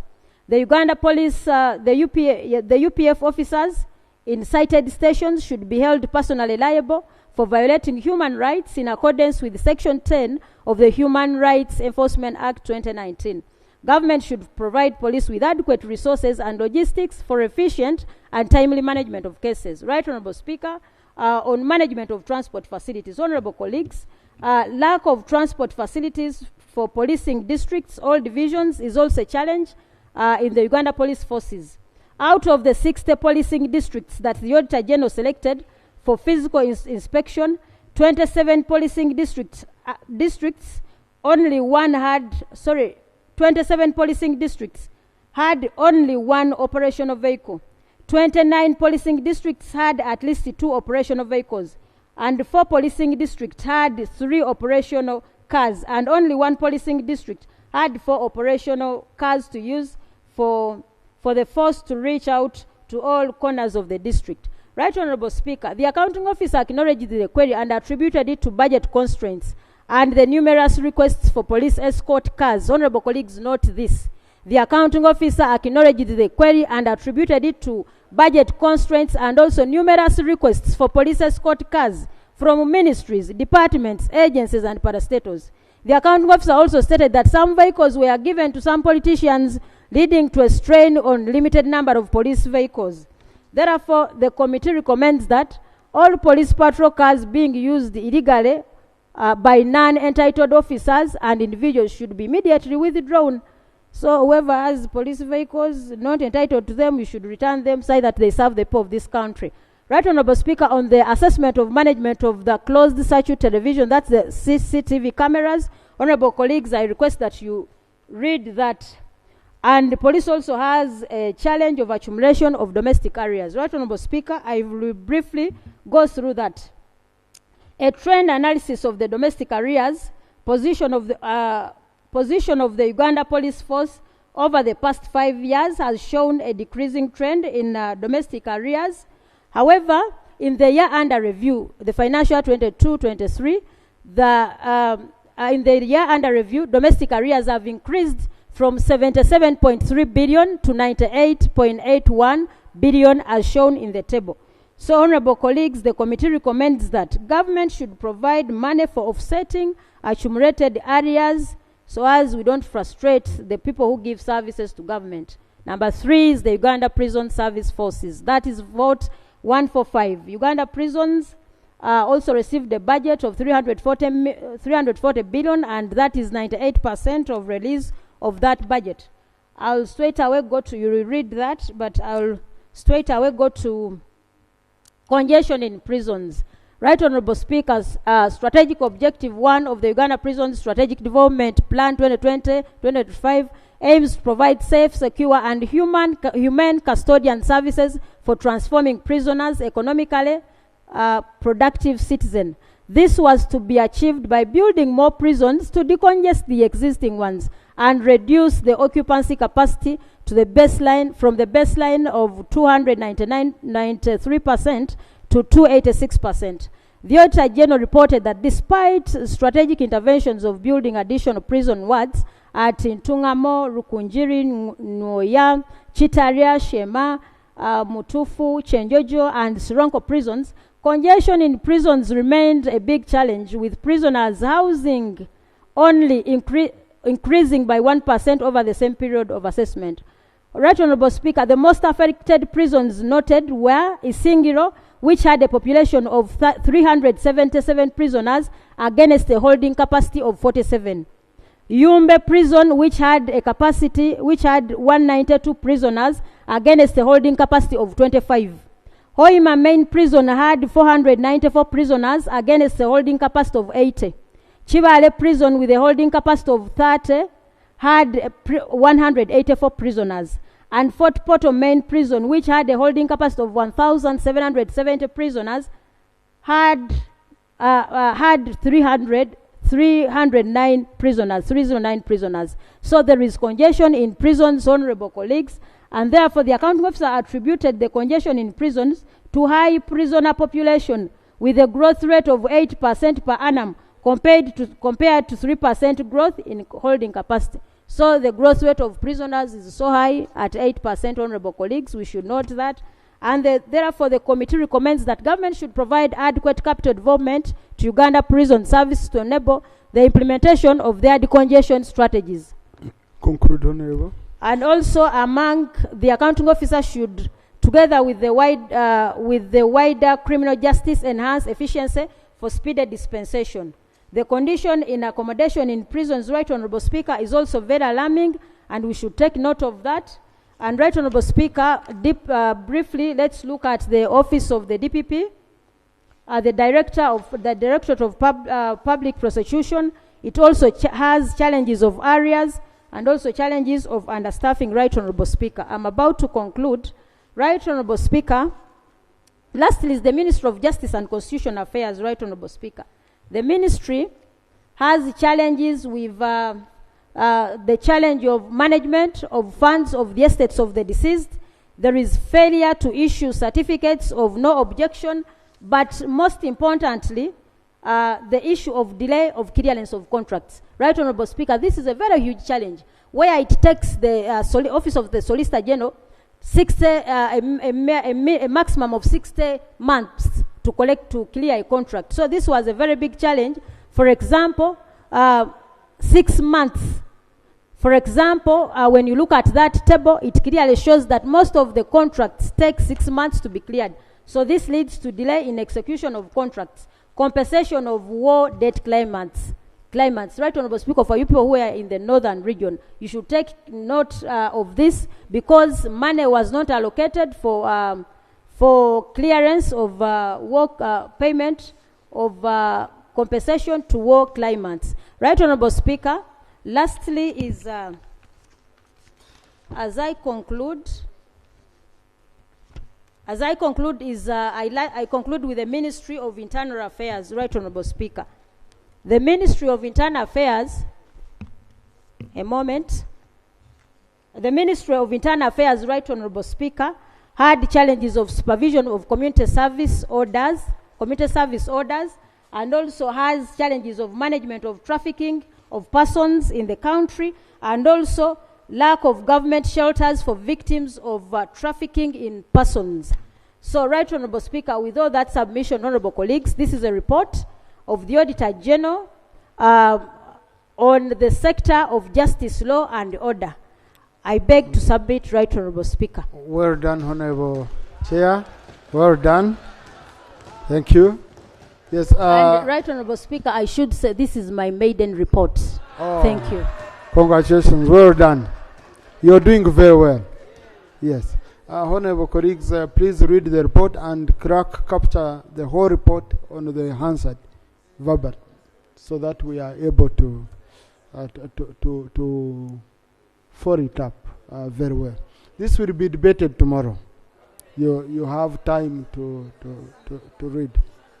Yes, I think we should write again, but Honorable Gilbert Oranya won't allow, because I didn't pick him, but he's the one I wanted to start with and he wasn't in. Yeah, so you can see. Honorable Chirumi also came late, but Honorable Waza was here seated and I didn't. Honorable Museveni, Honorable Paparu. So, Honorable colleagues, let's try it again. Okay? Yeah, have the confidence in me. Okay? Let's, Honorable Paparu coordinate writing that side. Members on that side. And then I'm again assigning Honorable Gilbert to do the job for this side. And in that, during that time, let's receive the volume 1 of government ministries. Okay? Let's also receive it like how we've received this one, so that we save time for debate. We have more time for debate tomorrow. Thank you. 20 minutes, Honorable Chifumbi.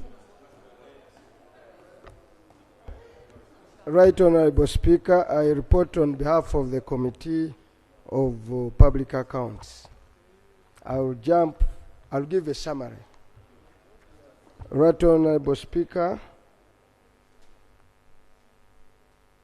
I believe members will get access to the main report. General comments. The report should be uploaded. Yes. This report, unlike any other, is where we detailed the general comments on the Auditor General's report. It's general comments on the reporting by the Auditor General. The committee commends the Auditor General for his report on the entities for the year ended 30th June 2023. The committee, however, notes the following concerns on the reporting by the Auditor General. Reporting on the implementation of outputs. The committee observed that for many entities, the Auditor General did not specify the percentage amounts of outputs and activities that were partially or never implemented at all. This made it difficult for the committee to determine how much of wastage and loss were occasioned by the different accounting officers, whereby making it difficult to prescribe appropriate recommendations. For example, under the Ministry of Lands, Housing and Urban Development, the Auditor General assessed the implementation of 10 outputs, which were fully quantified with a total of 75 activities worth 11 billion. The Auditor General did not, however, reveal how many outputs in total the entity had and the corresponding amounts. Further, the Auditor General noted that the Ministry of Lands had 21 activities that were partially implemented and 24 activities that were not implemented at all, while 30 activities remained unimplemented. Again, the Auditor General did not reveal how much of the partial and unimplemented activities were worth in terms of amounts. Neither does he provide stern recommendations for sake of accountability. In most cases, the Auditor General simply recommended that the partial and unimplemented activities be rolled over to the next financial year without holding the accounting officers liable. The report observed the implementation of activities where abuse and mismanagement is most pronounced, yet it is at the core of service delivery. This kind of reporting is therefore suspicious, as it makes consumers of the Auditor General's report have doubts on the intention of the auditors. Similarly, at the Ministry of Education and Sports, the Auditor General assessed the implementation of 31 outputs that had been fully quantified with a total of 81 activities worth 14 billion. The Auditor General did not specify how many outputs in total the ministry had planned to implement for the financial year in question, for the leader of his report to discern his decision to assess the quantum of outputs he chose. The Auditor General further noted that 18 outputs with 61 activities worth 10 billions were partially implemented. Out of the activities, 15 activities were partially implemented, while 21 remained unimplemented. The Auditor General did not attribute corresponding amounts to the partial non-implementation of output of activities out of the 10 billion worth of outputs. Right, honorable colleagues, this therefore means activities worth 223.9 billion were not assessed by the Auditor General, and therefore its performance could not be determined by the committee. Percentage of assessed sampling by the Auditor General. During the interrogation of assessed amounts and activities many of the entities, the committee observed that the Auditor General samples sizes were not representative enough of the total utilized warrants. For example, a total amount of 332.4 billion of warrants utilized, exclusive of wage, were under the Ministry of Education. The Auditor General assessed output worth 14 billion, which is only 4.6% of the total amounts of warrant. You cannot form an opinion on that basis. Yes. In essence, what this means, actually, Right Honorable Speaker, the main focus of when we took over this committee is to change the quality of the report of the Auditor General. If only we can achieve that, we will be on the first front to tackling abuse and corruption in this country.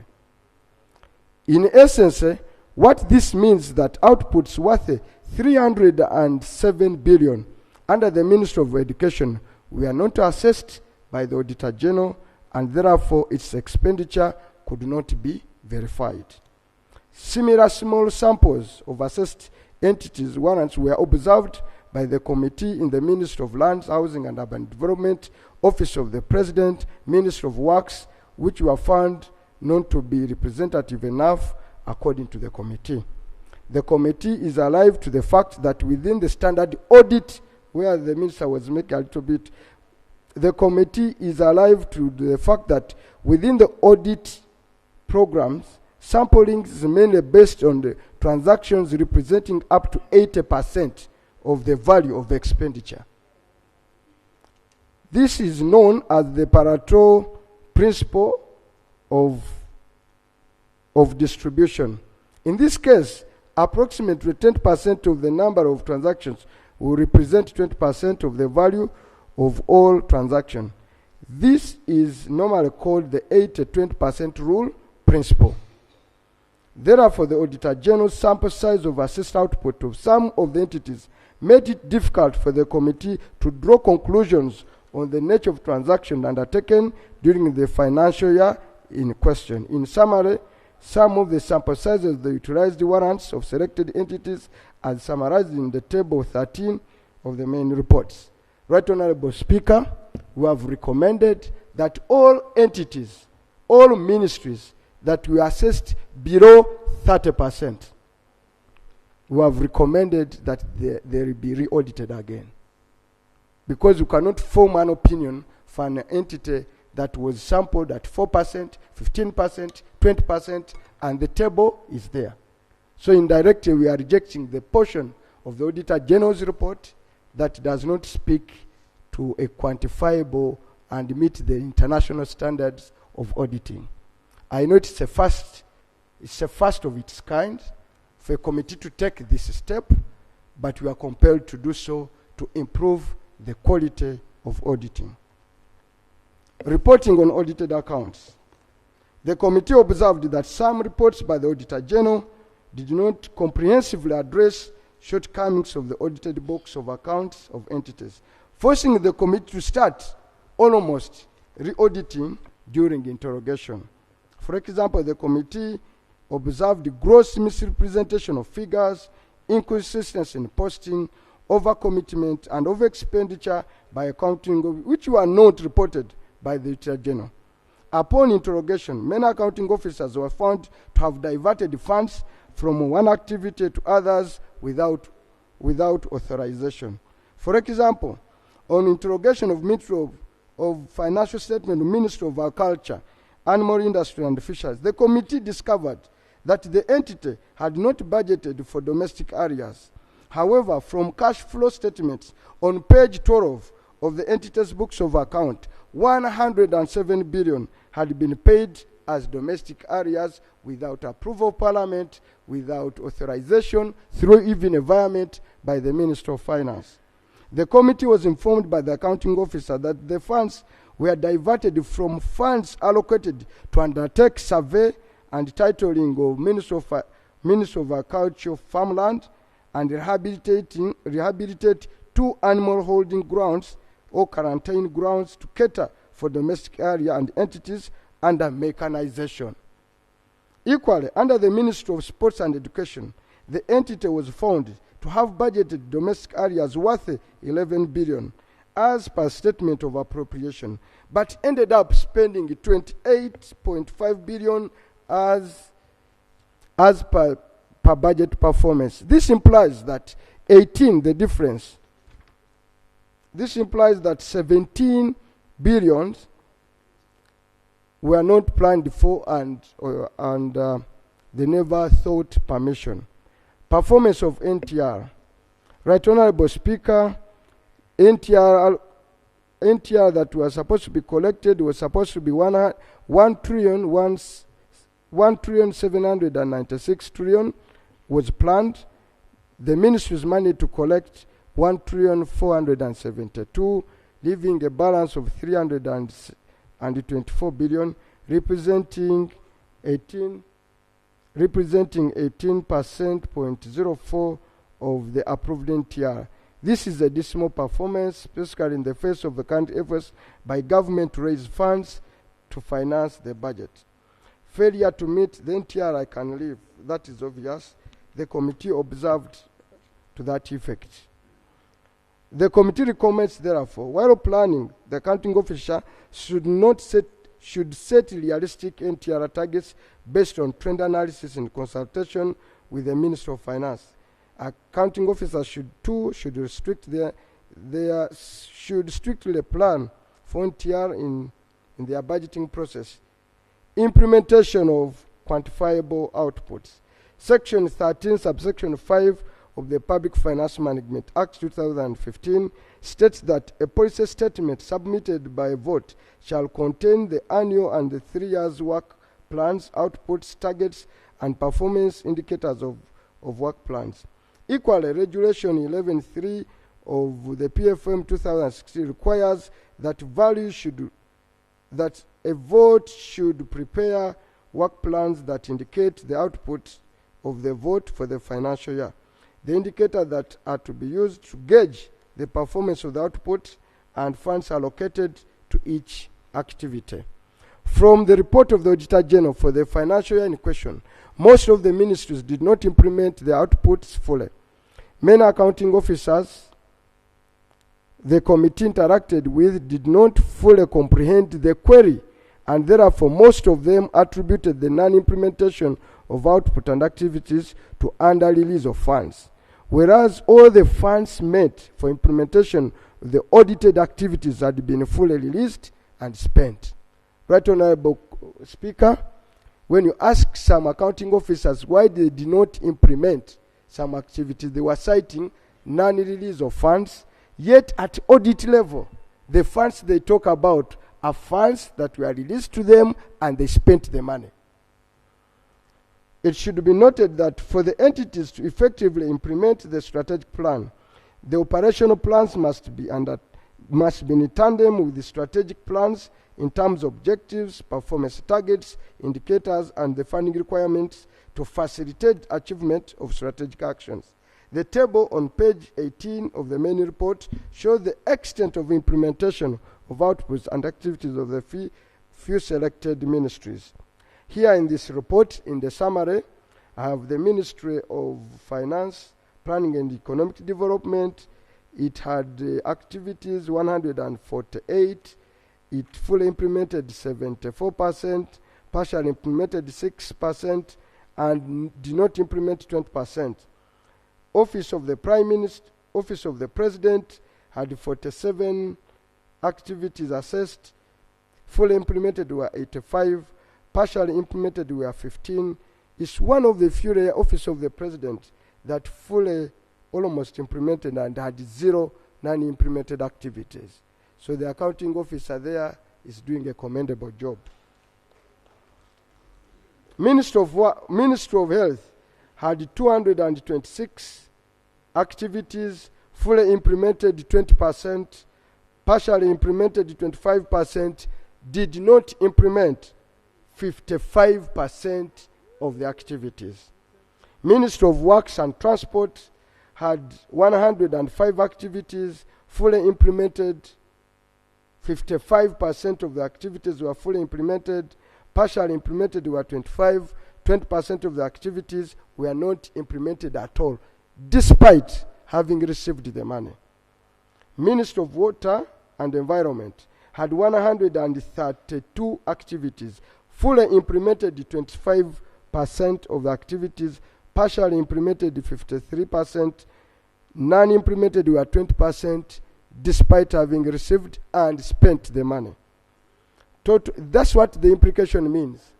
The total activities that were implemented, 658, that means 45% were implemented, partially implemented were 25%, non-implemented overall total were 30%. From the table above, it can be noted that out of the assessed 685 planned activities by the sampled ministries, only 45 were fully implemented, 25 partially implemented, 30 were not implemented at all. Ministry of Health had the highest percentage of non-implemented activities at 55%, followed by Ministry of Finance, Planning and Economic Development, followed by Ministry of Works and Transport, followed by Ministry of Water and Environment, and 20%. Overall, 55% of assessed activities were not fully implemented, indicating failure to meet the service delivery targets to the intended beneficiaries for the year under review, despite having received the funds for the activities. On interrogation by the committee, many of the accounting officers did not seem to comprehend what the query on a non or partial implementation of activities required.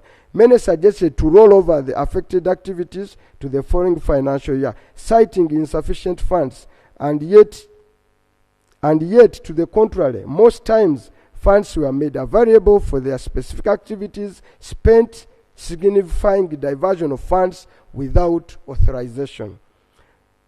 Furthermore, the committee observed that in some cases, funds were released too late for effective implementation of outputs and activities, thereby affecting absorption levels of entities. The committee agrees with the observation of the Auditor General that failure to provide details of quantified activities render assessment of performance impossible, which compromises accountability. The committee recommends as follows. Accounting officers should stick to the approved work plans and execute it according to their budgets.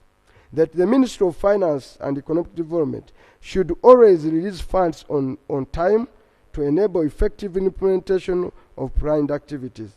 The Auditor General should improve on the reporting of the partial and non-partial implemented activities by clearly showing the percentage costs variation so that the effective accounting officers can be held liable. Accumulation of domestic areas. The Auditor General reported that entities had continued to accumulate domestic areas, and the trend had escalated at an average of 16% in the last 5 years, despite several interventions by the Treasury. In addition, some accounting officers were concealing domestic areas and paying for areas which previously were not disclosed, no budget for, which is the diversion of funds. In other instances, the areas disclosed were not properly supported by evidence of goods or services. The Auditor General further observed that some entities had entered into multi-year commitments without parliamentary approval. Details of analysis are shown in the table below. Right Honorable Speaker, on the table below, table showing analysis of the national debt with the payable domestic areas highlighted for the last financial year. I will go for it, Right Honorable colleagues. Honorable, 3 minutes. 3 minutes. This shows that payables, that means domestic areas by ministries, mounted to 10 billion, which they have not paid. 10 trillion. Yes, not billion. 10 trillion. Pension not paid for. Pension has not paid for 316 billion. Deposits, this anonymous has no deposits, 603 billion. Total liabilities, 900.49 trillion by the end of financial year. And therefore, honorable colleagues, that is a sad story. Committee observation that the accumulation of domestic area has had effect on the economy, as it implies that those who are tabled. Right Honorable Speaker, I've gone ahead to show entities with, Auditor General further noted that persistent growth of entities with the gross domestic areas. Treasury operations had a growth area by the end of year of 5,989 billion. Ministry of Finance had domestic areas, your ministry, of 900,900,000,076. Ministry of Defense had domestic areas of 425 billion. 25 billion. Ministry of Works, 215 billion. Ministry of Water and Environment, 119 billion. Ministry of Education and Sports, 127 billion. Right Honorable colleagues, on report 1, I beg to read but I refer you to the main report, where we have 1, rejected some ministries and referred the audit, It is in the full detail. 2, the accounting officers whom we have put amount of money diverted, and we have recommended for possible investigation by the IGG and police for prosecution. I thank you and I beg to move. Thank you, honorable colleagues. This will be debated tomorrow. House adjourned to tomorrow at 2 p.m.